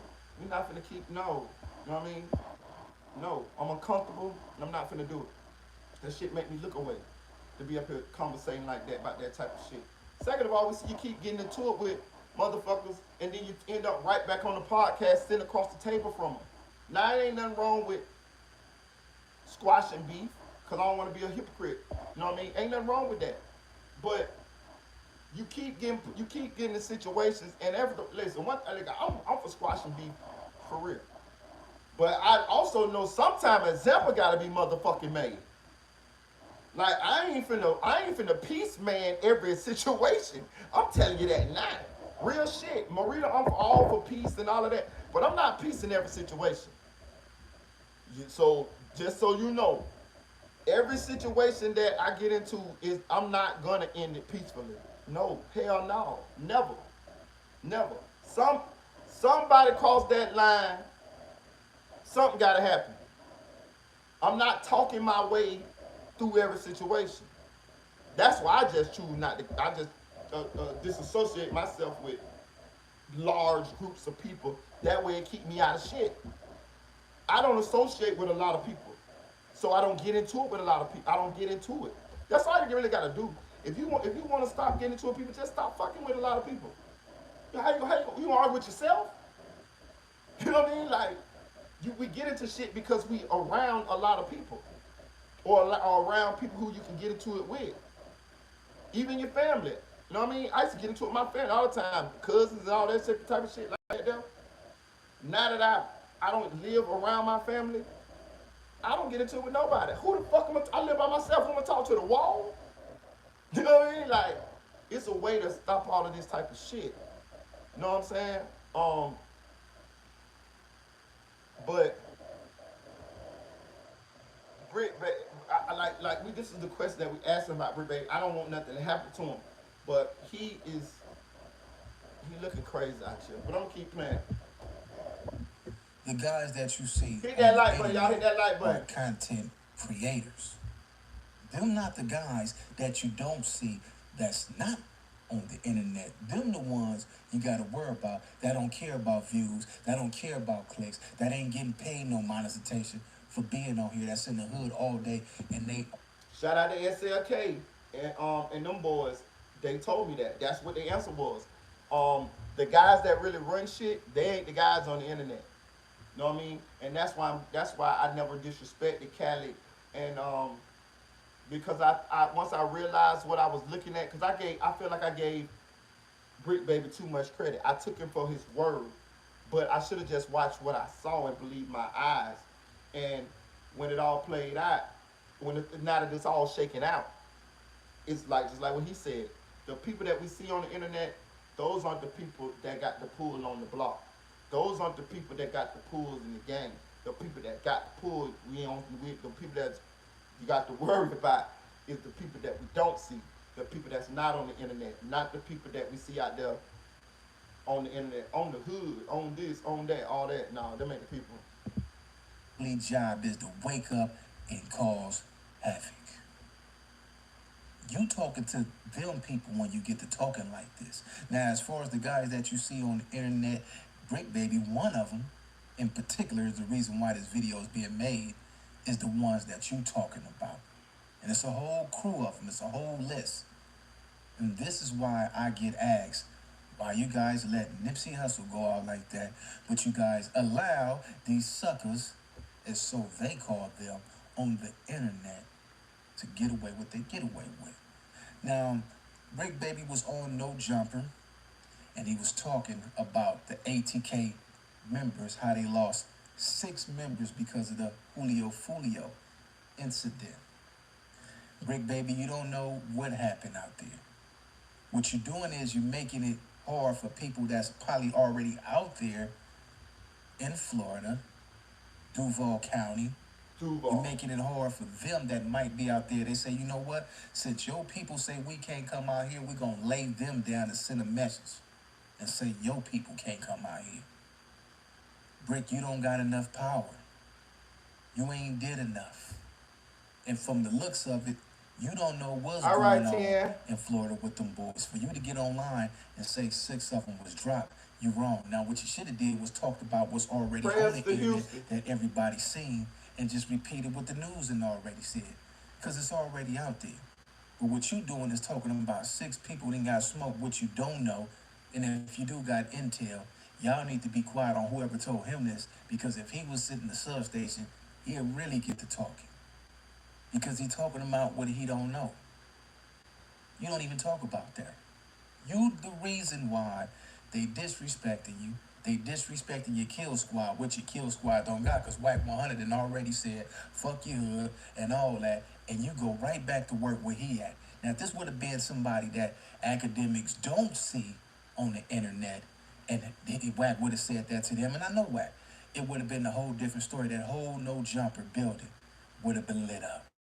Them little securities they got up in there, the whole building would have got it. They would have waited, flew drones over the thing, whatever they had to do, they would have got their man. The same way that we seen the video of the guys that you talking about. We all seen that video. Them was professional hitters, whoever hit that boy, and rest in peace to him. Them was professionals. The way they sit in that parking lot, waited, one dude at the top, one dude at the bottom, another guy, and they made sure. That's the kill squad. You don't have a kill squad. We don't know what these dudes from ATK done. Only thing we know is what's on the internet. Them guys ain't playing out there. They don't shoot into an open crowd and hope to hit somebody. They don't hit innocent kids, innocent women, and innocent children. We ain't heard about that. We heard about nothing but they men going down. That's a kill squad. The people that you're referring to, there's no kill squad. Everybody that's seen you on the internet getting held up by your shirt. I made a video where I said, oh boy, saved your life, because you probably would have whipped out like you said you had, and clear something out, and you would have been done. So he stopped you. However it twisted and turned after that, that's y'all content creator world. But you got saved that day. But the bad part about it is ain't nobody looking at it how I'm looking at it, you guys say. They looking at you got choked up against the wall. And your kill squad ain't do nothing. And they look at all the other rants and raves that you do online, and you ain't did nothing. His name Compton Rick Rock. He from Compton. But I played this video because I wanted to get somebody's perspective from Cali. Because we still on the outside looking. I'm from Florida. You know, it came from Cleveland. But the point I'm making is, it's looking like it's a consensus opinion on Brick Baby. Not just us from on the outside looking in, also the people from Cali. They looking at it the same way we looking at it. So the walls are closing in on Brick Baby. And it's his own doing. I don't want nothing bad to happen to Brick Baby. I'm not saying that. I don't condone no violence. What I'm saying is he's painting himself into a corner to either he gonna have to crash out, he gonna have to apologize. It's 3. Crash out, apologize. Or look like a buster. Look like a mark. Look like a goddamn goofy. That's the only 3 options he got. His best option is the apologize. He should have already did this. But keep going down this road is making it worse and worse. If he would apologize off top, it would have never got to, oh, I bet Young and Nace them can't go to Georgia and do no shows. I bet they can't come to Cali. I bet they can't go to no Carolinas. And Young and Nace just pulled up and did a show in California in Carolina last night and said, a nigga said I couldn't come to Cali. They got Carolina, they got me fucked up. And the whole crowd go crazy, making Brick Baby look like a sucker. See? It keep getting worse and worse and worse and worse. He also said that P Nice got to admit that he lied, or either P Nice gonna have to take off his tattoo. Man, P Nice ain't taking off no motherfucking tattoo, and you ain't gonna make him take off no tattoo. You keep making all these ultimatums and these bold ass statements that people do shit or else, but then once they don't do what you say, ain't nothing happening. So it's making you look like a goofy. You paint yourself in a corner. You didn't have to say any of this to any of them people. It's like saying cross this line and I'm gonna shoot you. And somebody cross the line and you don't do shit. You making yourself look bad and you making your city look bad. And what's gonna eventually happen is they're going to turn on you because you're not representing them right. Telling you, nigga. Squad ain't did nothing. You ain't doing nothing but somebody gonna correct him, Joel. Fat mouth academics get online and say what he say because they take it as a joke now. How did y'all lay down Nipsey Hussle in that parking lot, but not laying down the guys that's on the internet out here? Again, these are the phone calls that I get from my peoples out of town. And I say, man, I don't know nothing about that, man. I ain't got nothing to do with that, man. Everybody seen the tape what happened. It was just this bad situation, man. You know, how that happened to PNB Rock. How y'all had heart to do that. But y'all ain't did nothing to the people that y'all on the internet beefing with. Every day, all day. To answer y'all questions, the guys that you see on the internet, they not about to bust a move. Including me, I'm on the internet as well. I ain't finna do nothing to nobody. I ain't got time to be sitting up in no penitentiary. I ain't got time for all that. What I will say is, it's people out there that will come get you. Now, I done been in jail for 187. I'm not proud to say that. I done been in jail for that already. That ain't no place I wouldn't wish on nobody. I'd rather be resting in peace than be sitting up in the jailhouse. So I ain't fit to go do nothing to get myself up in there. And if I do got to go that route, everybody going down because I'm fit to pull that thing out and I'm fit to light up everything. We gonna all go down. I'm popping my way up out of it, and it's gonna be the end of the story. Yo, Kill Squad, you ain't like that, Brick Baby. You don't got that kind of heart. And for the people out of town, listen to me. Brick Baby don't have the power to stop any of y'all in Florida, Lil Duval County, not Lil Duval County, but Duval County.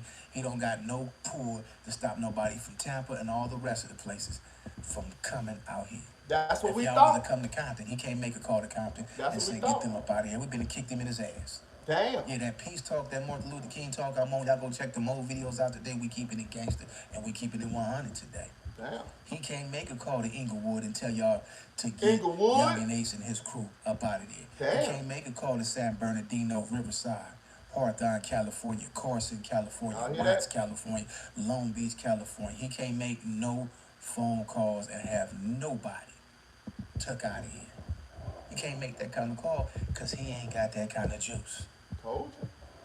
You're not feeding the community. You're not feeding the little young thugs in your hood. You're not feeding the hitters. You're not feeding your kill squad, so you say.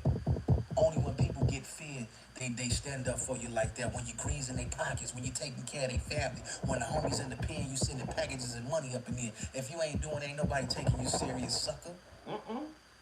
You just talking. You making it bad for real ones out here that want to go and chill in Miami. Because of you. You know what I'm saying? And them dudes ain't said fuck LA. They ain't said none of that. They on you for you speaking up on them. You speaking up on their hood, they homies, they crew. Told you. You speaking up on them, so they got all right to say what they gotta say to you. You started this.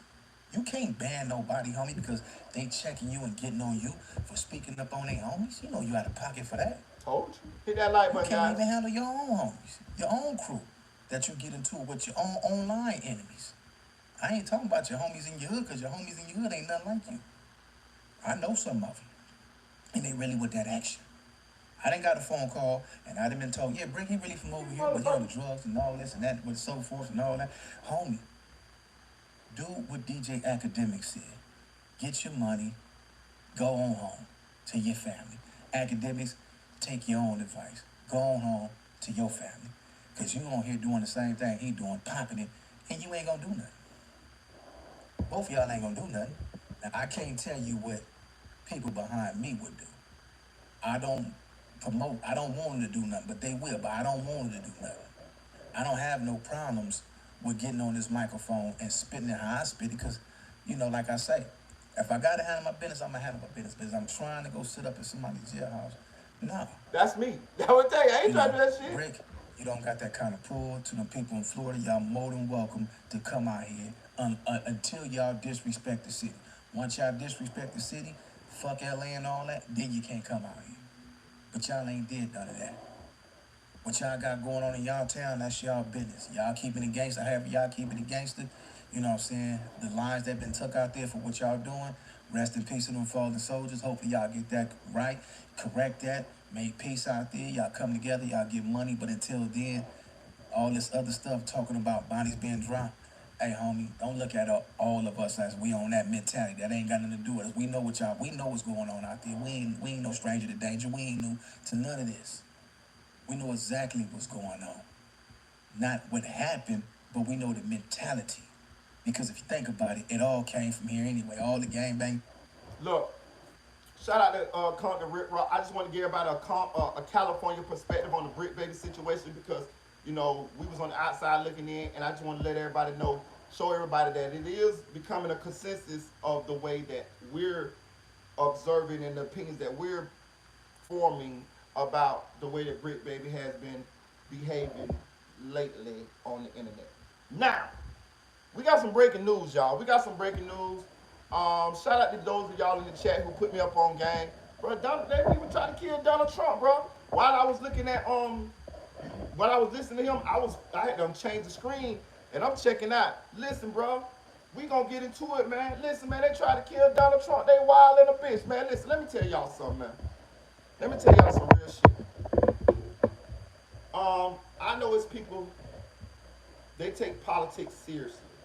On this channel, what they tell you at work is some things you don't talk about politics and religion.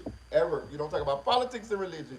If you want to fall out with a friend that you met at work fast, go to talking about politics and religion. Nigga, if y'all ain't aligned with y'all beliefs or y'all political views, trust me, you done lost your goddamn friends. So a lot of times it's better not to even talk about politics and religion. I talk about politics sometimes, but I don't talk about politics as though um, I'm trying to force whatever I believe politically on somebody, or I don't respect what somebody else's political beliefs are, because that's part of being an American. You have the right to the vote for who you want to vote for. If you black and you want to vote Republican, that's your fucking right as an American. If you white and you want to vote Democratic, that's your fucking right as an American. Vote and let the chips fall where they motherfucking may. You feel me? That's your beliefs. I don't have no problem with nobody believing what they want to believe. All I want is you to stand on it. I don't have a problem with the Ku Klux Klan as long as you wear the sheet, nigga. Wear that motherfucker. You know what I mean? Rep your shit. You feel me? Rep it. Rep it. That's what I want to see. If you believe in what you believe in so much, rep it. And I can respect that. I might not like it, but I can respect it. You feel me? Let's get into goddamn Donald Trump. These motherfuckers don't try to kill Donald Trump. Listen, let me tell you something. I don't want these people to kill Donald Trump. I'm going to tell you that right motherfucking now. I don't want to kill Donald Trump. I don't want to kill Joe Biden. None of them. None of them people, in my opinion, deserve to die. That's no, bro. No. This is not the. I don't know who tried to kill him. We gonna get into it. We gonna finna play some news clips, but that ain't the right course of action, dog. That ain't cool, bro. That ain't cool, bro. Setting up Fifth Avenue, where of course the former president has a residence. Now he hasn't been staying there. His new residence is Mar-a-Lago in Florida. And placed his fate in the hands of Judge Janice Brinkman. I've known her for decades, and obviously she had a reputation for always being tough. Brian McGonigal and Jordan C. were Meek's defense attorneys. They did not represent. The former president, you see him in that video rising up. He holds his hand up in the air. The audience started to cheer. There were some chants of USA, USA. Still a lot of chaos. Why did people try to kill Donald Trump, bro? And he started to evacuate. Eventually, reason on the phone with you, we were evacuated as well. So Lester, at this point, I will tell you. Hey, let me tell y'all some shit though. I'm watching the video, right? I wish I was on stream y'all so I could pull this shit up for you. Nigga, Donald Trump a gangster, nigga. Nigga, I fuck with Donald Trump, nigga. Nigga, listen. When they shoot, listen. So he giving, from what I can tell, I just seen this shit, y'all. It's breaking news. Shout out to y'all for putting me up on it in the chat. So what I can see is Donald Trump on the motherfucking podium giving his speech, and it looked like somebody shot at him. And it like the bullet grazed his ear. Nigga, that bitch grazed his ear. Nigga, that bitch was inches away from his fucking forehead or killing him. So they could have fucking killed Donald Trump this day. Know what I'm saying? Real shit. Now, you can see the blood and shit like this, bro. I tell you no lie, bro. My daddy got shot right here in Vietnam. My daddy got, right here, piece of my daddy. Right there is missing a little chunk right there. He could have been dead, right? That looked like damn near what Donald Trump got shot at, like in his ear, like that bitch inches. I'm talking about millimeters away from his motherfucking head, like shoot him in his fucking face. But bro, did you know Donald Trump just stood up there being like this though? Donald Trump stood up there being like this, like holding his head up, nigga, talking about America, nigga. Nigga, let me tell you some real shit, nigga. He gonna win the election now. He was already gonna win against Sleepy Joe Biden. Real shit. Know what I mean? But he goddamn sure gonna win now. They done fucked up. They done made Donald Trump larger than life. He already had a big personality. Nigga, he did not flinch. Bro, he looked death in the eye. He ain't balled up. He got his head up. He got his hand up. He don't know if it could be more shooters or nothing. He ain't scared. Oh man, you know Donald Trump already had a lot of influence with certain Americans anyway. He can elect. I don't give a fuck who, unless they kill him, and I don't want them to kill him. But whoever they put in that motherfucking race with him, it's a wrap. He beat Hillary Clinton, and she definitely was way more formidable than Sleepy Joe Biden. And if you and speaking of Sleepy Joe Biden, did you see that the lobbyists are threatening to not to put any more money into the Democratic presidential election unless Sleepy Joe Biden withdraws from the presidential election because they know he can't win. And what's the point of putting all our 90 or $100 million behind a motherfucker that is senile? Joe Biden is senile than a bitch, man. Joe Biden just introduced the president of Ukraine as Vladimir Putin in front of everybody. Bro, Joe Biden senile than a bitch. His son smoking crack all in the White House. Man, listen, man. Bro, deeply try to kill motherfucking Donald Trump. One of the reasons after this was so We got an assassination attempt. and shocking for us all. This is what I want to see the dude that tried to kill him. Where he at? Political environment that we are in. We don't know what exactly happened, what transpired, but people fear political violence. So this was scary for all of us who were there. But every rally that I have ever been to, Lester, because he ducked a little bit. Thoroughly protected. There are security badges, whether you're a member of the press, whether you're a member of the public. Yeah, but he tried to get him though. Are screened.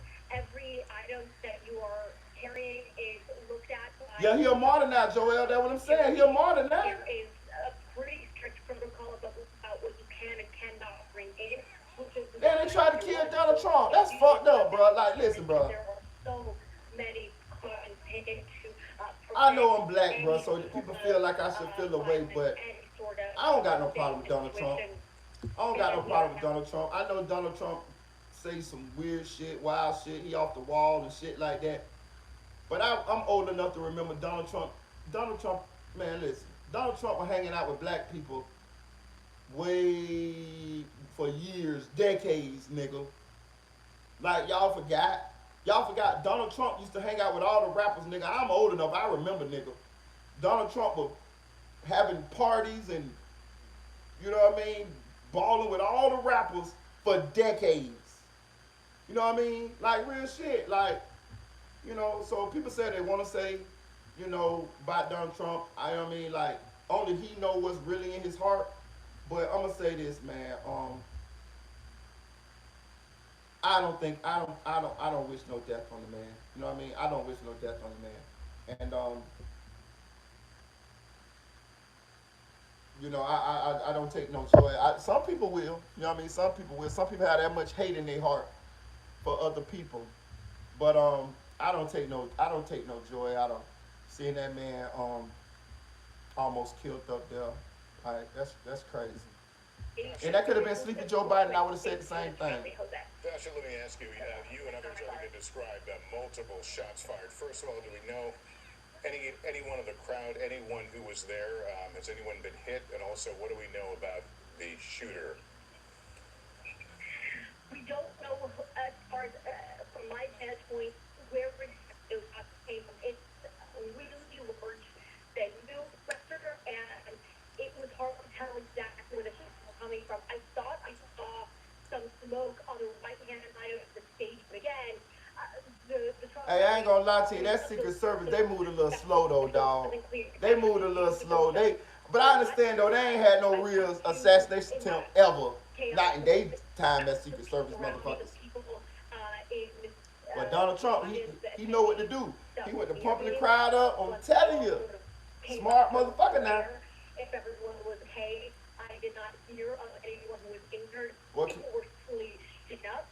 The emotional landscape of those moments, those 10 to 15 minutes, Lester, was really tumultuous. Went from a very celebratory environment. There was music playing just before the former president came on stage. Before he got into the truck, he stood up on the motherfucking thing and did like this. I'm telling you, I like to see shit. I mean, I like It went from excitement. the image, the resiliency. People weren't sure if this You know? part of the show or not. And then when people saw the former president get down, Look at them people. everyone got down. That got the crowd hyped now. They hyped now. Confusion. Then there were cheers. He a martyr And now. then there was He some invincible. anger, Jose. I will say that some members He should of have the shot a crowd bird at them turned on bitches. the press for a few minutes there, shouting at us, calling us fake news. Of course, that He is tried to kill Donald somewhat, Trump, bro. staple of Trump rallies. He often Some hateful motherfuckers in this world. See what I'm saying? Like a police Bitch key for anything. flying over the scene. But I don't hear nothing about the shooter. Did they catch the shooter?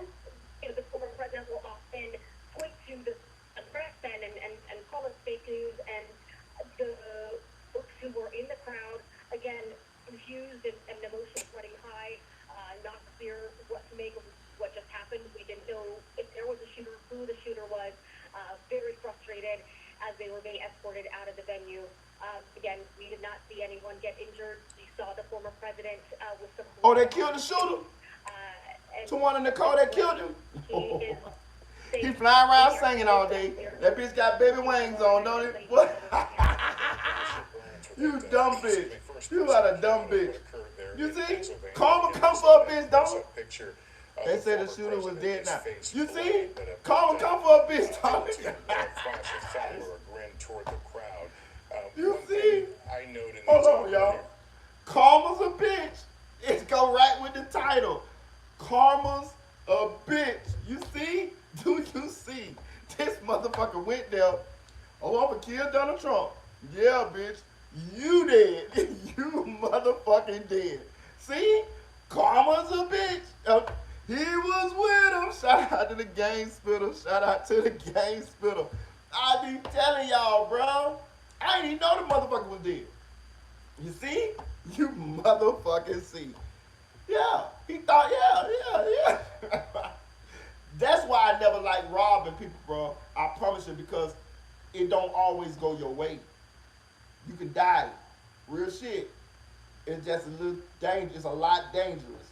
And it didn't go his way. Now him, I don't feel sorry for him.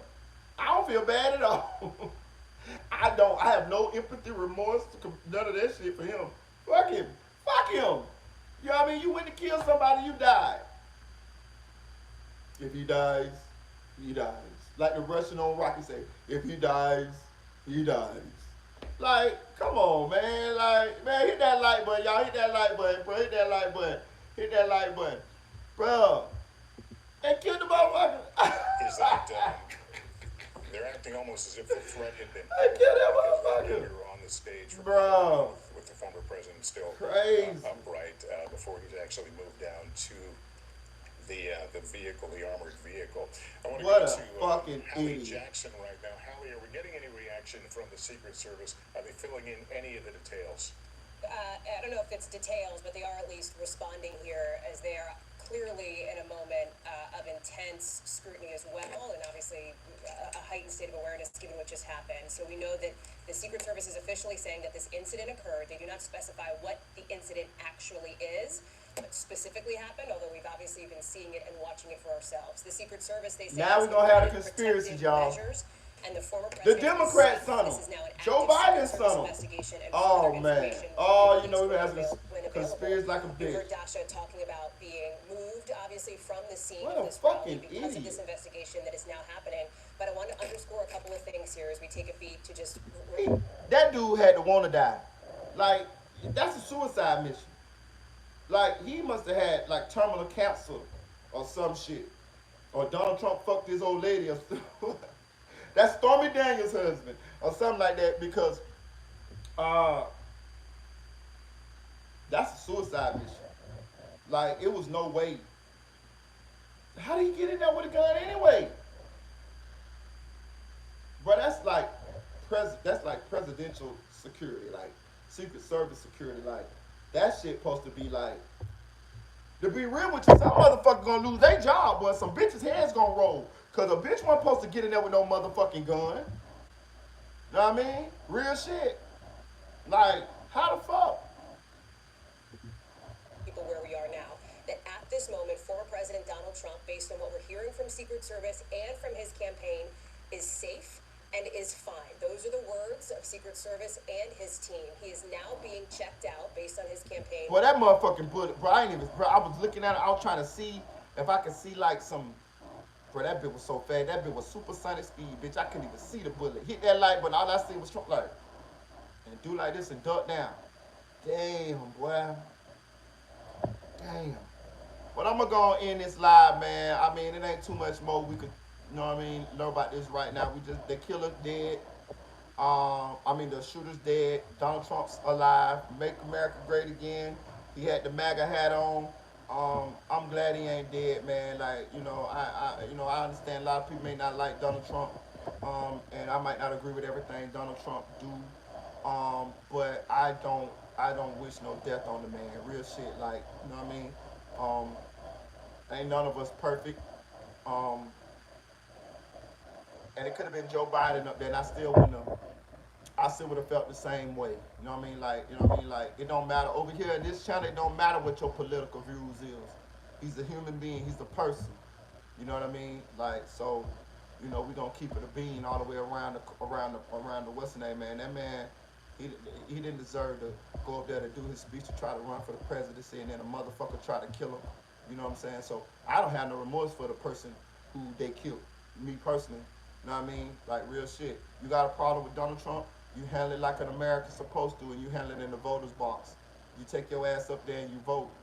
You know what I'm saying? And if you lose, that's what it is. That's why we got this system like this. I remember when Hillary Clinton and Donald Trump was running against each other. And I remember election night. I went to sleep. It was already talked about that Hillary Clinton was finna motherfucking sweep Donald Trump in a landslide. Nigga, I woke up in the middle of the night, nigga, and turned on the TV, nigga, Donald Trump was winning goddamn near every state in the United States. The point I'm trying to make is, vote. If you got a problem, vote. Bitch, Hillary Clinton thought she was gonna win. Donald Trump was in that bitch, like, Donald Trump thought listen, I remember Donald Trump thought he was gonna lose, nigga, everything. He didn't even know he was gonna win. Nigga, when them motherfucking states went to turning red, bing, bing, bing, bing, bing, bing, bing, bing, bing. That's the power of the vote, man. Don't let nobody fool you and tell you that your vote don't matter. It fucking does matter. We done seen it happen, nigga. Donald Trump fucking won, nigga, because people voted him in. Hillary Clinton thought she had that bitch in the bag, nigga. Nigga, she couldn't beat Donald Trump, nigga. So I know he gonna beat Sleepy Joe Biden. So whatever your political views over here, you cool with me, man. It don't matter, man. We all Americans at the end of the motherfucking day. You know what I'm saying? We have the greatest system and we got the greatest country in the world. I know it ain't all perfect. It's not all perfect.